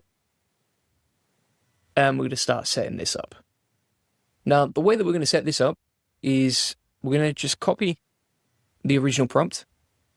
So we're going to open this up and take that and plug this in, right? So basically what we're doing here is we're saying you're a hyper-realistic prompt engine built for generating ultra-specific documentary-style image prompts. Make the prompt simple and easy, okay? And then your objective is to create a 13-scene static photo sequence. Here's what to do, here's how to do it, etc. And the first thing we need to do just before we do that is just test each step. So we're taking the data from the previous module, plugging it into the next one. And also, if you want to save the outputs, so let's say, for example, you don't want to generate this every single time, you want to pick up where you left off, you don't want to have to test each part of the workflow each time, then what you can do here is you can actually pin these, right? So if you right-click the module, click pin, this will save the output, so you don't need to test the workflow every single time you're setting this up. All right, and then you can also save here as well. So inside the prompt generator, I'm just going to take this information, plug it in here, then we'll click test, and there we go. So you've got examples here of what we're doing step by step. Now, we're just going to flick to expression, like you can see. And inside expression, basically this allows dynamic fields. So it takes the inputs and the ideas in the environment and everything else and plugs it over here. So you always want to be testing each step, just making sure that the outputs are what you expect. Because if you don't get the right outputs from the previous module, the next module is not going to work very well. So you can see here, now it's come back with the ideas, the step-by-step scenes, etc. So Google, Chrome, Roma, blah, blah, blah. Here's what it's doing, step by step. And there we go. And by the way, if you just want to copy and paste all the prompts from me, get it inside the AI SEO Success Lab, you can just steal the JSON right there. Right, and then from there, you would just go to import from URL or import from file and upload the JSON file. So you can see here, we've got some formatting. Now this just makes the code more accessible for the next steps in the process. So we're going to click on add module, click code, and then we're going to take the code from here, plug it in, test that step. And now you see how this has turned all the step-by-step scenes from here. So we've got scene 1, scene 2, scene 3, etc. It's plugged it into a full description here, which is going to make it better and easier for the next stage in the process, right? So when we're asking the AI to generate the outputs, this is going to be much easier to digest for the AI. And that is stage 2 completed. All right, so stage 1, idea generation, stage 2, video prompts, and then we're going to move on to stage 3, which is generating the images. So I'm just going to duplicate this sticky note again. We'll plug that down here. We'll rename this. So this is where it starts getting interesting, because now we're going to generate the images, right? So even if you didn't want to make videos, you can now generate images on autopilot too, like you can see. So inside the generate images section, what we're going to do now is we're going to do a HTTP request, right? And the model that we're going to be using for this is Flux. Now, Flux is pretty good for generating images in a cost-effective way. And the way that you're going to do this is click the plus sign down here, and then you're going to type in HTTP request. Then you're going to switch this over to post. So we'll take this. And then the other thing that we need to do here is select send headers. So if we select send headers, then we're going to take authorization and we're going to get an API key, which I'll show you how to do in a second, all right? So if you want to get an API key, you're going to go to File AI. Now, File AI is really good for generating videos, sound, images, etc. And it's all inside one single platform, which makes it much easier. It's kind of like OpenRouter, but for multimedia, not just for generating text. So with File, you can grab an API key. You can see I've got my API key plugged in, which I'll delete after the video. And the way that you can get an API key here is if you go to API keys at the top, then you're going to click add key, and then you're going to copy the API key that you get back, like you can see. Make sure you do copy it, because the problem is once you've set this up, you can't go back and view the key, right? So if I click on that, I can't view it. I can only delete it. So just something to bear in mind there. But once you've set that up, we can then start using Flux to generate the images. So you can see here, we're using q.file.run and then the URL basically for creating images with Flux on autopilot. So we've got the URL for Flux, we've added the headers, authorization, plugged in the key there. And then for this next section, we're just going to click on send body. We're going to select the type as raw. Application/JSON is the content type. So you select JSON there. All right, so raw and then application/JSON. And then inside the body here, you're going to take this section here, plug it in, boom, ready to go. So we're just going to test that step now. And as you can see, that's basically sent a bunch of requests over to Flux for each scene inside the prompts, right? So let me talk you through what we're doing here. To generate this cheeky little video right here, we had to come up with the idea. The way that we did that was we selected this stage idea, like, right? Let me show you what I mean. So we had to generate the idea, which we did over here. That's sent over to Google Sheets. Google Sheets created the prompts for the images. And then you can see here, we're generating the images in this section using a HTTP request. And the models that we're using here are ChatGPT and also Flux for now. But we'll come on to more in a second. So you can see here, we've selected the body. We're creating the images like so. We've plugged that information into our workflow, and that's generated all these images. Now, if you want to see what has been created so far, let me show you how. So if we go back to the AICO Success Lab, and then you're going to click on Flux. So this link right here, then you're going to click on Requests. And inside Requests, you can see all these requests we've created for the Google bot. So these are basically like the images we're generating to start creating our short video, our faceless video. So if we go back inside here, we've sent the request over to Flux to generate the images. And now what we're going to do is we are going to add a new section, which is just wait, right? So it takes a minute or so, like you can see, for the images to generate. So we're going to add a new module called wait. Just add a second there. Click test step. Make sure that works. You can see that's weighted, so we've got everything inside the queue.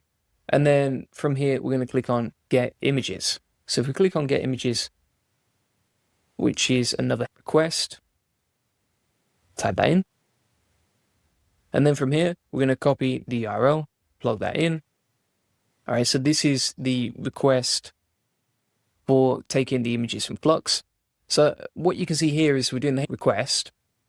We're choosing the method as get, take it from Flux, add in the JSON format after that, and then we need to click on Send Headers.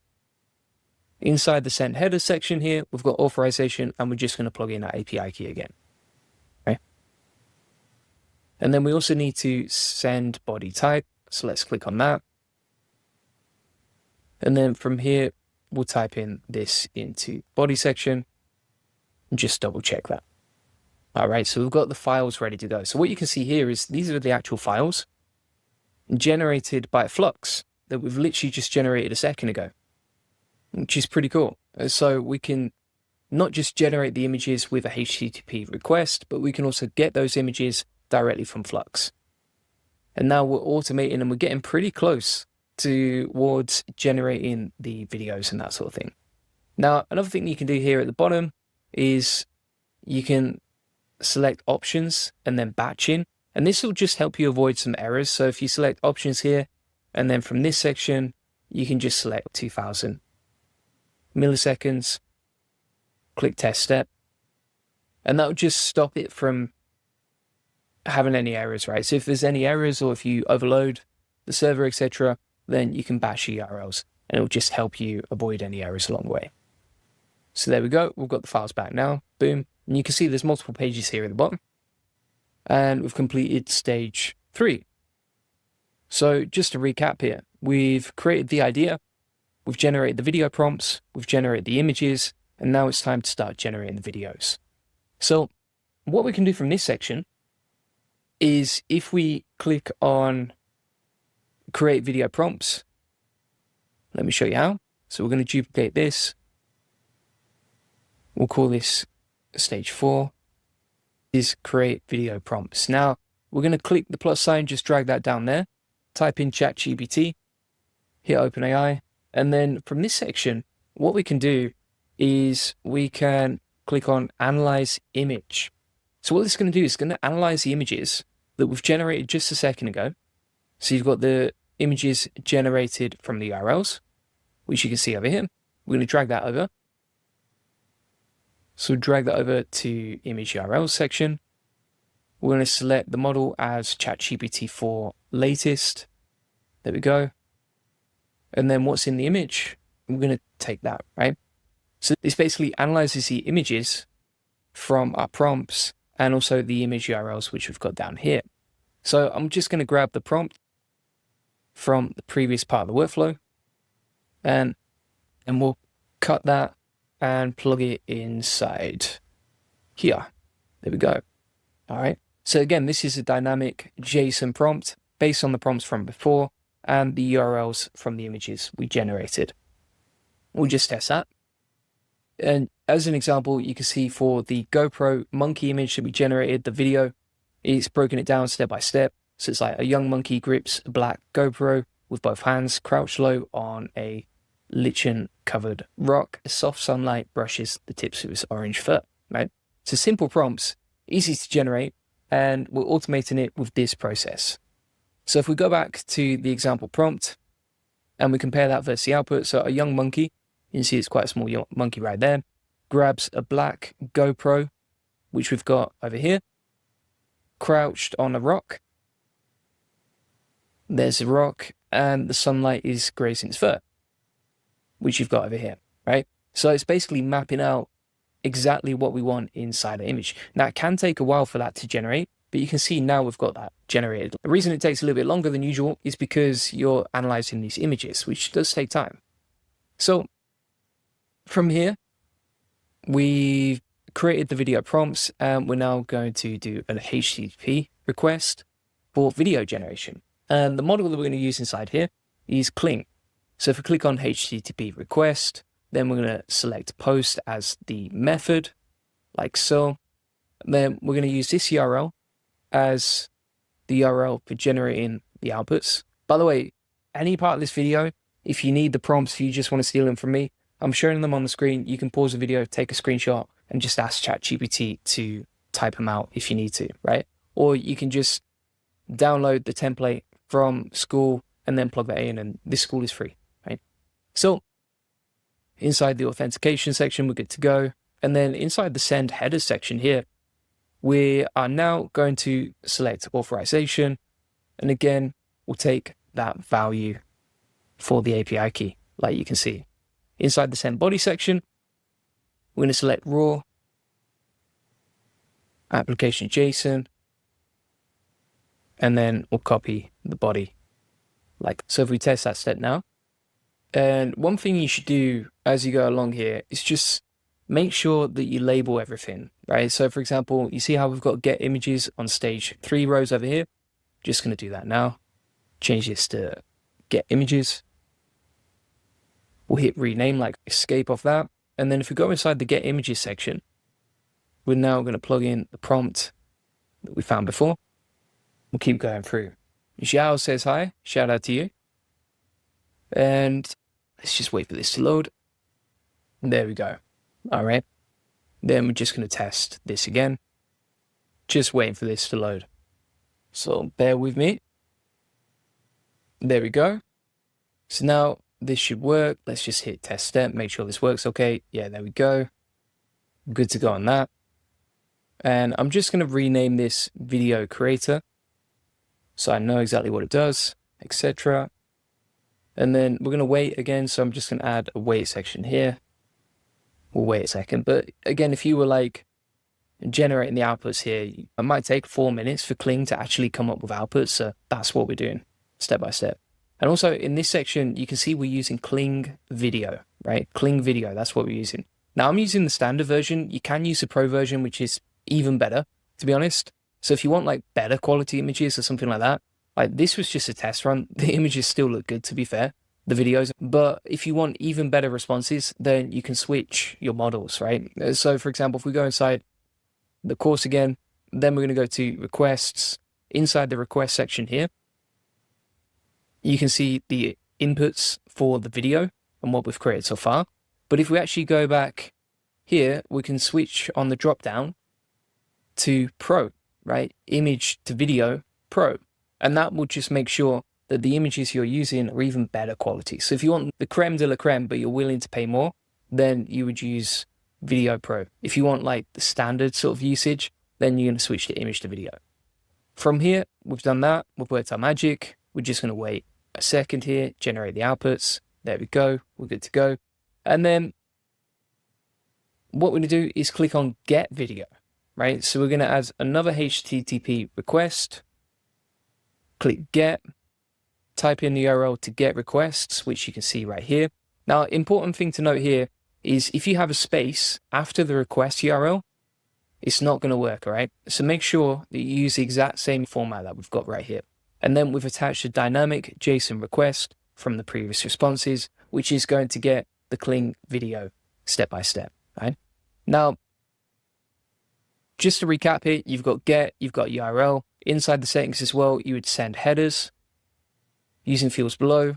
Then you're going to select the name and the value for your API key. Again, whenever you're typing stuff like this, especially if you're sending headers and stuff like that, you've got to get it precise. If you add the wrong keys and stuff like that, it's not going to work. So for example, with the API key, we put key, space, and then we have the rest of the field right here.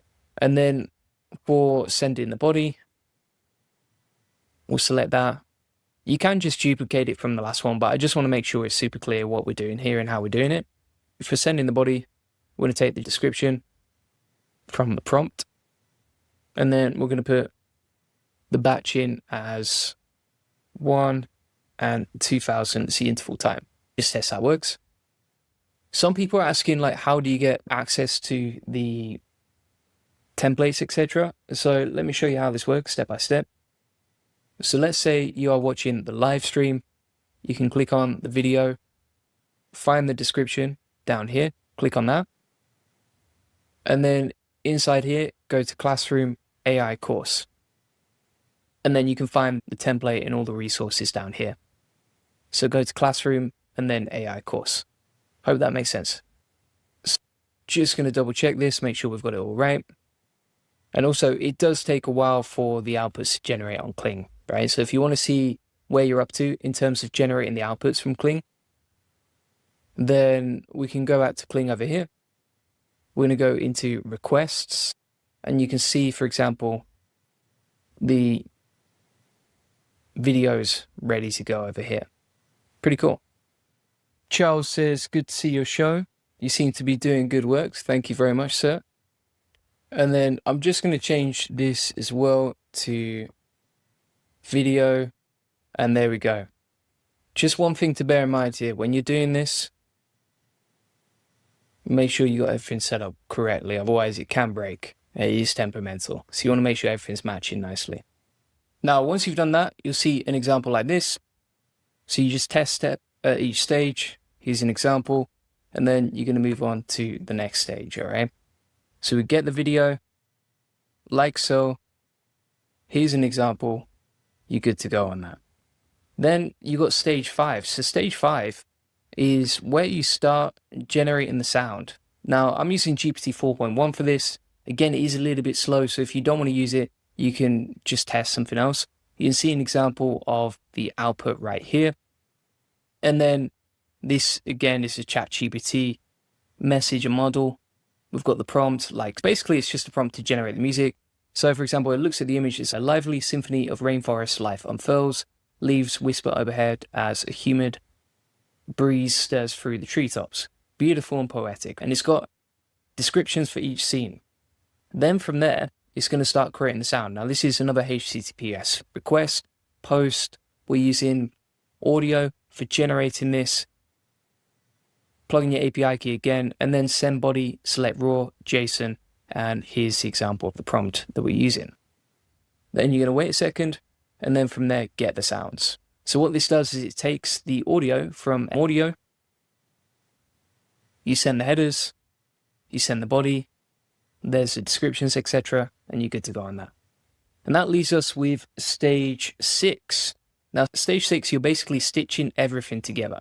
You're taking all the code, then putting it into a format it can actually understand. So it's taking all the URLs. It's downloaded. It can download the video. So this is like a 5-second clip. It's taken all the 5 seconds that we've generated with Kling and stitching them together. So you can see here what we've done. We've said code, list elements, run for all items, language, JavaScript, and then here's the code to generate that. That's going to stitch the video using another HTTP request, so post. Here's what we do, the headers, and then raw content type equals JSON again. You're just going to take the URLs. Like, so these are all the video URLs we're plugging in. So you can just drag those in. Then you're going to wait a second, and this gets the final video. So for example, if we take a look at this output, and we open this up, this is the final output of the video we generated. Like you can see, downloads it automatically. And then the final thing that we want to do is just plug that into our Google Sheet.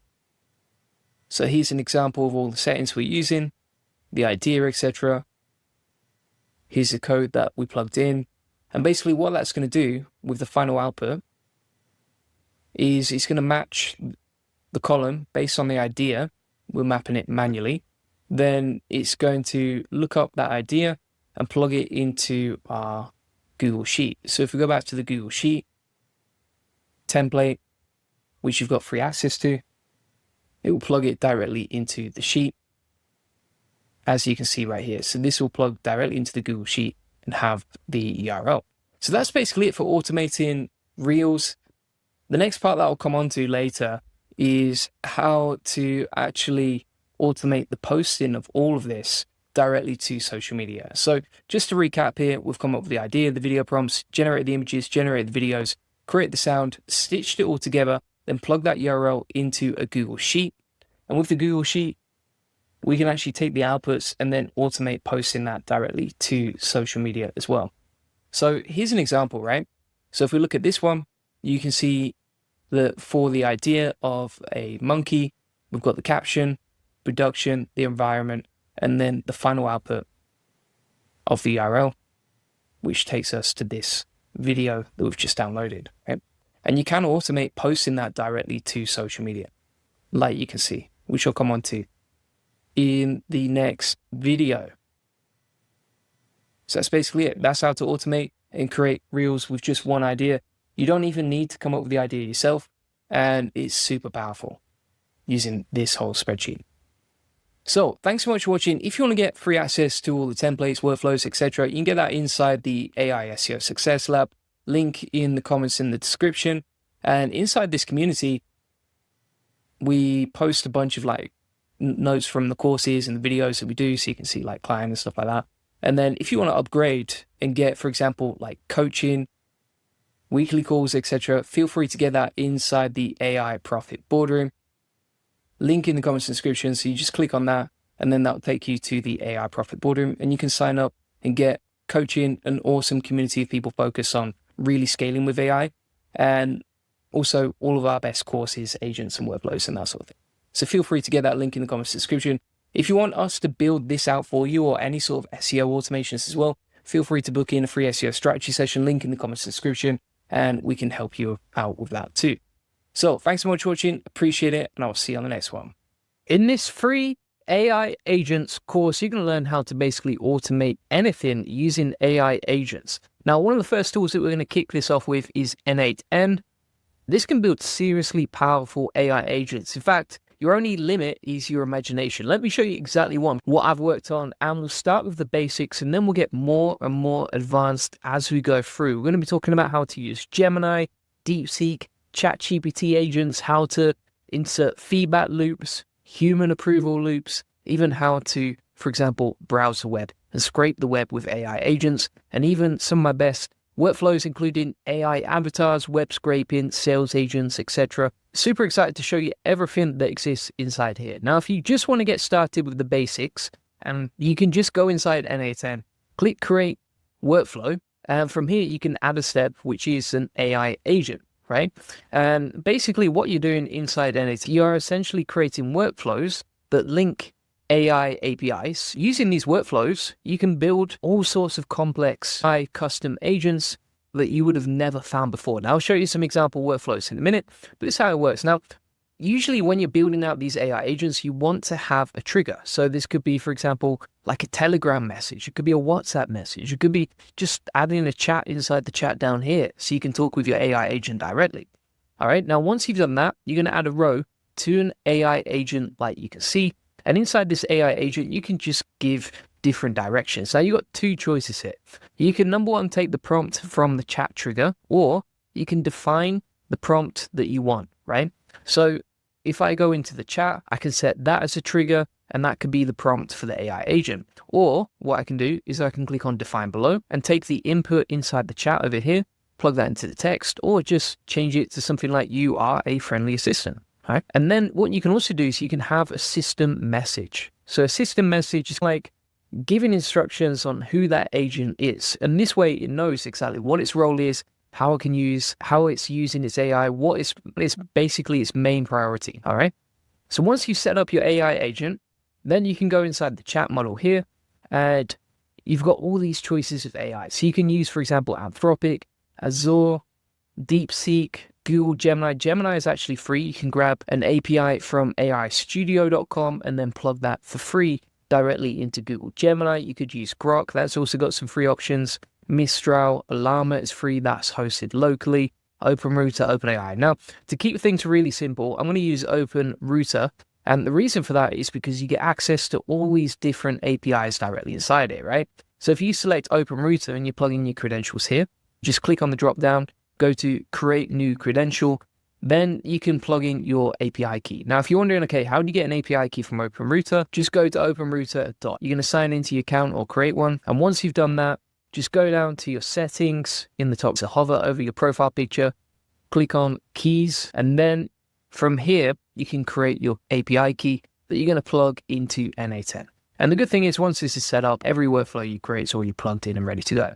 So you've got access to all these different APIs directly in here. If you want to go free, if you want to go on a budget, for example, you can actually just type in free on the model section and choose between all these different options. So you've got DeepSeek there, Google Gemini, Flash Experimental, to Llama. Llama is very fast. Not many people know or use it. And you've got Quen as well, which is another Chinese AI from Alibaba.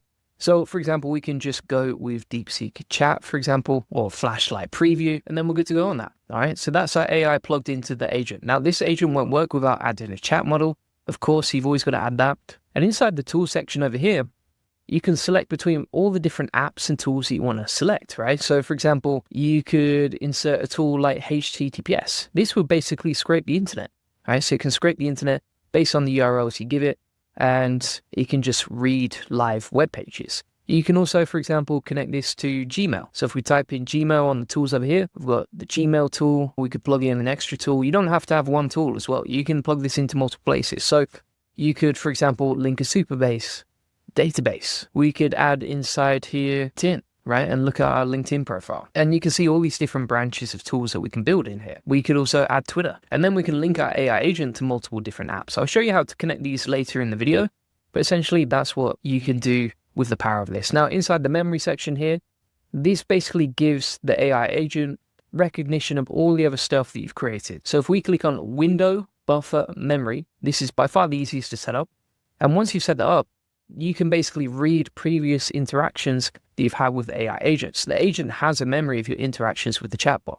Now, that's useful because the more context your AI agent has of how you like to interact with it, the better the outputs of what you get from that AI agent. So we could add, for example, like 10 different messages, and this would read up 10 past interactions with the model, and it would look at those as context of what we've done so far. And if you want to delete any of this, just right click the module or just click on the bin at the top there, and there you go. All right. Now, if you wanted to test this workflow out, this is basically how to build your own AI agent custom built to what you want in literally a couple of seconds, in literally a few clicks, like you can see today. Then we can say, okay, are you working? And that's going to trigger the AI agent to work. And it's okay, I will be a friendly assistant. How can I help you today? All right. And so you've built your first AI agent in the space of a few clicks. Very simple. And also, the API didn't cost you anything because we're using Google 2.0 Flashlight Preview.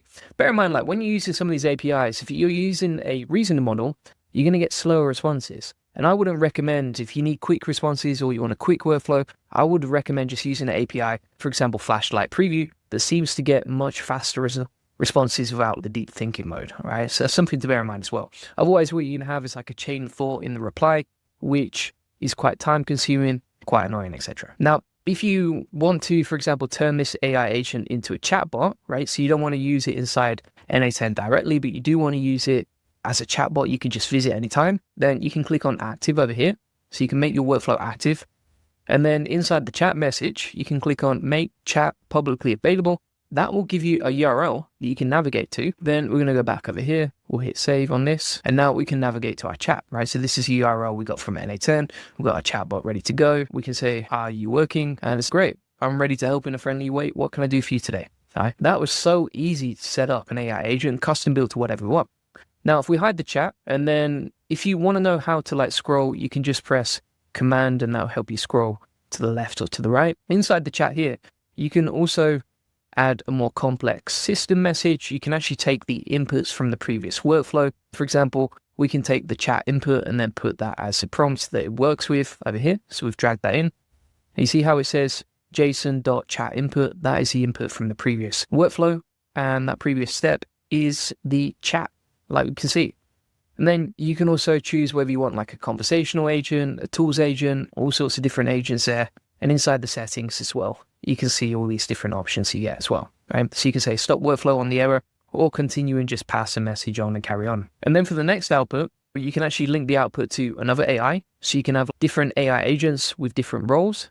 Or what you can do in here is you can say, okay, send this message that we got from the AI agent over to Twitter, right? Whatever you want. So that is the basics of setting up an AI agent inside n8n.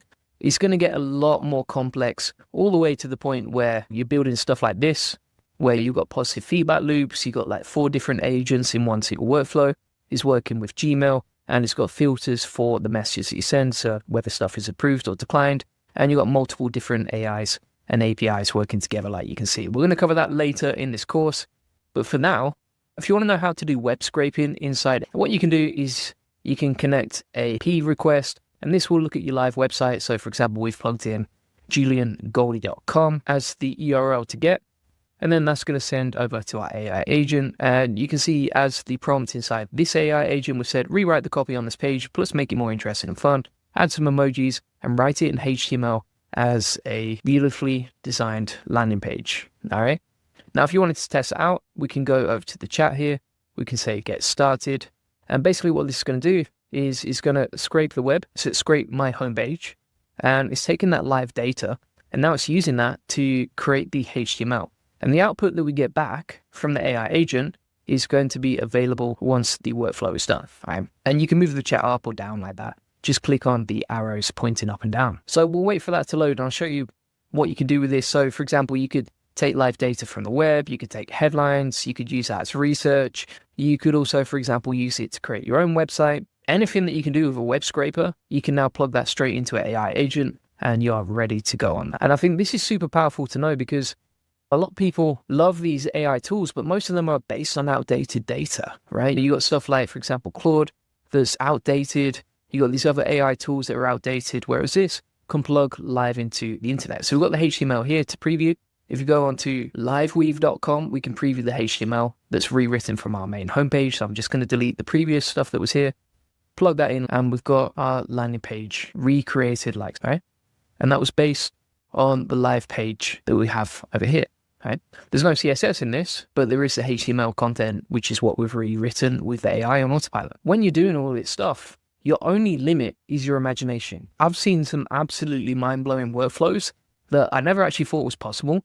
And honestly, you can create something that's better than a SaaS tool. Like you can create your own startup SaaS in the space of minutes. You get faster and faster as you use this more. And additionally, it's all personalized to you and your situations. I don't code, I don't understand code, but I can easily build an AI agent that does. And I can create a team that's almost like a team of employees working together. But instead of waiting days or weeks for the work to get done, it gets done in one click, like you can see today. So with that, let's get straight into the rest of the course. I'm going to show you how to build AI agents using Gemini 2.0 completely for free. So first thing you want to do is go over to n8n, get your free trial for 2 weeks. And then also from there, you're going to grab a free API key. Now, the way to do that is you are going to go to aigoogle.com, then you're going to go to get API key. From here, you're going to click on create API key, and this is completely free. And you can just click create an API key, right? Once you've done that, you can actually plug that into an AI agent workflow like you can see inside n8n. Now, I'll give you access to all of the tutorials and templates from today inside the AI Profit Boardroom. But essentially what you can see here is we've got an AI agent ready to go, plugged in. We've tested, are you working? It is working. It's beautiful. It's easy. And it's very simple to create these one-click AI agents for free. Let me show you exactly how we set it up step by step. Delete that. We'll start from scratch just for you people at home watching. We're going to click on add a new step now. And inside the AI workflow, you want to make sure that you have AI agents set up, right? Or what you can also do is just add a first step. And if you want to trigger the workflow with a chat trigger, so for example, when you chat to your AI, then you can easily do that using this method right here. So what you can see is you're building out an agentic workflow, and it's really simple and easy inside NA10, and you just click on AI agent, right? So you can connect different apps and automate a lot of different things using this autonomous AI agent, right? So if we click on AI agent, so it's going to connect it over here. We've got the options. I'll come on to exactly how to set that up in a second, but essentially when a chat message is received, that will trigger the AI agent. And then inside the chat model over here, you want to select Google, and we're going to select Google Gemini chat model so that we can use the latest AI. Now, if you're wondering, okay, how do you connect the API that you got from Gemini Sec inside here, right? So the way that you do that, create a new credential, and inside the Google Gemini account section here, you can leave the host as the default and then plug in your API key, which again, you get from AI Studio. Click Get API Key, create API key, and then you can plug that in. Pretty simple as stuff. Now, the good thing is once it's set up inside NA10, you got your credentials saved, they're ready to go. You can select them anytime. Now, the important thing here is that you're not going to use the default model selected. So it's going to start off with Gemini 1.0 Pro. Obviously, you don't want that. You want to go for 2.0 and the latest model. So you can see here, we've got different dates on the releases.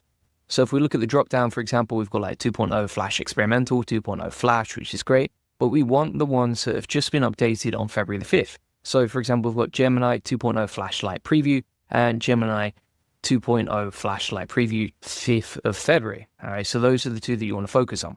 So we'll go with this one for now, and that is ready to go and set up. If you want to just test that it works, once you've added your API key and the chat trigger, then you can go inside the chat and just say, are you working? Just to double check, okay, is this actually working?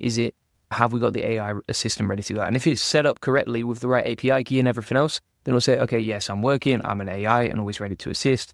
Okay, all right, once we've done that, if you want to just reset the workspace and zoom out a bit, then I press Command-0, that just zooms me out, and now we can zoom out and look at everything. Now, from here, what you can actually do is just connect tools. So you don't just have to set this up as a standalone chatbot.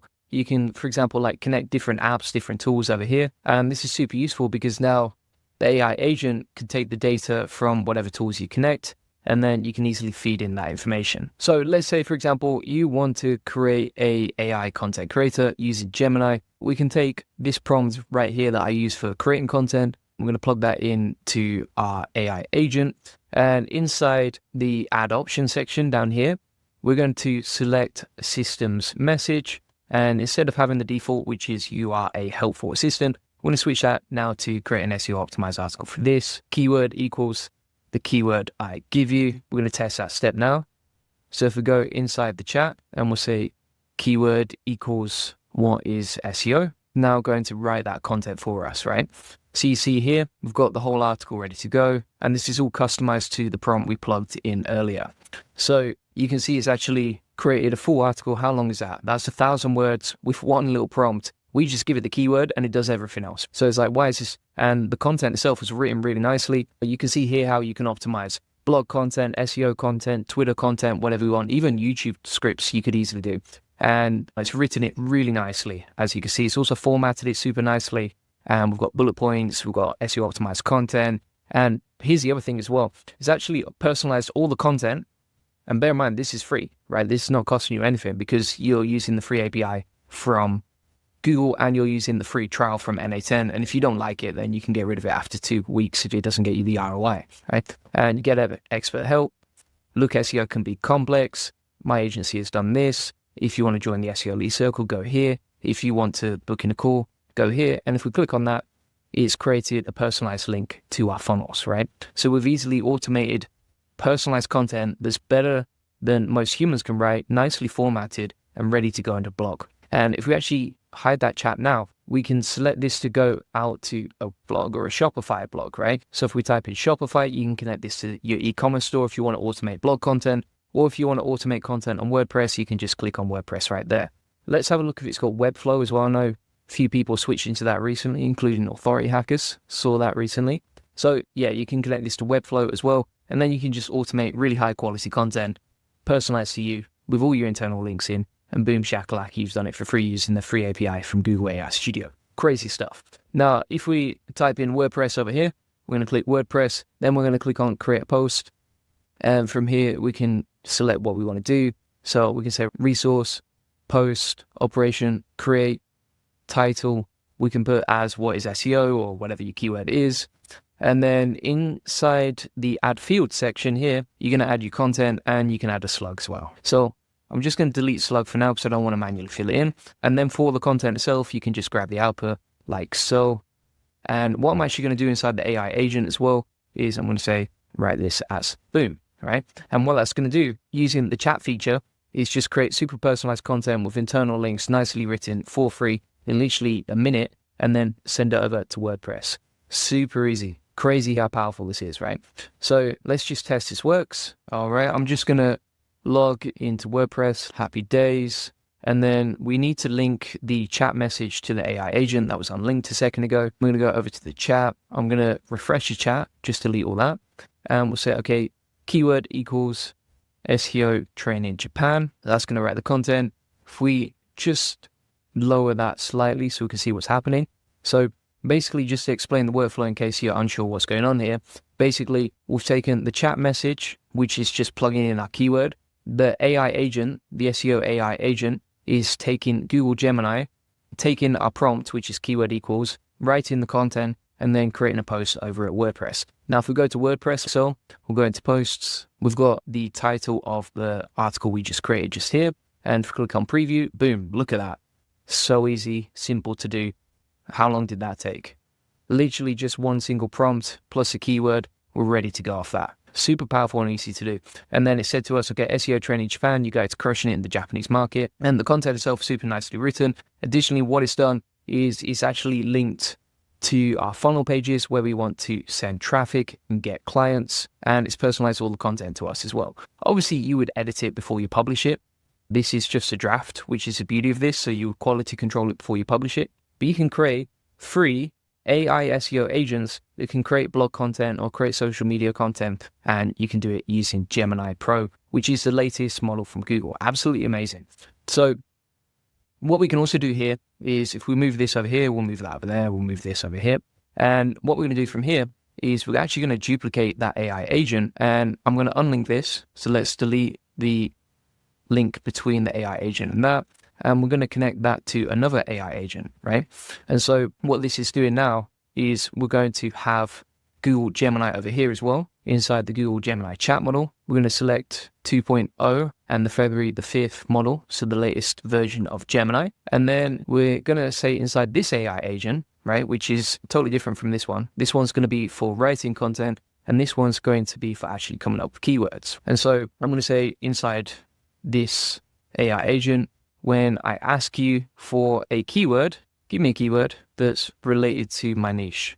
One single keyword, no other responses. All right.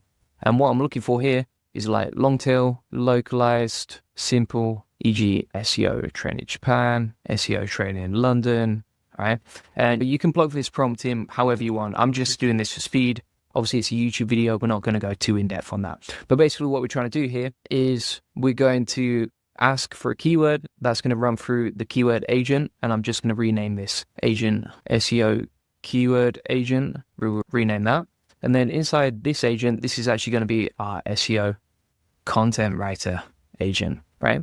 And so now we can automate the keyword, send that over to our content writer agent, and then send that over to WordPress in one smooth workflow. Now, inside here, what you're going to do is you're going to execute the previous nodes. All right, so I'm going to click on play over here. Then we're going to open this up, and we're going to take the output from the previous keyword agent and plug that into our SEO content writer agent. So if I take the output, we're going to take that and we'll plug it into the keyword section over here. All right. And so now every time this agent runs, I'm going to say pick one keyword from this, use that to write the article. Okay, so now basically what it's going to do is it's going to pick one keyword from the outputs of our SEO keyword agent, and it's going to use that to write the article. So if we go back to the keyword agent, now we just need to really give it some clear instructions on exactly what it needs.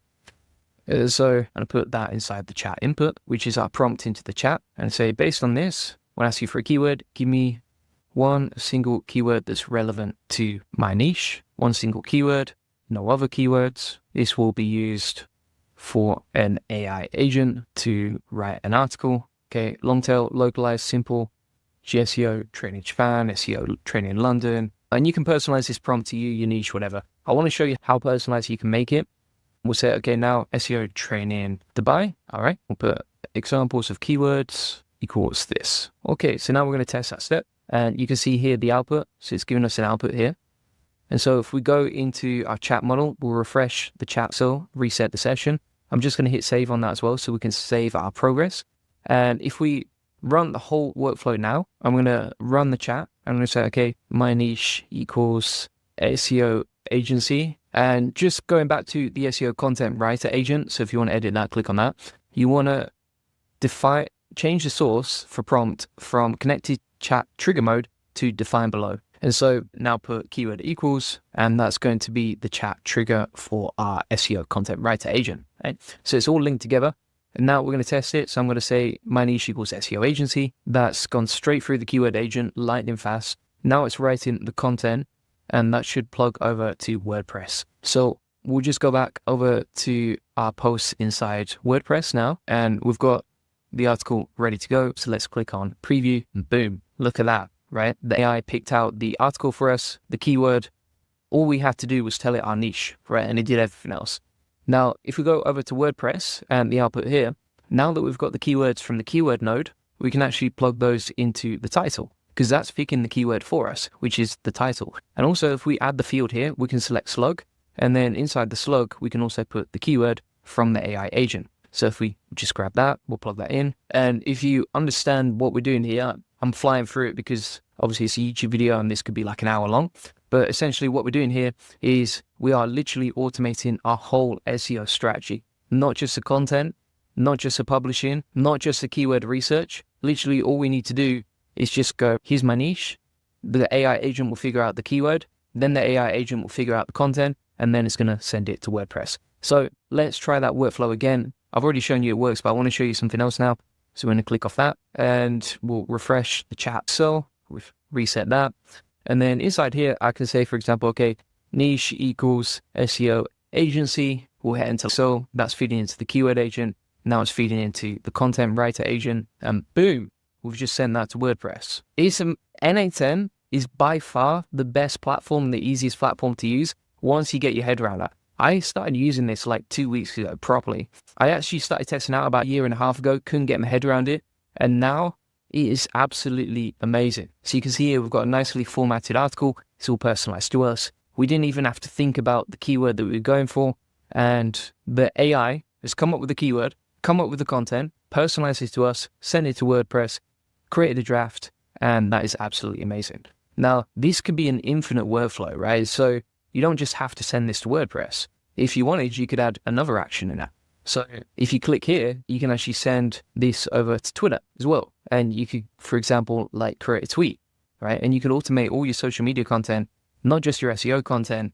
You could even, for example, like create a video script for that and then send that over to whatever your favorite AI video content creator is. But the main thing about this is you are creating an absolutely amazing workflow based on this AI agent. So what I'm actually going to do is I will take the workflow from today, the JSON file, and if you want to import that into NA10 yourself, so you can import the JSON cell, then what I'll do is I'm going to plug this into the AI Profit Boardroom. If you go to SOPs, we'll add a new page, Autonomous Gemini 2.0 AI Agents, and we'll call that Gemini 2.0 AI SEO Agent likes, all right? And also what I'll do is I'll take the transcript from today, turn that into an SOP, and then you've got the SOP plus the template from today. Additionally, if you go inside the AI Profit Boardroom, because we're still building it out right now, for example, like Halima posted recently saying, I'm looking for assistance with designing an opt-in page, setting a blog, and building up a website. And so what we actually did was I just created custom SOPs and tutorials for them directly here, right? So if you want to be a part of this community and you actually want something customized to you, I'm building out these AI agents completely for you for free to help you, and you can get all of that inside the AI Profit Boardroom. Normally you're paying agencies like $2,000 to $5,000 to do that for you. We did it within 24 hours for Halima just to help her because we want to build the best AI community in the world. So feel free to join that link in the comments description. And if you want to get a free one-to-one SEO strategy session that shows you how we take websites from 0 to 145,000 visits this month and generate hundreds of thousands of dollars in sales on autopilot, feel free to book that free SEO strategy session in this free link building acceleration session. You'll get a free SEO domination plan, discover the secrets of SEO link building, answer any questions you have one-to-one. You'll learn the best link building strategy for your website, plus how to quickly outrank your competitors and how to 10x SEO traffic based on what's working for us and our happy clients. Feel free to get that link in the comments description. Today, I'm going to show you how to build one-click DeepSeek AI agents using a new workflow I've never shown before. So what we're going to do is, first place you're going to start is at na10.io. And then once you're logged in, you're going to go to create workflow. And over here, you're going to add a new step. Now, inside this new step, what we're going to do is we're going to click on chat trigger, and that will trigger our automation based on the actual chat, right? You can even make this publicly available if you want, so you can share it with people, that sort of thing. And by the way, I will give you the blueprint at the end of this video, so make sure you keep watching if you just want to steal this workflow from me. Now, from here, what we're going to do is inside this workflow, we're going to click on AI agent, right? So if we click on the plus sign, we can now create an AI agent using DeepSeek, and we can trigger that to run our automations. So we've set up the chat trigger, which means the automation will start as soon as you start chatting with the AI agent. How do you start chatting? You just click on chat down at the bottom. And then how do you add DeepSeek to the AI agent? Now, at this point, we need to connect DeepSeek. How do we do that? So if you're using an older version of NA10 like me, we need to update the workspace. So what we're going to do is we're going to make sure that we update this, hit save changes. The workspace will go offline for a minute or two, but then if we go back to our dashboard, once that's updated, which should just take a minute, then we can get back into the game. All right, so that was super quick and literally took about a minute. So from here, what we're going to do is we're going to go back into the workflow. All right, and once you're back in your workflow, you're just going to hit on chat model. There's two ways you can implement DeepSeek, right? So they actually have a DeepSeek chat model where you can plug in the API directly, or what you can do is you can plug in OpenRouter. Now, the beauty of OpenRouter is that you can actually add in your credentials right here and just get an API key from OpenRouter. So if we go to keys over here and click create key and create your API key like so. Once you've added a new credential, plug in your API key, hit save. That's going to say connection tested successfully. Once you've done that, you can actually flick between many different models, right? So you don't have to be limited to just DeepSeek, but if you do want to use DeepSeek, then you actually get access to R1 Distilled Llama, which is a distilled version of DeepSeek R1, and that's completely free. And additionally, you get access to DeepSeek Chat for free as well, right? And you can have DeepSeek R1 for free as well. So you can leverage the power of DeepSeek and its API completely for free, and you can between many different models. We've got Mistral, NVIDIA, OpenChat, Qwen, etc. And so it's crazy what you get and how you can use it for free. For example, if we select DeepSeek Chat, like we now have that plugged into our AI agent. So if we go into chat and just check it works, we'll say, are you working? That's going to trigger the automation and we can see if OpenRouter is actually working or not. Inside here, we can test the AI agent. If we just say, are you working? We've got that running like so, AI agent running through OpenRouter using DeepSeek, and that chat model is working right there. Now, I've selected DeepSeek Chat. You can choose whatever you want, but that's basically how it works step by step, right? Now, what we can do is inside the tool section, we can connect this to many different apps, and also we can give custom instructions to the AI agent. So if we delete that, we're going to refresh the chat here and we'll hide that chat. What we're going to do from here is we're going to select add option system message. We're going to say inside here, using a previous prompt that I've used for creating video transcript blogs, I'm going to plug this directly into the system message over here. And basically what I'm going to do is I'm going to create a AI agent that can basically take the transcripts from my videos and then turn that into a blog post, ranks for SEO. Now you might say, okay, why would you do that? Well, actually, a lot of my transcripts written with AI are actually ranking really well. You can see, for example, all this traffic that we're getting with potential leads for our relevant keywords that you want to get on Google, right? So here's a keyword, here's a page, and these pages are written with AI using the transcript from our video example right here. The same, for example, inside Perplexity as well. We can rank our videos, but also our blog content inside these AI search engines, get more customers that way.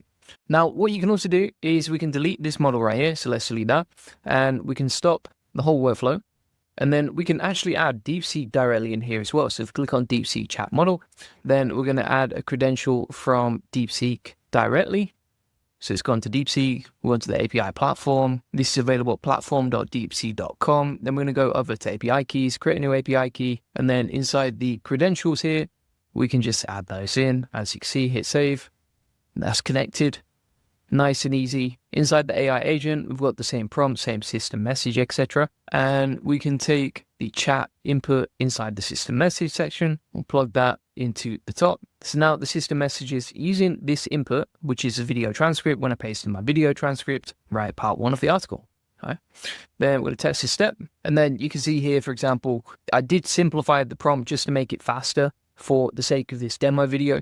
But you can see here, we said, create a blog from my video transcript that I give you. And then inside the response here, it's giving us a video transcript.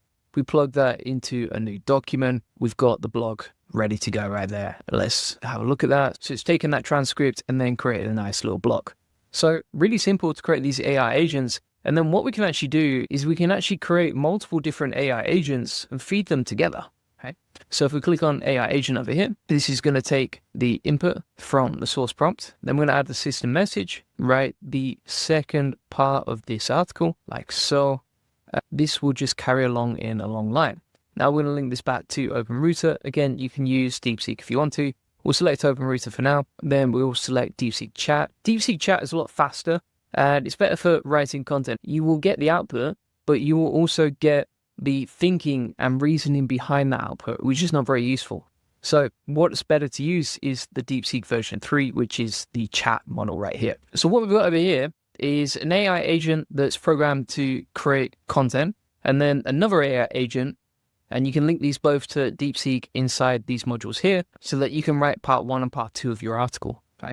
So for example, if we open up this AI agent, you can see here we've got tools agent, then we've put source for the prompt defined below, and then we said based on my video transcript that I pasted in, create a blog, and basically this .chat input is the chat transcript that I would take from Descript. So I've got my video transcript right here, and then I've taken that and plugged it directly into the chat. It's what's going to form part of the prompt. So this bit is dynamic and it changes every single time you write a prompt. Now inside the system message, these are the instructions on how to write the article, how to prompt it, etc., how to get the best out of it, right?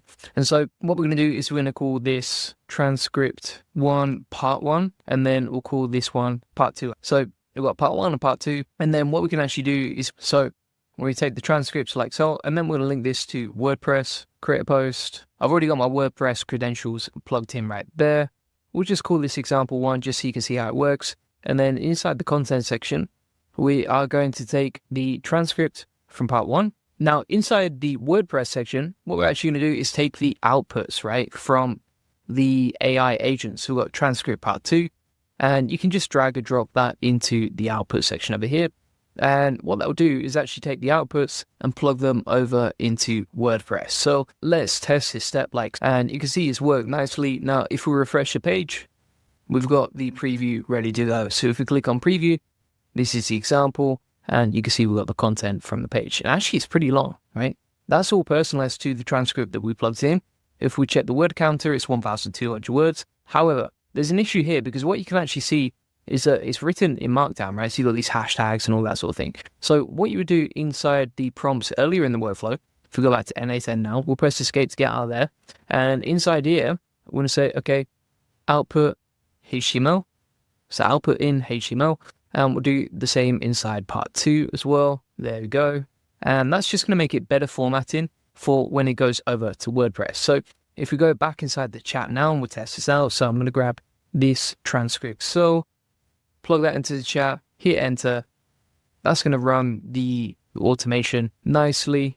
And now it's on to part 2 of the transcript and it's writing the content and then it's plugging it over to WordPress. So if we refresh WordPress now, we can preview this and that's running over to WordPress now. The one thing I want to say over here is that inside the chat, right, if you're loading in something quite big, like a long article, complex, like you can see right here, you've got multiple chains inside the steps, multiple agents working together like these transcript agents, then you can use other APIs, right? For example, if you find like DeepSeek is too slow for you, then you could use something like Mistral, which is super fast, or you could use Google Flash Thinking, right? So it depends what you optimize it for. So we're just going to refresh the page now. We have the preview ready to go. Let's open this bad boy up. And now we have the content ready to go. Like you can see, it's all updated. It even has a CTA to join the free ASEO Accelerator, which is our Facebook group. This is all customized to us, nicely formatted, ready to go. And obviously you would quality control it before you publish it, but you get the idea. You could also delete that and you could add like a different app. So for example, if we type in apps over here, so if we click the plus sign, we can actually type in, for example, like Google Docs. You could output that to Google Docs. If you actually wanted to publish it directly to LinkedIn, they do have this LinkedIn tool. and then you can click create a post. And if you want to delete any modules that you add, you can do that too. But yeah, super powerful and simple. Now, also based on this, what we can do is we can click on Advanced AI Agent, set up another DeepSeek module right here. And this can be our keyword agent, right? So let's say, for example, if we add OpenRouter, select DeepSeek, this can be our keyword agent that basically finds a relevant keyword and title for our article.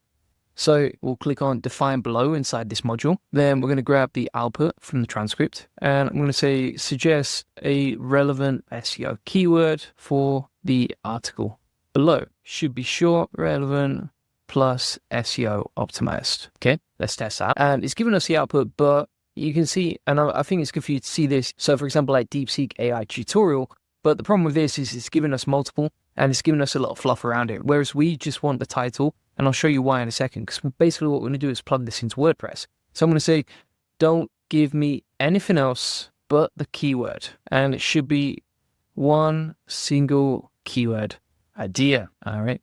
Pick the best one. Now we're going to test it out. And the good thing about this is you can test the steps, you can see what you think, you can trial each stage of the progress before you get what you want. Okay? So for example, it's come back to us with DeepSeek AI automation workflow. Perfect. We just don't want any quote marks. Let's test it out again. And the better you get your prompts, the less you need to edit the content and the outputs later, right? So the more time you spend on the prompts now, the less time you have to waste later getting the best outputs. So you can see here, for example, we've gone from a massive paragraph to 5 different keyword ideas, to one single keyword idea, but it had a hyphen and quote marks, to like a title and a keyword that's ready to go. Boom, right? Now, if we zoom out of this workflow, we're going to go back into WordPress. And what we're going to do over here is we're going to take the keyword output and we're going to plug that into the title, right? We'll delete the previous title, which was example 1. We don't need that. And also inside here, we're going to add a field called slug. Inside the slug, we'll grab the output, and that's going to be the URL of our article. So using that keyword stage, we've now got a title and a URL for our article. So for example, like juliangoldie.com/DeepSeek AI automation. Now, I saw a YouTube comment the other day that was asking, should you ask it to come up with an SEO title and a meta description and all that? I don't bother with all that, right? I want to make this as optimized and as fast as possible. And bear in mind, like 50% of the time, Google, when it comes to SEO, is just going to come up with a rewritten meta description based on the content. So most of the time, you don't need to specify a meta description. Most of the time, as long as the keyword is relevant, you're good to go. We've got that automation looking really good. Now, you might ask as well, like, why would you have 2 different sections for the transcript, right? If you're writing one single article. The problem with that is if you just have one section, it's just going to write 400 words, 500 words. The article is not going to be long or as in-depth as is required for a good article. So it's better to have 2 different steps. Get the article and the research and the depth you need. Get the keyword so that you can filter that to WordPress. And the cool thing about this is it's all set up and ready to go now. So every time I create a video, I can create a nice transcript that's just ready to go over and over again. Every time I return to this workflow, it saves me so much time and we're absolutely flying. So now let's test this all out together. I'm just going to make sure I save this. Always save your progress on End of 10. Otherwise, when you back out the workflow, it's not going to be there for you anymore. And then if you want to change the name of your workflow, like for example, video transcript creator, you just basically do that.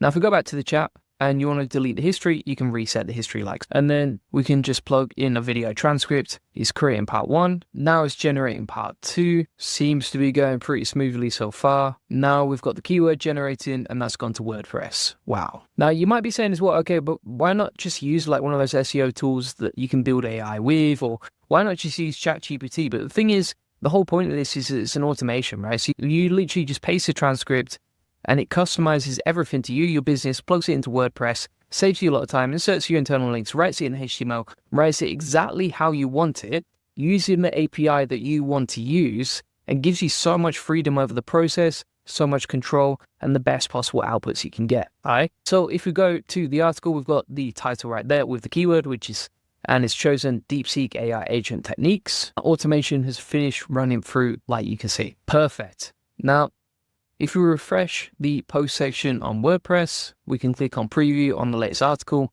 and it's picked the title. So the keyword tools agent has then plugged in the title right there. So we've got the SEO optimized keyword title. Additionally, that's going to be the slug of the article as well when we publish it. Then we've got a nicely written article. So it said, want to build killer content fast? Ever wondered how to automate your content creation using AI? then you've come to the right place. I'm going to show you how to build one-click DeepSeek AI agents using a workflow that can seriously streamline your content process. And then you can see it says watch the video tutorial below, and you just insert the URL that you want to embed. Everything is nicely set up as well. As you can see, it's all nicely formatted, and additionally it's linked out to our funnels. All right, so for example, this is all customized to us, our brand. It's giving us it's inserted some nice techniques, how to maximize efficiency, AI tools, and then also a CTA at the end, plus some FAQs again, and that was super simple and easy to do. Now, before you publish, of course, you want to always quality control anything that is client facing in your business. So I've got a checklist that will include inside the AI Profit Boardroom along with the workflow from today. But that's basically how you can build like DeepSeek AI agents. So you can customize it to whatever you want. So today, for example, I wanted to create an AI agent that could take my video transcripts into SEO optimized articles. But basically any repetitive process that you're using day in, day out, you can now automate using DeepSeek. And it's very linear. Plus, it's just like drag and drop.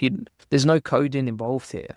It's absolutely amazing. The other thing I tend to find is it's a lot simpler and breaks less. The Zapier constantly gives you errors, and Make.com is a lot more complicated to set up. A lot more things can go wrong. Whereas N8N, once you get your head around it, it's just absolutely amazing. It's really powerful. Now, some other cool stuff as well you can do. If we go back to the chat trigger over here, we can actually click on Make Chat Publicly Available. If we select that URL, it's now ready for us to just start using as a chatbot plugged into our N8N automation, right? And then you can change the initial message here. So for example, you could say, hi there, what's the video transcript you want to use? You can have an authentication as well. So if you want to password protect that, you can. Then if we save that, click on the URL, you can see inside the chat here is, hi there, what's the video transcript you want to use? And then you just plug in the video transcript that you want to create content from. As an example of that, we've just pasted in this video transcript. It's running the automation like so. We'll just wait for that to roll out. And then once that automation is finished, it'll plug it into WordPress. Pretty simple and easy to use. So I'm just going to unselect. And then if you don't want it to be available anymore, just deselect, make chat publicly available. But yeah, that's basically it.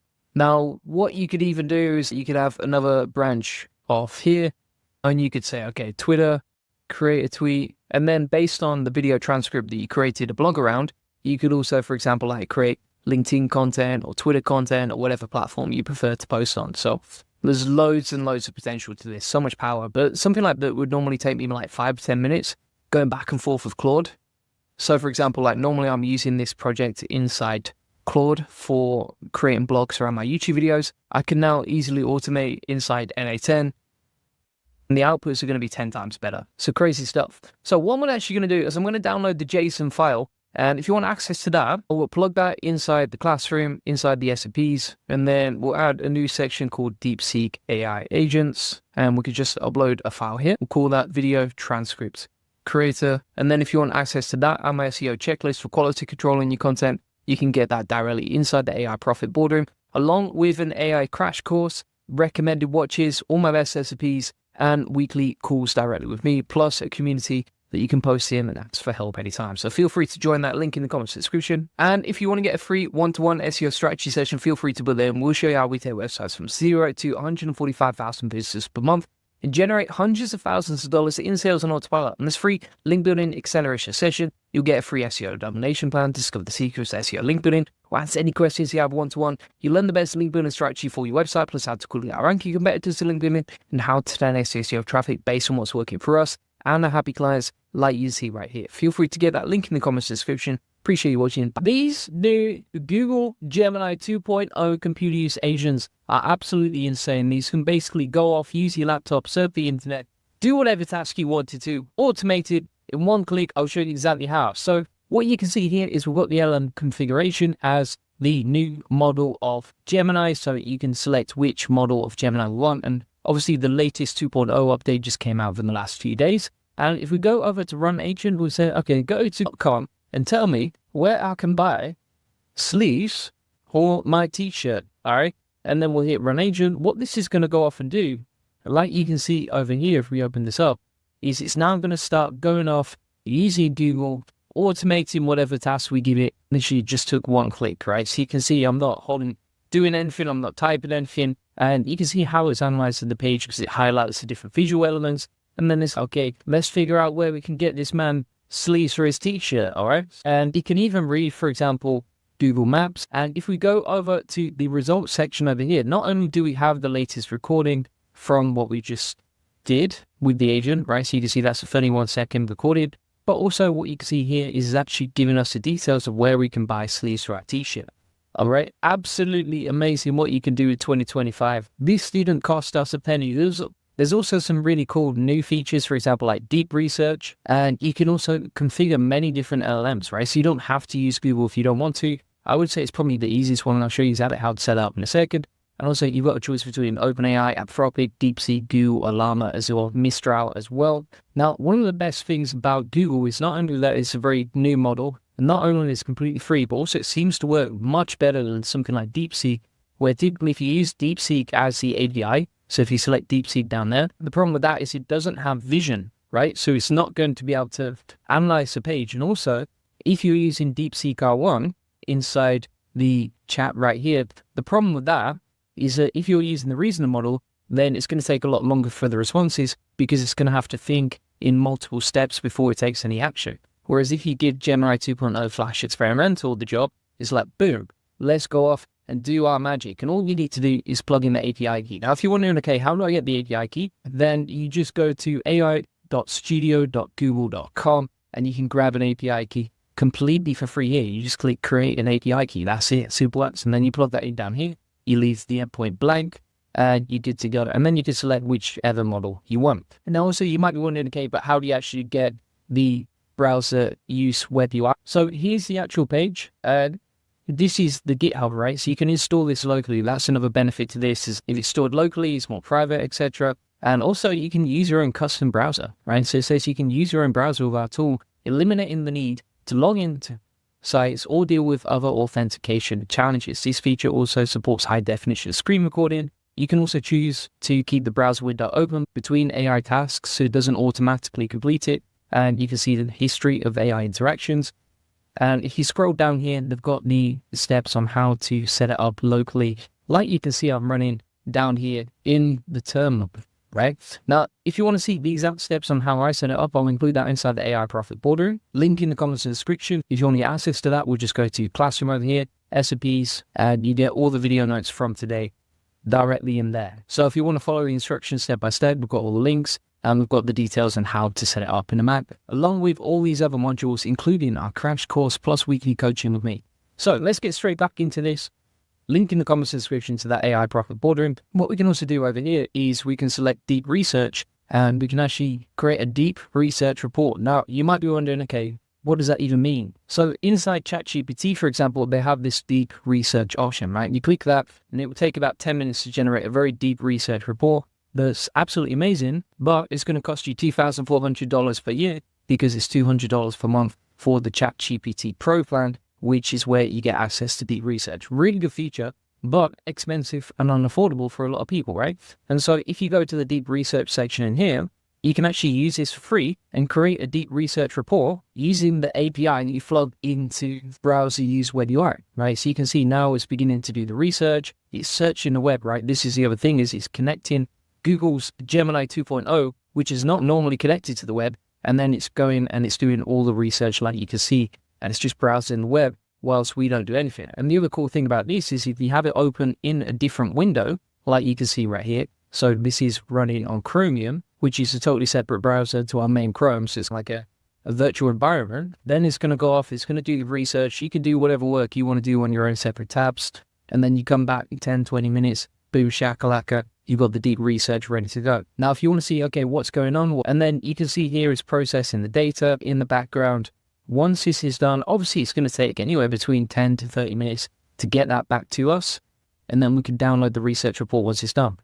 Also, you can see now if we go back here, it's already doing the research, it's accessing different papers around the web, and this is all whilst I'm recording a video talking to you, all right? It's just in the background doing its magic, searching the web, and again, this is completely free. Plus, when I set this up this morning, between setting up web UI and inserting the API for Google AI Studio, it literally took me like 5 minutes, right? It's so quick and fast to use these, especially once you get a bit of experience setting this all up. Now, inside the run agent section as well, you can also add some additional information, so like some hints on to help the LLM complete tasks. So for example, potentially you could give it like some login details if you feel comfortable with that, and then it can go off and start logging into different places and doing its magic. Obviously, if you're scared about privacy, you wouldn't do that. And then also you can click here and select use your own browser, right? So this is how you can configure the browser settings inside user web UI to just go off and start using your own browser so that you don't need to log in for it. Then because we're using a vision module, aka because the API from Google Gemini can actually see your screen and interact with it and understand what's going on, then you can select use vision here, which you can't get with many other models. Right? There's not many models that use vision as multi to be able to operate the internet. Also here you can change the actions per step. So you can say, okay, I want you to take 10 actions per step maximum. So that, for example, if you're using something like OpenAI, then you don't get rinsed on the credits. And also, if you're using a free API, then you can add more actions if you want to go more in depth without it getting stuck. You can also change the temperature, so the amount of randomness in the model outputs, and you can even load like a previous config file, right? So if you've got like a configuration that you really like,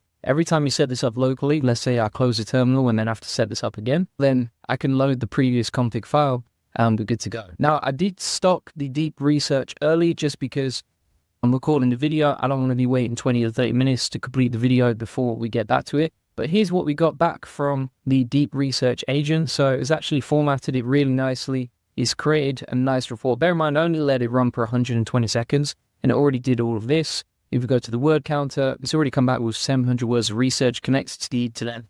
And that is very useful. That's an actual use case. I know a lot of people say with agents, they don't have a use case or that sort of thing, but actually this does. Research is something, particularly if you're a content creator or a business owner, you're going to be doing like every single week or every single month. So super powerful to do, very useful to have it there. So what we're testing out now, as I've said, go to llamacoder.together.ai and build out a to-do list app. And you can see it's already typing that out using Qwen 2.5 Coder. It's just running in the background, building out an app for us. I can't even code, but I'm getting an AI agent to do it for us. It's doing this all locally. It's not costing us a penny. Now, if you see it struggling like that, for example, what we can say inside the context, we can say, wait 15 seconds for the coder to build out the app, plus be patient, man. You can't rush greatness, all right? Then hit run agent. Like, now at this point, you're probably going, okay, that's great. It can code for you, it can build apps for you, but it's using Chromium, which is not logged in with your current sessions. You can't interact with your actual environment. Maybe some people watching this are feeling a little bit crazy and want to test something out. So what you can actually do is you can set up the env file inside the, I've got details on how to do that inside the AI Profit boardroom. And if you select use your own browser, run your Chrome in debug mode and set up the env file correctly, then what you can actually do is just get the agent to run directly in your Chrome browser, which is absolutely wild stuff. Let me show you an example of this, right? So if we say now inside run agent, go to aistudio.google.com/new chat, start chatting with the AI. Right. And we've got the LM configuration as Google Gemini 2.0 Flash experimental. We're going to run the agent inside this current browser session so that the AI is speaking to the other AI. And we just get really meta here. So if we run the agent like that's going to open up a new tab. Now you can see it's navigated to the correct window and it's analyzing the screen. It's hello AI, right? And by the way, this is really weird now because you got an AI speaking to an AI. And they're just having a cheeky chat back and forth, aren't they? So start. And it's messing around. It seems to be messing around with the temperature. It's having a little conversation, a little bit of small talk. And it's what can you do? And so now the AIs are both going back and forth with each other. And it's, can you generate images? All right. So you can see how the AI can interact with another AI. And then what you've got is an army, like a swarm of AI agents all working together to get whatever workflows you want to get done, right? So this is really a previous limitation of AI. So you couldn't get it to generate blogs for you without you being there to supervise it. But with this method, you could go off, you could create a cup of tea, and who knows what they're talking about in the background. Now, I don't recommend it. This is probably not a safe way to use AI, particularly if you've got all your logins, all your details stored inside the browser. But I would take that risk on for you just to show you how crazy this can be. And then one day, maybe I'll get sleeves on my t-shirt, all right? I'm going to stop that browser session for now, but you get the idea. If we go over to results now, you can see that it's giving us the final results and what happened, how it worked, etc. And that was just with a super basic prompt.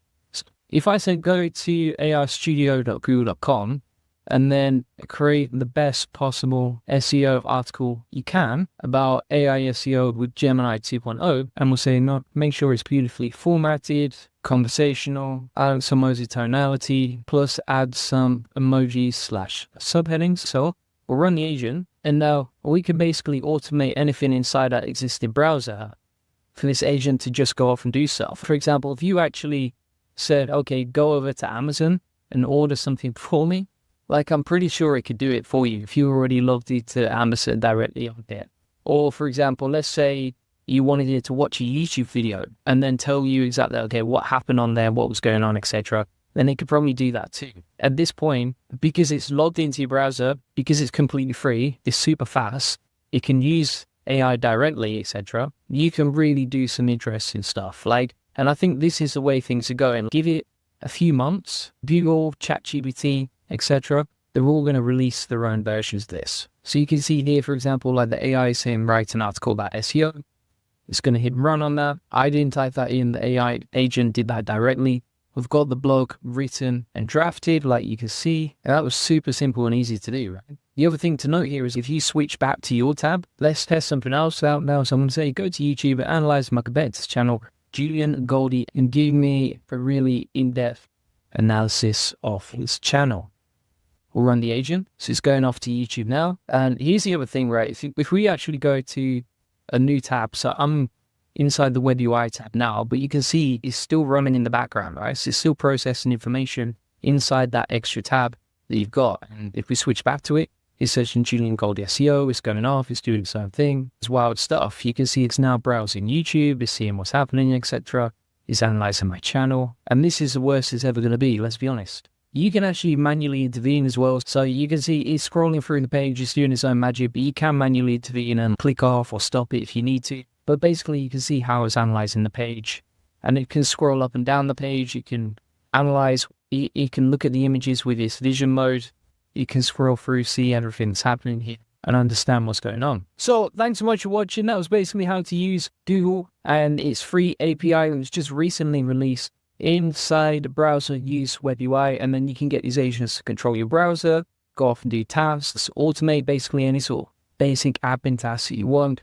It can do research, deep research.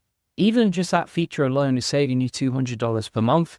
And you can see how it's connected to the internet and how these AI agents work, plus how to set them up using web UI. Now, if you want all the instructions on how to set up the terminal commands, how to get this running in your own browser, and also all of my best videos and tutorials and SPs on exactly how to use AI automation to make more money online and grow your business, feel free to get that link in the comments description. And if you want to get a free one-to-one SEO strategy session that shows you how we take websites from 0 to 145,000 visitors more and generate hundreds of thousands of dollars in sales and autopilot, feel free to book that in. On this free link building acceleration session, you'll get a free SEO domination plan, discover the secrets of SEO link building, or answer any questions you have. You'll learn the best link building strategy for your website, plus how to quickly outrank your competitors in link building, and how to 10x SEO and traffic based on what's working for us and our happy clients, like you can see right here. Feel free to get that link in the comments description. Appreciate you watching. The new GitHub Copilot agent mode is absolutely insane, and it is free to get access to. I'm not paying for this plan, and you can see here we've got access to GitHub Copilot chat. Now I'm going to show you exactly what you can build with it, how you can use it. They've got two different modes. They've just updated it to agent mode as well. And if we select between edit mode, we actually get free access to GPT-o3 mini preview, along with Claude 3.5 Sonnet and Gemini 2.0 Flash. And they are free and available to use. So I'm going to show you exactly how you can get this set up. First thing you want to do is make sure that you download Visual Studio Code Insiders. That is completely free. You can download it on the website. I'll include the links inside the SB as well today. And then once you've done that, you want to make sure that you go down to extensions once you've installed this, and then make sure that you have GitHub Copilot installed like you can see right here. Additionally, we can also install Climb, and this can help you build apps, tools, websites, etc. If we install the extension Climb, which is also free, so we're going to click Trust, Publisher, and Install. Then we go into the settings. Down here, we can select Visual Code LM API, and then we can actually get free access to code inside Client 3.3 using O3 Mini, Claude 3.5 Sonnet, and you are not paying for these, right? Pretty crazy stuff. So let me show you exactly how you can build apps, websites, tools with this process. So the first way that we're going to do this is we're going to get a prompt from my custom GPT. If you want free access to this, it will be inside the SOP in the video notes from today. I'm going to say, for example, create an AI automation consultancy landing page selling me what I do, etc. This will be used within Hub Copilot. And then we'll just get the prompt from this. This is one of the best ways you can generate prompts for creating websites and everything else, because you're leveraging the power of the AI to come up with the most relevant prompt for you so that you can easily and quickly build this out. You could also include information about you, who you are, etc. And if we go back to Copilot now, inside Visual Studio Code, it's important to note that you do need insiders for this. You need Visual Studio Code insiders for this. And then we're going to start using agent mode over here. We'll plug the prompt in. Also here as well, just to note, you've got the chat version, you've got Copilot edits, right? 2 different modes right there. Something else to know is that with the free plan, you get 2,000 completions plus 50 chat requests. If you're using the paid plan, you get a lot more. But for most people, they won't even go over those sort of limits. Then what we've done is we've taken the code from Copilot, as you can see, plugged that into the edit mode, it's created the HTML over here, and we've got that good to go. And now if we switch to agent mode, which you can do down here, so you can select between edit and agent, say now run this. Just make sure when you're doing this, if you're creating a new file from scratch, you would make sure you save the file. This is how easy it is. So for example, we've said create a website that looks like eBay, using the agentic mode, and it's setting up the CSS and the HTML structure. And if you want to open up a new folder, and let's say you just want to store your files all in one place, you can click on open, set up a new folder. And then if you want to toggle the Copilot on and off, just click on open chat over here, and that'll start generating stuff for you. Now you'll see 2 different icons right here. So let me zoom in for you so it's a bit more obvious. But you've got the chat and you've got the Copilot edits. So Copilot edits is where you're going to find the agent, and you can switch between edit mode and agent mode, right? So if we go to agent mode, and then we'll say something like, okay, create a website that looks like eBay, it's just going to start setting that project up for us. Now what you can see is it's creating the files for the project at the top. And if you need to switch between the files, like all you do is you click on the top left over here where it says Explorer, and this is where you can see your project files. It can be a little bit confusing, but that's basically how you use this. And then if you click on accept all the changes, we can click done. And then if we click run this, it will open it up in your browser like you can see right here. If we say, okay, create a beautiful SEO landing page, I'll plug in some information about me, who I am, etc. And then it will start going off and coding this. And the good thing about agent mode is that you can self-iterate, right? So it can see the errors, it can see any problems in the project and then go off and fix them. So you see here how it says apply and edits, and it gives us a percentage. You can basically like scan through all your code and be like, okay, we're going to edit this, edit that, etc. Here's what we need to improve. Here's how we can change the existing code that we've got. And also the cool thing about this is because it can make edits itself, it can just go off, code the project, you can go and do something else, and then in the background this is running and coding and editing.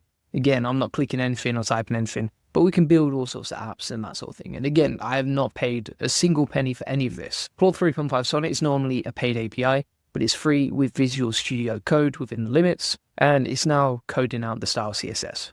The other benefit of this, say versus something like bold.new, is that it's hosted locally, so you've got the project folder with all the files, and then you can come back to it later. It's now finished running that project, and it's going to offer to run this in the terminal. So we open it up, and there's our website ready to go. Pretty nice, actually, to be fair. I think it's got links to all our social media accounts, nice and clean, full landing page ready to go. So even insert some icons and that sort of thing. And then you can build out the rest of the pages later. So if you wanted to build out the rest of the website, you just feel like, okay, now create the About Me page, and the agent can just go off and do that. Now, whilst that's running in the background, we can also run a new window. So if you right click the icon and then open up a new window, you can open up another project and then code like multiple pages, multiple websites, etc., all at the same time, because this is running on autopilot as an agent in the background. So for example, if we open up a new folder and then we go over to edit mode, we'll select GPT-03 Mini, just test it out, see what that's like. Obviously that only came out,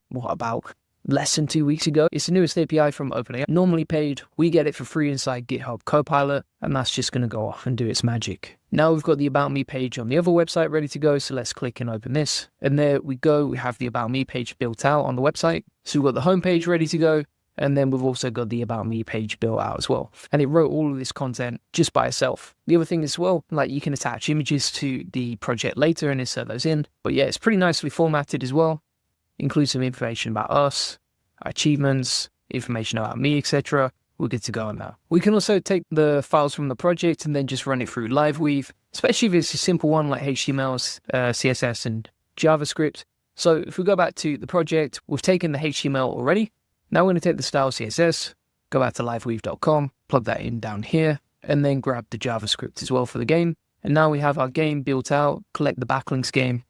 You can see the score is updating in the background with the website ready to go, like you can see. And if we go back to that project down here, we can switch to Claude 3.5 Sonnet for actually improving the front end, right? So for example, GPT-03 Mini, it will do a great job for coding the back end. But like you can see, like the design is not that nice when you actually land on the page. So even though it's functional, it doesn't look that nice. So the way that you can improve that is if we go back here and we say, okay, improve the design of the website, make it more beautiful, modern, sleek, and interesting. It's now going to start editing the page like you see. So it's generating the edits, going through the page, figuring out what to improve. And we don't have to do anything, right? It's really bridged a gap between someone who can't code but has an idea and just getting that implemented really quickly. Within the space of 15 minutes of testing this out and using it, it's really quick and easy to figure out, okay, here's how you use it, here's how it works, etc. And also you can see it's generating the edits for the style CSS and the index HTML at the same time and improving the JS. So it seems to be able to edit like multiple pages at the same time, which is pretty cool. Now we could take that, go back to LiveWeave, or grab the JavaScript again, plug that in here, and already it's looking a lot nicer.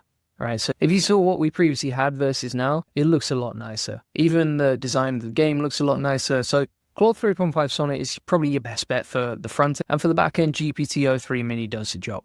So if we go back to this page now, we've got the game ready to go. I think the goal is collect the green ones, avoid the red ones, game over if you hit the red ones. That's it. That's how to build a game and a website at the same time for free using Copilot and AI in one single prompt. Pretty crazy stuff. And the way that we generated this idea right here was again using this prompt forge AI method, which is a custom GPT I built specifically for prompting bolt.new, Copilot, client, etc. to get really good outputs. If you want access to that, it's inside the AI Profit Boardroom, along with our crash course on how to make money and save time with AI. And if you go to the SAP section over here, you will find the link to the GPT. Now, if you want to get access for free directly to Claude 3.5 Sonnet and to code big projects out with that, what you can actually do is if you go to Klein, so make sure you've got Klein 3.3 installed inside the extensions marketplace. You go to extensions, Klein, install that. Once you've done that, go down to Klein here, and then inside your settings, so click the cog in the top right, select VS Code LM API, and then in this list, you're going to find, for example, Copilot, GPT 4, 4.0 Mini, 4.0, 03 Mini, Claude 3.5 Sonnet, and Gemini 2.0 Flash. Now, you can also insert instructions here, so you can insert custom instructions on how to use it. Let me show you some examples of what I've used previously.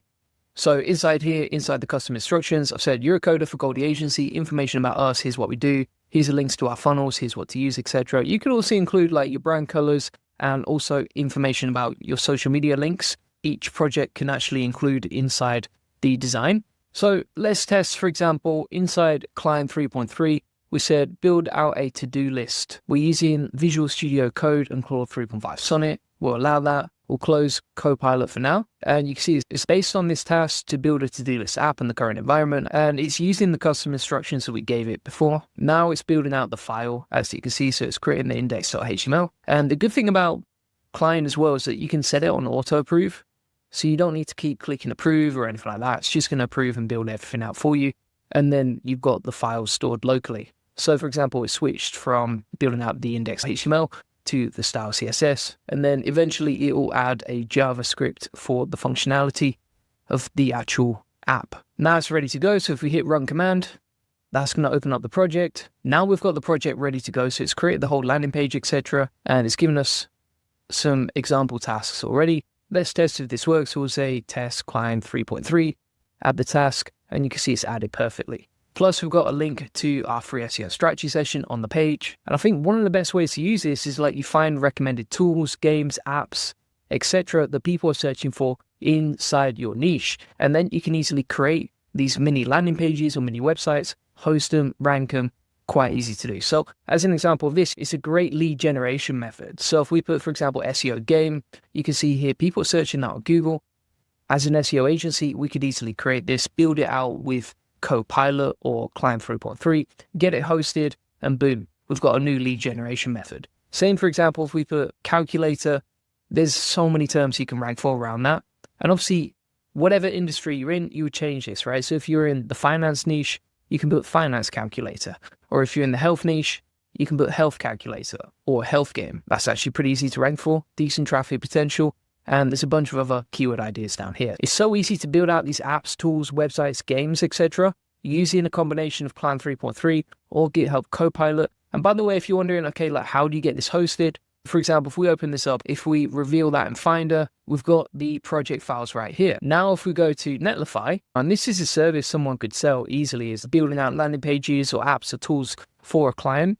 You can just go to add a new site, import from an existing project, Netlify drop, grab that folder from before, drag it in there, and then you can just easily deploy your files like you can see. And that literally took a minute or two. If we open that up, we've now got this hosted on a subdomain. We can share this with people. For example, if we open this up in a new incognito tab, we've now got a subdomain hosted with our to-do list or our game or our tool, and we built it all out for free. Even hosting it on the subdomain on Netlify is completely free. And just to be clear here, you're not paying for client, you're not paying for Copilot, or I haven't paid for it, and you've seen how much I've used it today. You're not paying for Visual Studio Code Insider. You're not paying to host it on a subdomain. Like, all of this is free. It's pretty wild stuff. Plus, you've got it hosted locally, so you can come back to the project whenever you want. And if you've never coded before, you could get this to work within a day. You can figure this stuff out.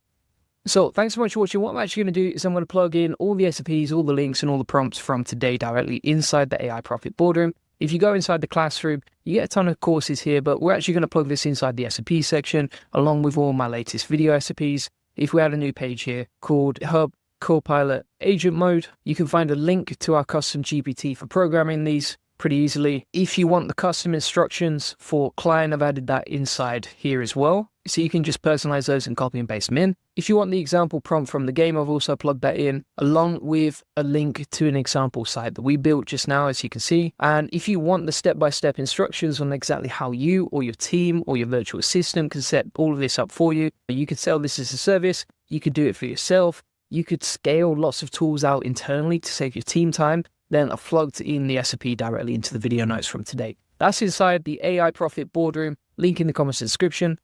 And if you want to get a free one-to-one SEO strategy session that shows you how we take websites from 0 to 145,000 visits a month, feel free to book that in. Link in the comments description. On this free link building acceleration session, you'll get a free SEO domination plan. So you'll get a custom tailored link building plan so you can generate more leads, sales, and profits to your website. You'll discover the secrets to SEO link building, or answer any questions you have one-to-one. You'll learn the best link building strategy for your website, plus how to quickly outrank your competitors in link building, and how to 10x SEO traffic based on what's working for us. Feel free to get that link in the comments description. Appreciate you watching. DeepSeek computer use agents are absolutely insane, and they're completely free. So what you can actually do is you can install browser use web UI, and this is running locally on our terminal, like you can see right here.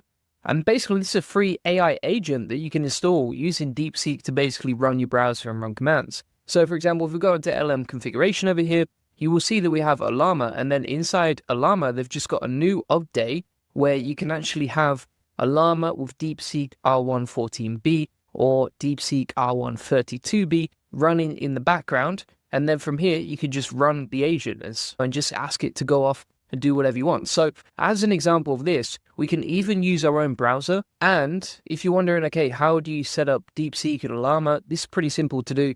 All you're going to do is you're going to download Olama. This is completely free and it's like a one-click install.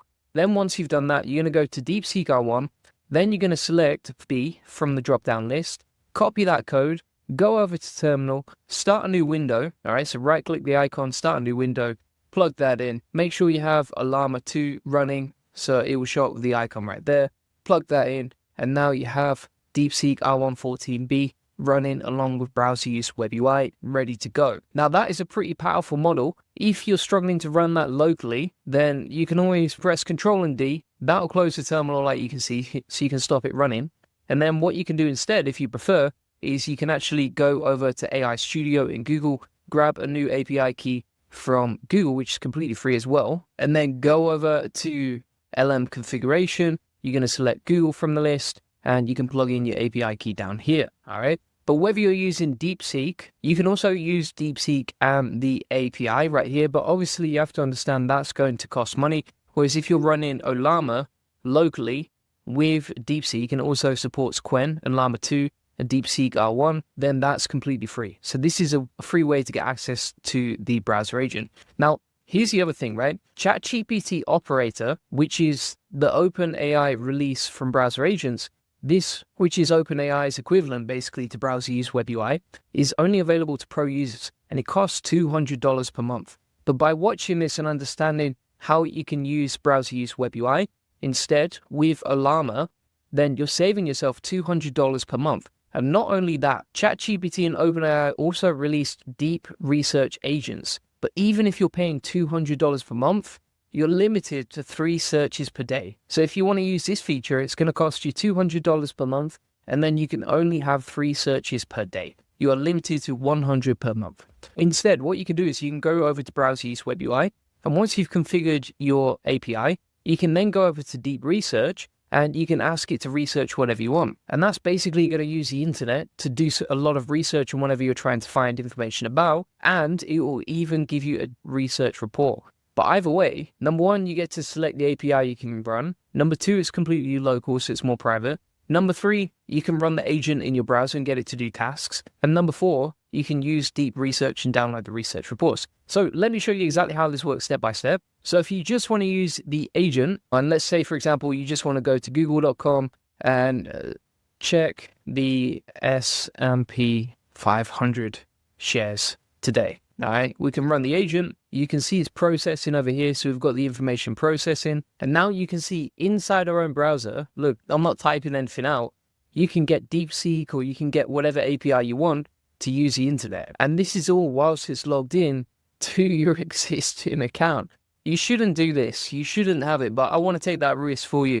And you can see here now it's interacting directly inside my Chrome. It's not like in a virtual environment, which you can run by default. I'll show you how to set it up in a second, but this is actually inside my main Chrome. Crazy stuff. All right. And then if you go to results, you'll see the information from the prompt that you just ran.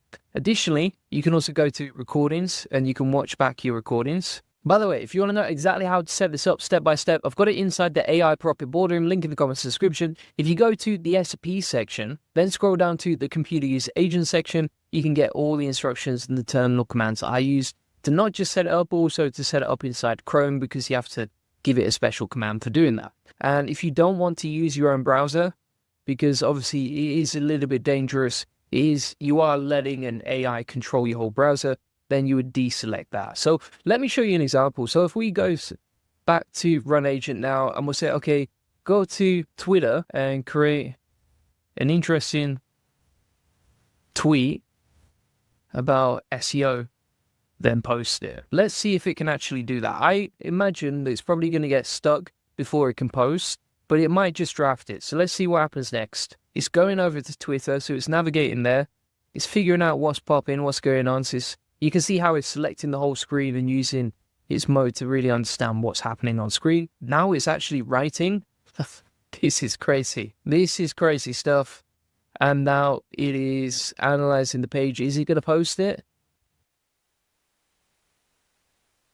Now you can see if we go back to the model thoughts, it didn't post it. I think it's going to have limits on what it can do, depending on which API you use. I'm pretty sure if you use something like DeepSeek, it's probably just going to post it straight out. But you can see here, you've got the model thoughts. So it's told you exactly what it's doing, how it's doing it, what it wrote, etc. It was incredibly fast at typing, actually. That was unbelievable. Now, if you want to stop at any time, you can just click stop, and that will stop the AI agent. Let's test something else out now. So I'm going to say, go to Amazon and find me the Link Building Mastery book by Julian Goldie. Let's see if it does it. So we'll run the agent now. You can see it's running there. So you're going to see if, you're going to know if it's working or not just by the bottom. And also this can just work in the background, right? So whilst you're running this, you can just carry on doing whatever you want to do. So it's going to run in a new tab, separate tab, like you can see, and it's going to figure out, okay, here's what we're doing, here's how we're doing it, right? You can see it's searching for the book, it's analyzing which book to click, and then you can see in the final results, so go to the results tab, it says the book Link Building Mastery, How to Rank Higher, Grow Your SEO Traffic and Build Authority with Backlinks by Julian Goldie is found, right? So it read the whole title from the book, found it, boom, ready to go. So it actually has a use case now because it can go off. It can draft messages for you on Twitter. It could probably go onto WordPress for you if you wanted to and start drafting a post. And it can also do deep research. So for example, if we say, okay, research how AI is impacting the SEO industry and websites in general, we're going to run the deep research report like so. You can now see it's running and it's just going to open up a new tab and start doing the research for us. So honestly, I think it's getting to the point now where it can do a lot for you, right? It can open multiple tabs. It can control your browser with all your logins in there. It can write tweets for you and draft them, so you just have to hit post. It can search for stuff on Amazon. It can build like full research reports like you can see. And it can do this all in the background whilst you do something else. As you can see, this is still researching, still looking things up in the background whilst we get other stuff done. Now, another AI browser, I wanted to show you this quickly because a lot of people are actually saying this is better than the ChatGPT operator as well, which is Convergence. And basically, you can get AI to complete your tasks here. Now, this is basically like a fully automated AI assistant. So, for example, let's say we want to summarize the top news stories today. We can just go to Daily News for me, and it already has these workflows built out. So, for example, it's like you will produce a daily update for the topics of technology and economics. Now you can see it's searching the web. So it's actually gone on to Guardian. It says navigate to the technology section, visit Guardian, pick a news story, click on the story and read it fully. And this is basically like another virtual environment. So it's a bit safer than running browser web UI inside your own Chrome login. Much safer to have it in a virtual environment. The only thing that I would say with this is it seems to be a lot slower than using some of the other APIs we were looking at before.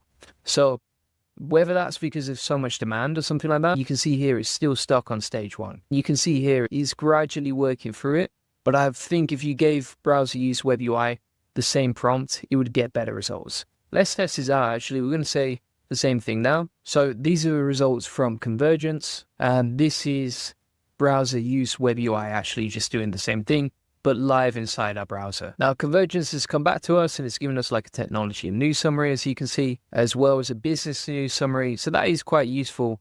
I think you could use ChatGPT 4 for the same thing. I don't think you actually need a browser for that. And you can see the browser use web UI is just doing its magic, but it's already been 2 minutes. So we're going to stop it there and see how it went. Yeah, I would say Convergence AI actually got a better report. I think because of all the pop-ups, Convergence AI actually did a better result than the computer use agent inside browser use web UI. When you're doing this as well, just a little tip here is like, if you're going to run the deep research report, don't run it in the same browser. Use a separate browser because it's going to open up many tabs. Seems to be quite buggy if you use it in your own browser. So for running the agent, that's great for using it in Chrome. And by the way, all the SOP, all the instructions, all the commands that I use to set it up are inside the AI Profit boardroom. But if you're going to do deep research reports, just make sure you don't have that selected.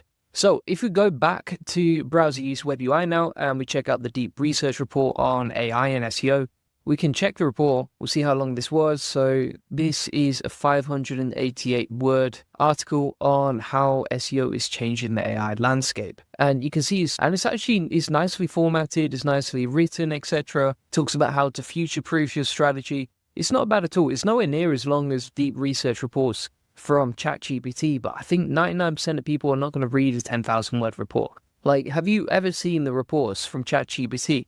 Unless you are trying to create a dissertation, you probably don't need that much research, or you're going to ask ChatGPT to reduce it anyway and condense it anyway. So thanks so much for watching. That is exactly how to set this up. The other thing I was going to say is you do get agent settings, so you can choose between, for example, how many run steps to the maximum number of run steps in each action, the maximum number of actions per step, and whether you want to use vision or not when you're running the agent. Additionally, this seems to be getting updated all the time, so I can imagine it's only going to get better. It's already better than most browser agents I've seen out there, so pretty powerful stuff. So thanks so much for watching. If you want to get access to the SOP and how to set this up for yourself, feel free to get that. It's inside the AI Profit Boardroom, link in the comments description. Just go to the SOP section and then computer use, and you'll see all the terminal commands. Additionally, this comes with a crash course to save you hundreds of hours, plus weekly coaching calls and Q&A calls with me. Additionally, all the Q&As are recorded, and you can ask inside the community if you have any questions. You can see it's absolutely popping off. We've got 78 people in there already. And if you want to get a free one-to-one SEO strategy session, feel free to get that. Link in the comments description. We'll show you how we take websites from 0 to 145,000 visitors a month and generate hundreds of thousands of dollars in sales on autopilot. On this free link building acceleration session, you'll get a free SEO domination plan. So you'll get a custom tailored link building plan so you can generate more lead sales and profits. You'll discover the secrets of SEO link building. We'll answer any questions you have. You'll learn the best link building strategy for your website, plus how to quickly outrank your competitors to link building, and how to 10x SEO traffic based on what's working for us and our happy clients like you see right here. Feel free to get that link in the comments description. Appreciate watching. Perplexity have just released deep research. Now, this is like an alternative to OpenAI's deep research, except here's the biggest difference. Normally, you would pay $200 for deep research capabilities inside ChatGPT Pro, but now you get access to it for free inside Perplexity. So you get up to 5 queries per day for non-subscribers and 500 queries per day for pro users. Bear in mind, ChatGPT's deep research limit is 100 per month for operator. Whereas if you're on the free plan on Perplexity, you get 5 queries per day. You can see it in action right here. Here's an example of the benchmarks. So if we pull this up, this is a comparison for QA of Perplexity Deep Research versus OpenAI. And you can see a huge difference right there, which is pretty wild. We've got the deep research stats on Perplexity scores. So it scored 21.1% on humanities last exam, outperforming Gemini, Thinking, O3 Mini, O1, DeepSeek R1, and other top models. We'll be testing out today. I'll show you exactly how to get access and how to use this step by step. But I'm super excited. Perplexity always come up with the goods, so let's get straight into it. So if you want to get started with this, just open up a new thread, and then you're going to select deep research from the drop-down. So this is what you can use. And if we say, for example, okay, tell me about how AI will impact SEO in 2025, we'll plug that in, and you can see it's now beginning to do the deep research. Now it says, deep research often takes a few minutes to complete. I'll start by preparing a research plan. Now, bear in mind, if you're using ChatGPT and the deep research function in there, it's usually going to take about 10 to 30 minutes per research report. So we'll put exactly the same prompt into ChatGPT versus Perplexity and compare the deep research functionalities here. But here, what ChatGPT often does, it'll come back to you and say, can you clarify a few aspects? I'm just going to say, give me all of them, and it'll go off and start doing the research. But here you can see that it's actually going to take quite a long time to get that back. If we come on to Perplexity, it seems to be a lot faster when we're getting the results. Now, if we click on starting research, there's no feedback from ChatGPT, but if we go back to Perplexity, it's already telling us, okay, we've looked at 25 sources. Here's what we're going to do step by step. So it's like, think it out as a reasoning model. It's giving us all the sources, and then once it's ready, it's going to tell us exactly what we need to do. So if we have a look at these steps, first of all, I need to search the web for information on how AI is expected to impact SEO trends 2025, right? From the most recent research, I found a wealth of information suggesting that AI is significantly transforming SEO, blah, blah, blah, and it's just going off and do the magic. Now, the answer has already come back to us, and we've got a pretty detailed report here. Now, it's still reeling off, but that is pretty powerful stuff. Now, for sure, this has been triggered by the release from ChatGPT on deep research, but you can see you get very similar outputs, except that Perplexity seems to be a lot faster. So ChatGPT is not even, I would say it's probably about 20% of the way through this. So it's going to take quite a while to get that back, whereas Perplexity has already come back to us with the goods. You can also inside here ask to search images, videos, and generate an image as well. And it also gives you follow-up questions right here. On top of that, you can share this with people, so you can share it with your team. If we open this up on a new incognito, we'll check what we got back here. So if we open this up, we can X off that, and we can actually share it with people. Like, they don't need to log in or anything like that. And then we've got the sources, so you can see these numbers here. These are sources of the research that was used. So it's using, for example, like Brian Dean's Exploding Topics article on the future of SEO, and this was published in 2025, so it's not using like really old data from what I can see. Let's have a look at this one. Yeah, again, this is a pretty recent blog that we can see from SEOmator.com, and it summarized the key findings and then the evolution of everything. So it seems to be a lot faster. And again, you can do this for free. You get 5 free queries per day for non-subscribers. So you don't need to sign up to the premium plan. You don't need to pay for this. And this is like a very valid alternative to using ChatGPT's deep research, which costs $200 per month.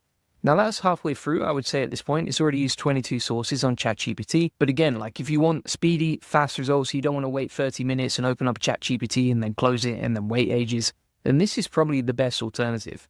Now, what I want to test as well is whether we can do multiple different research reports in different tabs. So I'm going to say, for example, research similar alternatives to profit boardroom community, and we'll plug that in. So let's see if we can upload images directly inside here. Yeah, so you can upload images, which is pretty useful. Let's have a look if you can do that inside ChatGPT deep research options. So if we select deep research, yeah, you can upload images inside ChatGPT deep research too. And then I want to say, based on my community, for the AI profit boardroom, give me a breakdown of the market and my competitors, plus what I need to think about in this industry to improve my offer. By the way, if you want to join the AI profit boardroom, link in the comments description. So we've given that to Perplexity to figure out now, and it's researching the profit boardrooms market and competitors. So that's pretty cool.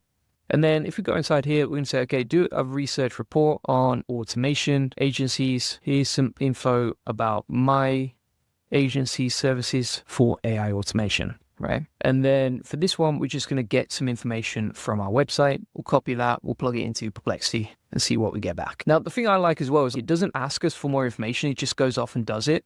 Whereas, for example, GPT makes it a little bit more complex because it gives you loads of questions, right, before you can even get the answer. And so, like, I think some people would just be like, I can't be bothered answering all these questions. I'm just going to go off and get the report, honestly.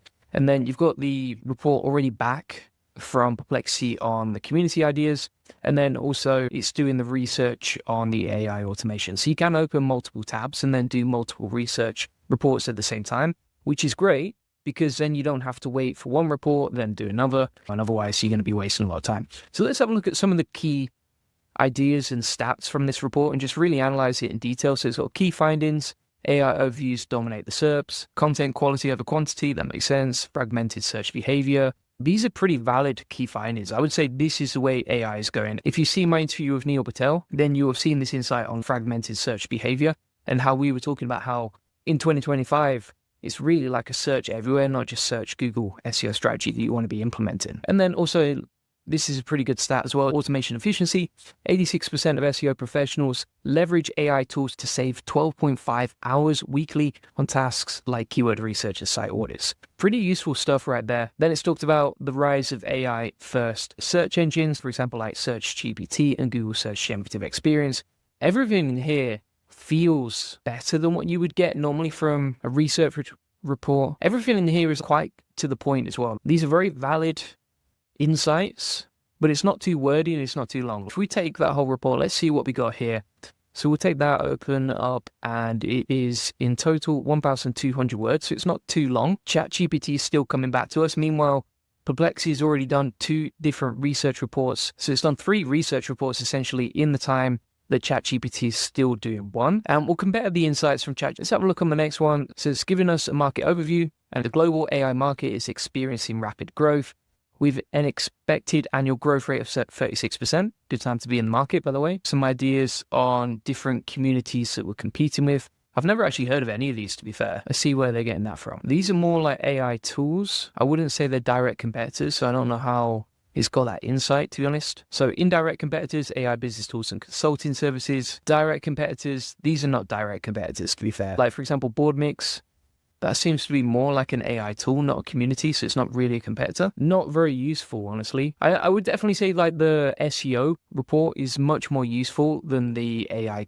community report that's come back to us. Then it's given us key considerations for improving your offer, and we've already incorporated a lot of this stuff on the page, so that's not very useful either. And then it's given us some actionable reports. And it said, conduct a detailed competitor analysis using tools like BoardMix, invest in developing or integrating cutting-edge AI features, regularly engage members, thank you Captain Obvious. If you have a community, of course, you're going to do that. Monitor industry trends. So here's what I'm thinking, right?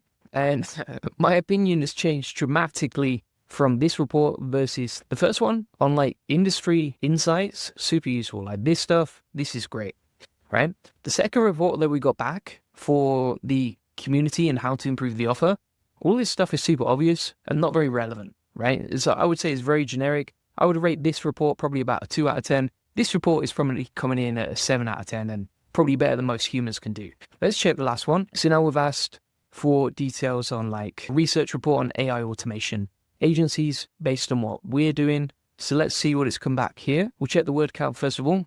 1,000 words. Honestly, like the word count is not that different from your typical Perplexity report. The whole headline feels like very AI, if that makes sense. Like the transformative role of AI automation agencies.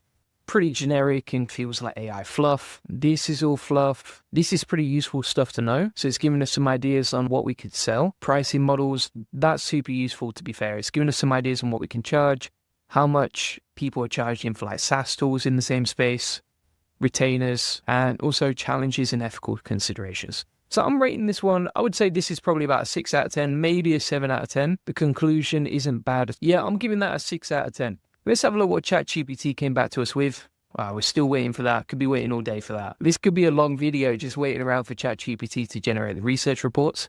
Let's see what else we can do here. So you can add it to a space. You can also convert it to a page. So when you convert this to a page, what that means is it's indexable and shareable to pretty much everyone on Perplexity. So for example, if we type in on Google Perplexity /page, which is where all the Perplexity pages are stored, you can see there's 10 different pages of content, right?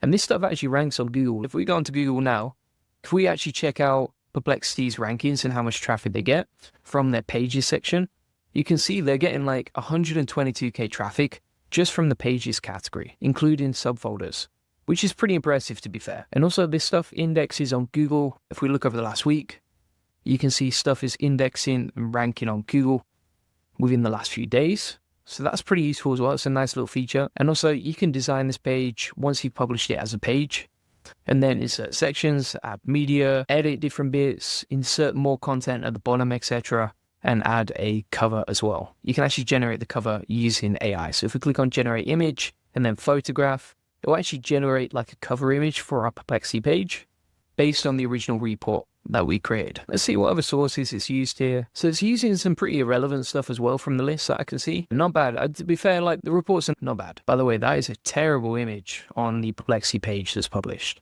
So I think it's a great free alternative. Very quick. That's what I like about it. It definitely is a competitor to ChatGPT Deep Research. I like the way that it cuts out the fluff as well. And also the stats and the insights, pretty useful in the majority of cases. All right, so came back 20 minutes later and the ChatGPT Deep Research report is still thinking. It's been stuck on like the last bit of progress right there for about 5 or 10 minutes. Doesn't seem to have come back to us. So from what I can see, Perplexity is definitely a better option.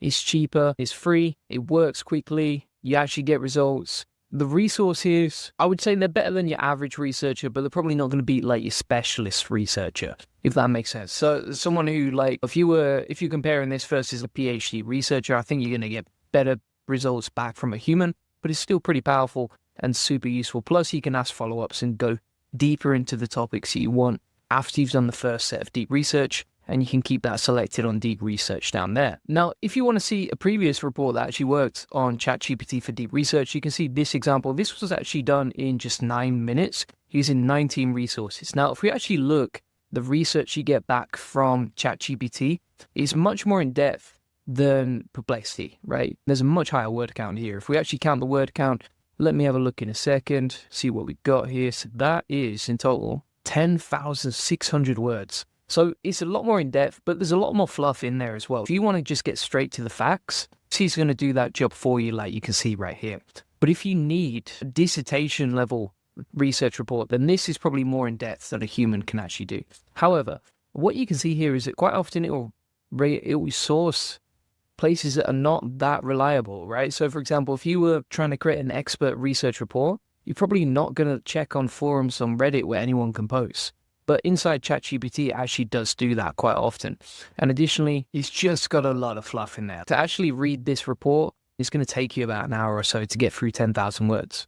So, thanks so much for watching. Plexi Deep Research is a great option, like you can see, completely free. You can get access to it now. And if you want to get access to the AI Profit Boardroom, which comes with weekly hot seat calls, my best AI SEO, tons of training on AI agents, social media platforms, etc., feel free to get that link in the comments description. And additionally, it comes with a community of nearly 100 people interested in AI, along with weekly calls directly with me in the group. And if you want to get a free one-to-one SEO strategy session, feel free to book that link in the comments description. We'll show you how we take websites from 0 to 145,000 visitors this month and generate hundreds of thousands of dollars in sales on autopilot. On this free link building acceleration session, you'll get a free SEO domination plan, store the secrets to SEO link building, or answer any questions you have one-to-one. So today we're going to be testing out Data Button, which is like an AI agent that can essentially do a full stack code for you. So this is way beyond, for example, one-click no-code tools like Bolt or anything like that, because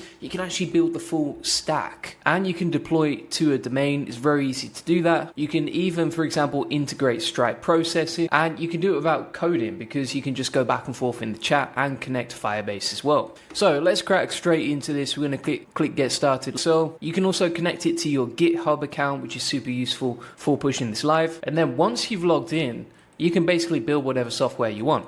So inside the description here, you can just explain what it is, what you're trying to build, how it works, etc. So here's an example. We're going to say build an SEO job board app, add a login page, full stack application for SEO agencies trying to hire SEOs, allow them to upload jobs, etc. And then we're going to click continue. Now from here, what you can actually do is upload specifications, requirements, user stories, prompts, quotes, etc. And then I'm going to use a custom GPT to prompt this. This is inside the AI Profit Boardroom. I'm going to say for prompting Data Button, full stack AI creator, give the prompt to build an SEO job board app, add a login page, full stack application for SEO agencies trying to hire SEOs, allow them to upload jobs, etc.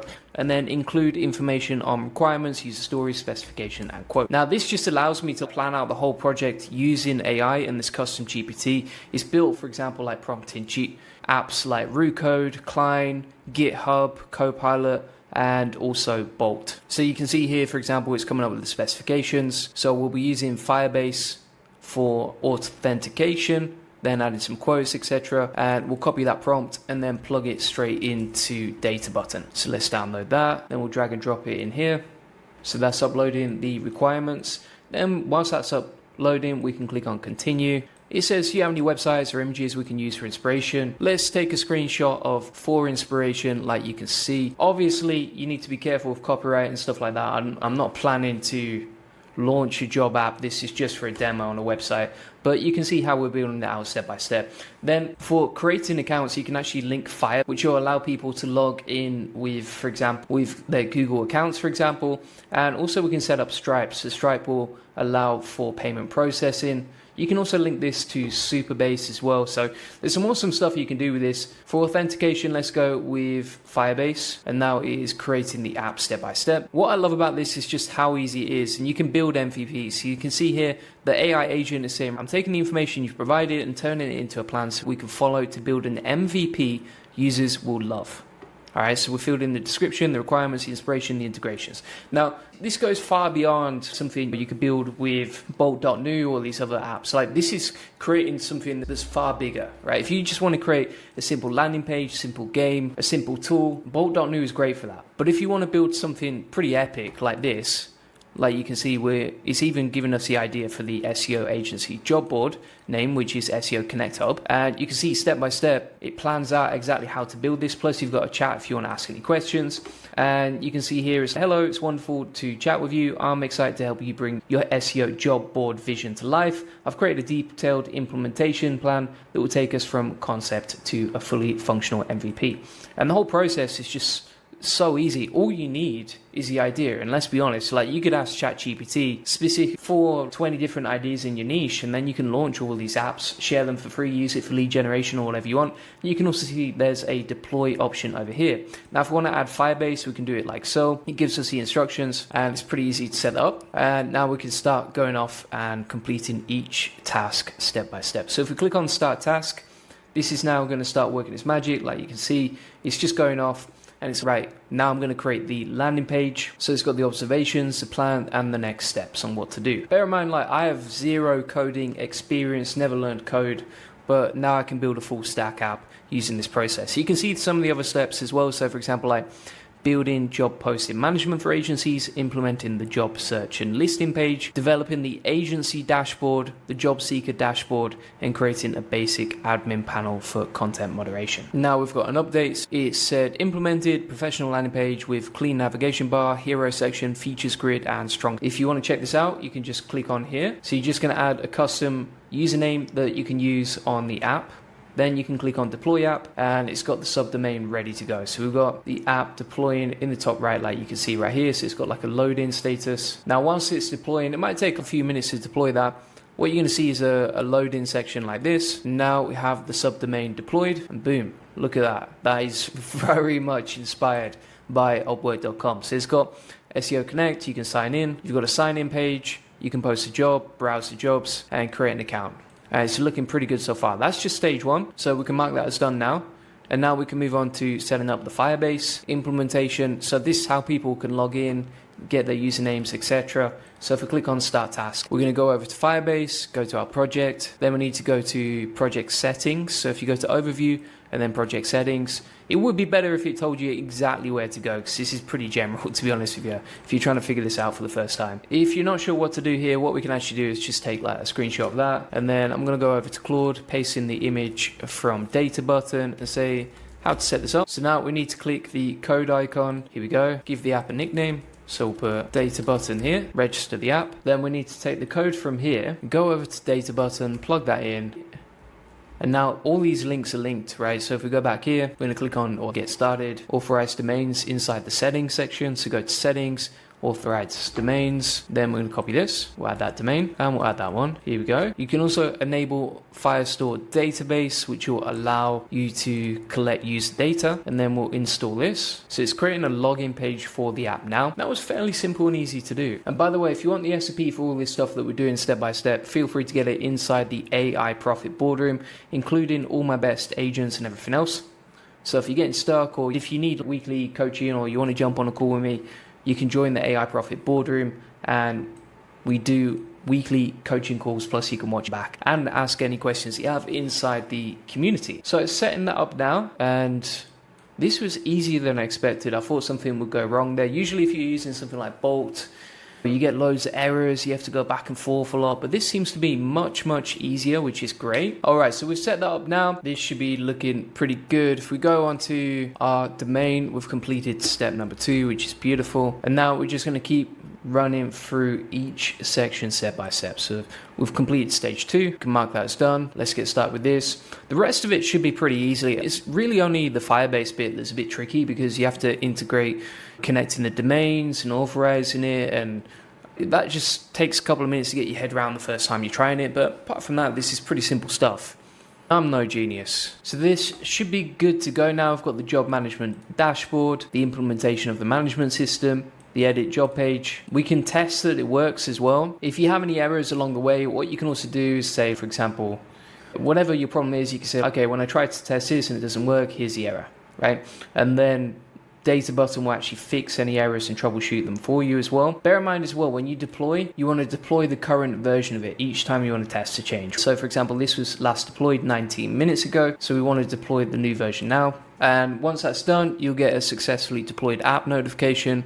Let's refresh the page, see what we got here. And if we click on post a job, which wasn't working before the deployment, now we can sign in with Google and test it out. And now we've logged in with the Gmail account, and that was beautiful. So now if we put in the details of the job, okay, SEO agency VA, we'll put in here job description for an SEO agency VA on ChatGPT, just so we can plug this in with some demo data. One thing to bear in mind here, when you're setting this up, you want to make sure that you have, if you're testing this on the test domain, make sure that you have the test domain set up as well, right? So we've got, for example, juliangoldie.databutton.app allowed on the domains list. Otherwise you won't be able to sign in with Google. We're going to just put in this dummy data right here as an example. Location, Zimbabwe, of course. 100, we're feeling a little bit stingy.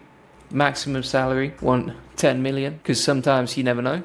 and then we're going to click create job post, and we can just go off and create our job post. So it's all pretty simple and easy to do. I've shown you how you can log in, post jobs. You can build this within a few minutes. You sit down for half an hour, you can get this deployed and set up, and it's really powerful. Like, it's pretty amazing. This is by far like the best way I've seen to create something, to create some sort of big. One thing to note here as well is that we haven't actually paid for this tool. So if we go to profile and then we're going to select our plan, we're not on any paid plan here. This is completely free so far. They do have freemium options, but from what I've seen so far, I've not been charged, which is absolutely wild. Now, if you're making UI changes and that sort of thing, so for example, at this point, we're working on task number 4, which is adding the job search feature.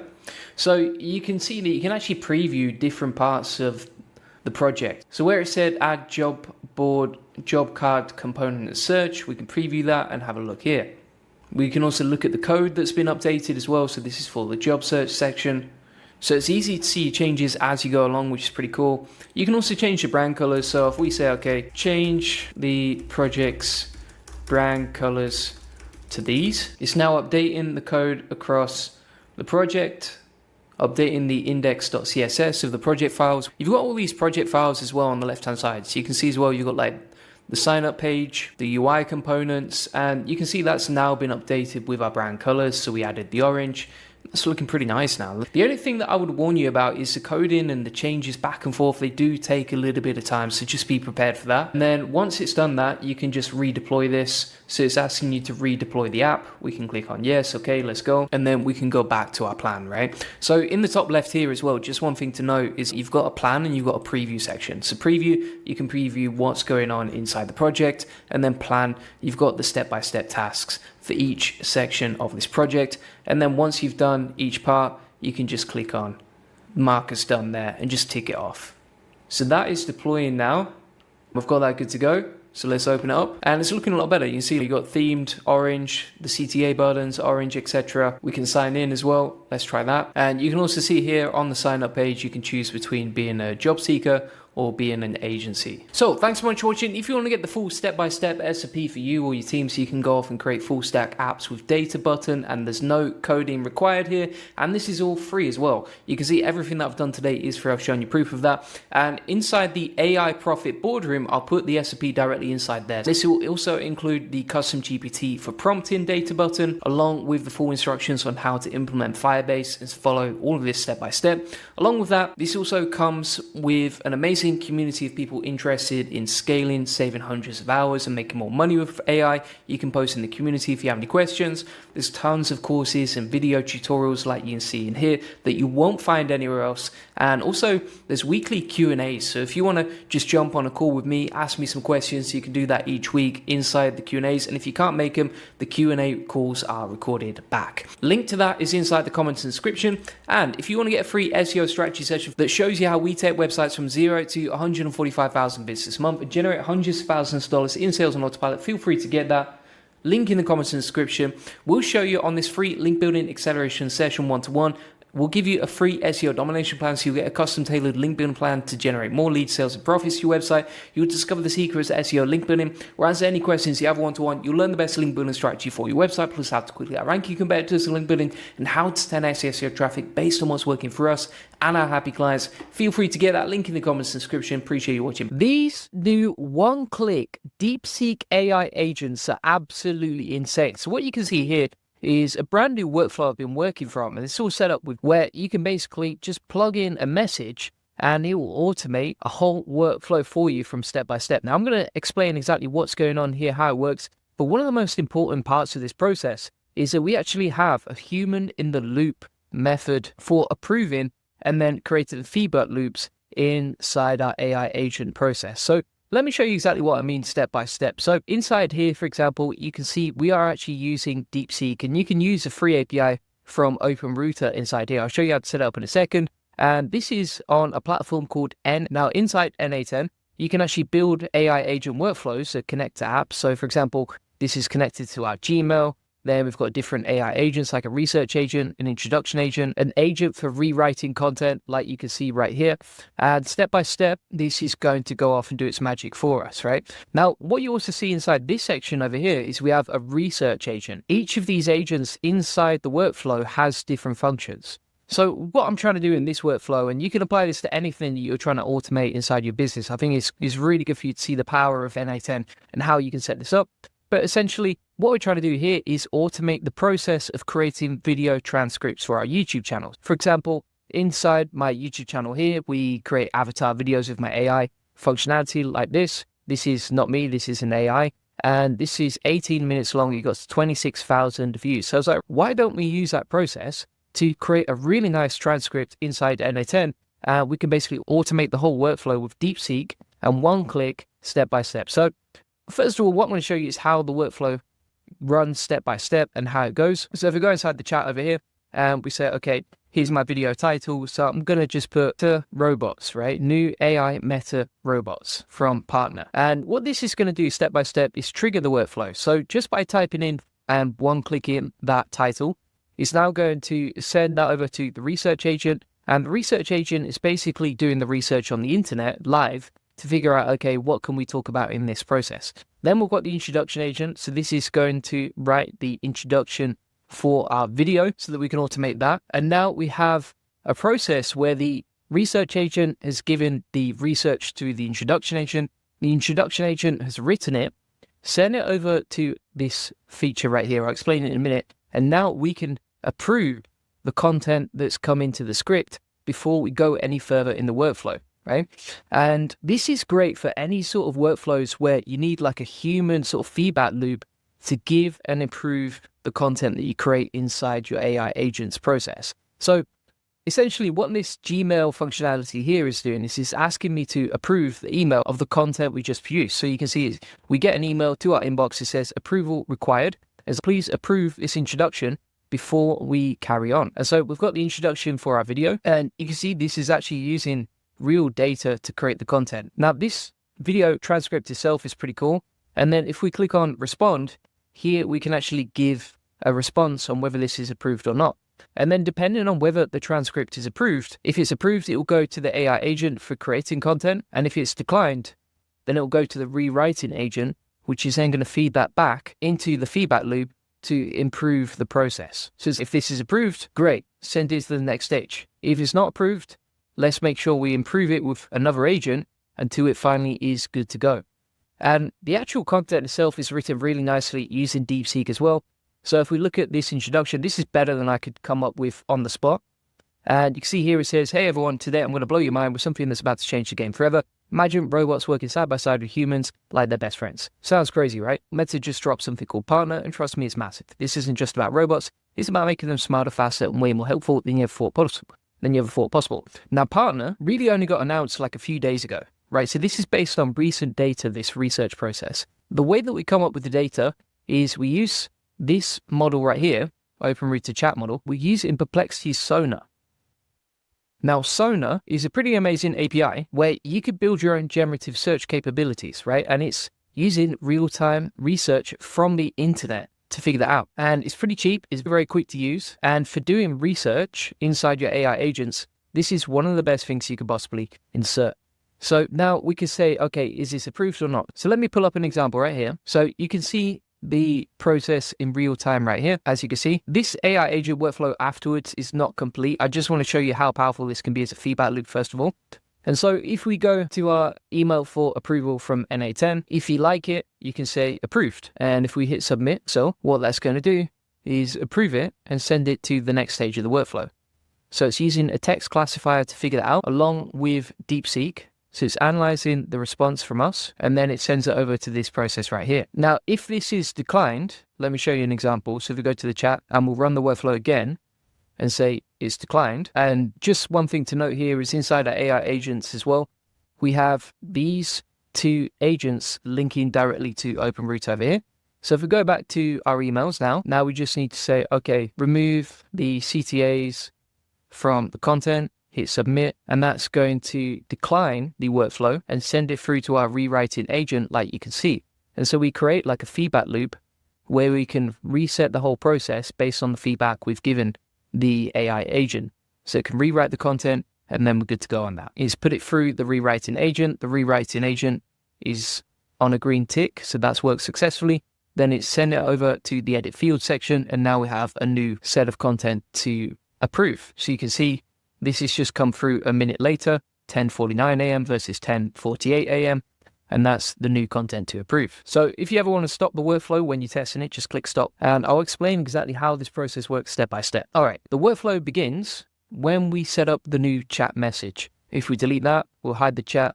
To trigger this whole workflow, you just click on chat. And by the way, if you want the whole blueprint from me from today, we'll click download on this. And inside the SOP section of the AI Profit Boardroom, I'm going to add a new page called DeepSeek NA10 Agents, and we'll upload the blueprint from this agent workflow right there. So if you want to just import it and copy and steal it from me, you can inside the AI Profit Boardroom in the SOP section. Additionally, this comes with weekly coaching calls with me. So if you have any problems as you go along, feel free to ask me on the weekly coaching calls. And like I was saying, this process, we start with a chat. That's how we trigger the message. Then inside here, we've got the research agent. The research agent is essentially going to go off and research this particular topic. All right.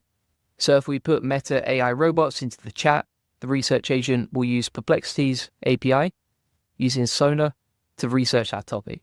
That's going to feed into the introduction agent. And you can see here that we have connected the chat model to the API from DeepSeek R1 Distilled Llama. Now, honestly, for writing content, I would say DeepSeek Chat 2.5 is good. Chat is good as well. Whatever you want to use here. If you type in DeepSeek, once you've set up your Open Router account, then you get access to all these other models as well. So you even get Quen Distilled R1. Chat is probably the best for writing. I also like Claude 3.5 Sonnet as well. And then inside the introduction agent, let me show you the prompts we're using. So we've got a system prompt and we have a user prompt, right? So if we click this right here, this is going to open up the prompt in full screen so you can see what we're saying here. So we're saying topic, see the content from this website. Also, don't ask me any questions, just write the content.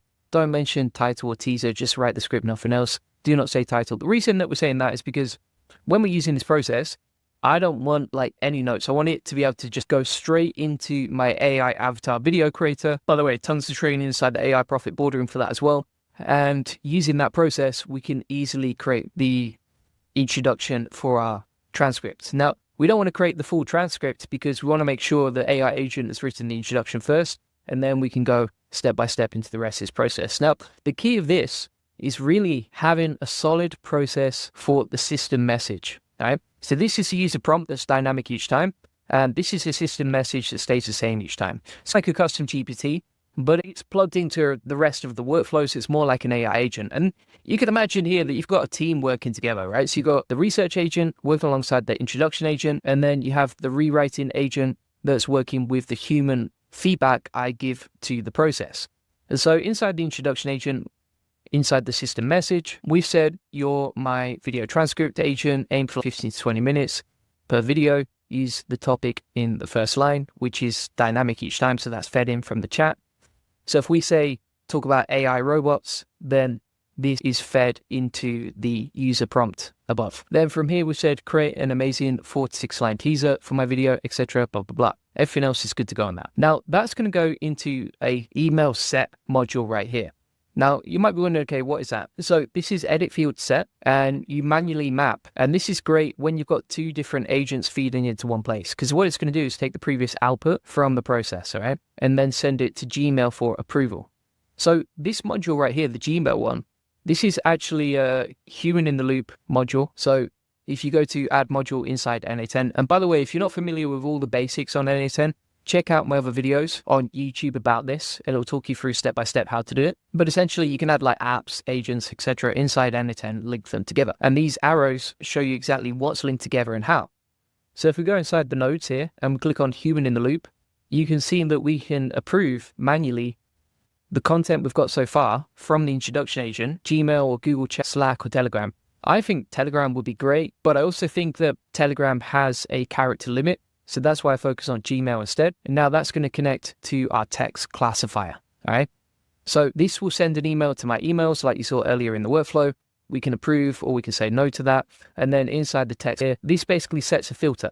So if the script is approved, it goes to the next part of the workflow. If it's declined, it goes to the rewriting agent, and that fires it back over to the set field for human approval. Now, if we go to the text classifier, we've got two different options here. So we've got a category for approved, which means that we've approved the process, like it looks good to go, whatever.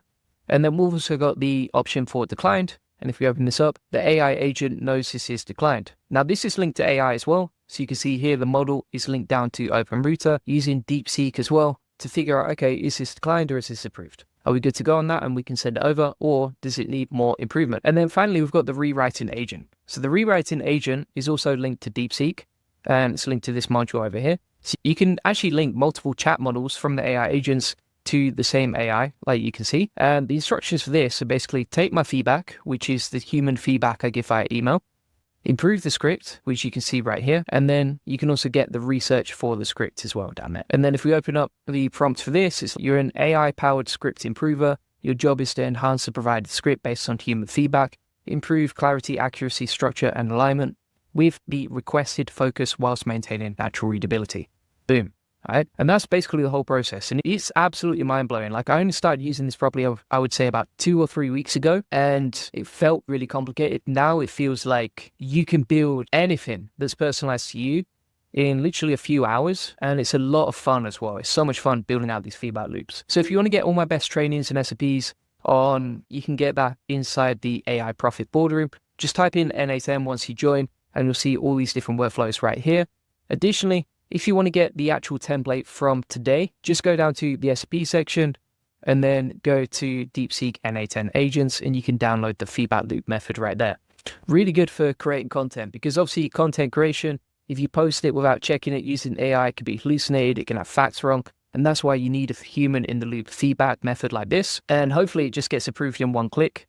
But if not, you give it the feedback, you can improve it, and then review it again once it's done. Additionally, if you want to jump on calls with me weekly, you'll get that inside the AI Profit Boardroom, along with a community of 124 members, like you can see. And if you want to get a free one-to-one SEO strategy session, feel free to book that in. We'll show you how we take websites from 0 to 145,000 visits a month and generate hundreds of thousands of dollars in sales on autopilot. On this free link building acceleration session, you get a free SEO domination plan, discover the secrets of SEO link building, or answer any questions you have one-to-one. You learn the best link building strategy for your website, plus how to 10x your SEO traffic based on what's working for us and our happy clients, like you can see right here. Feel free to get that link in the comments description. Appreciate you watching. Bye-bye.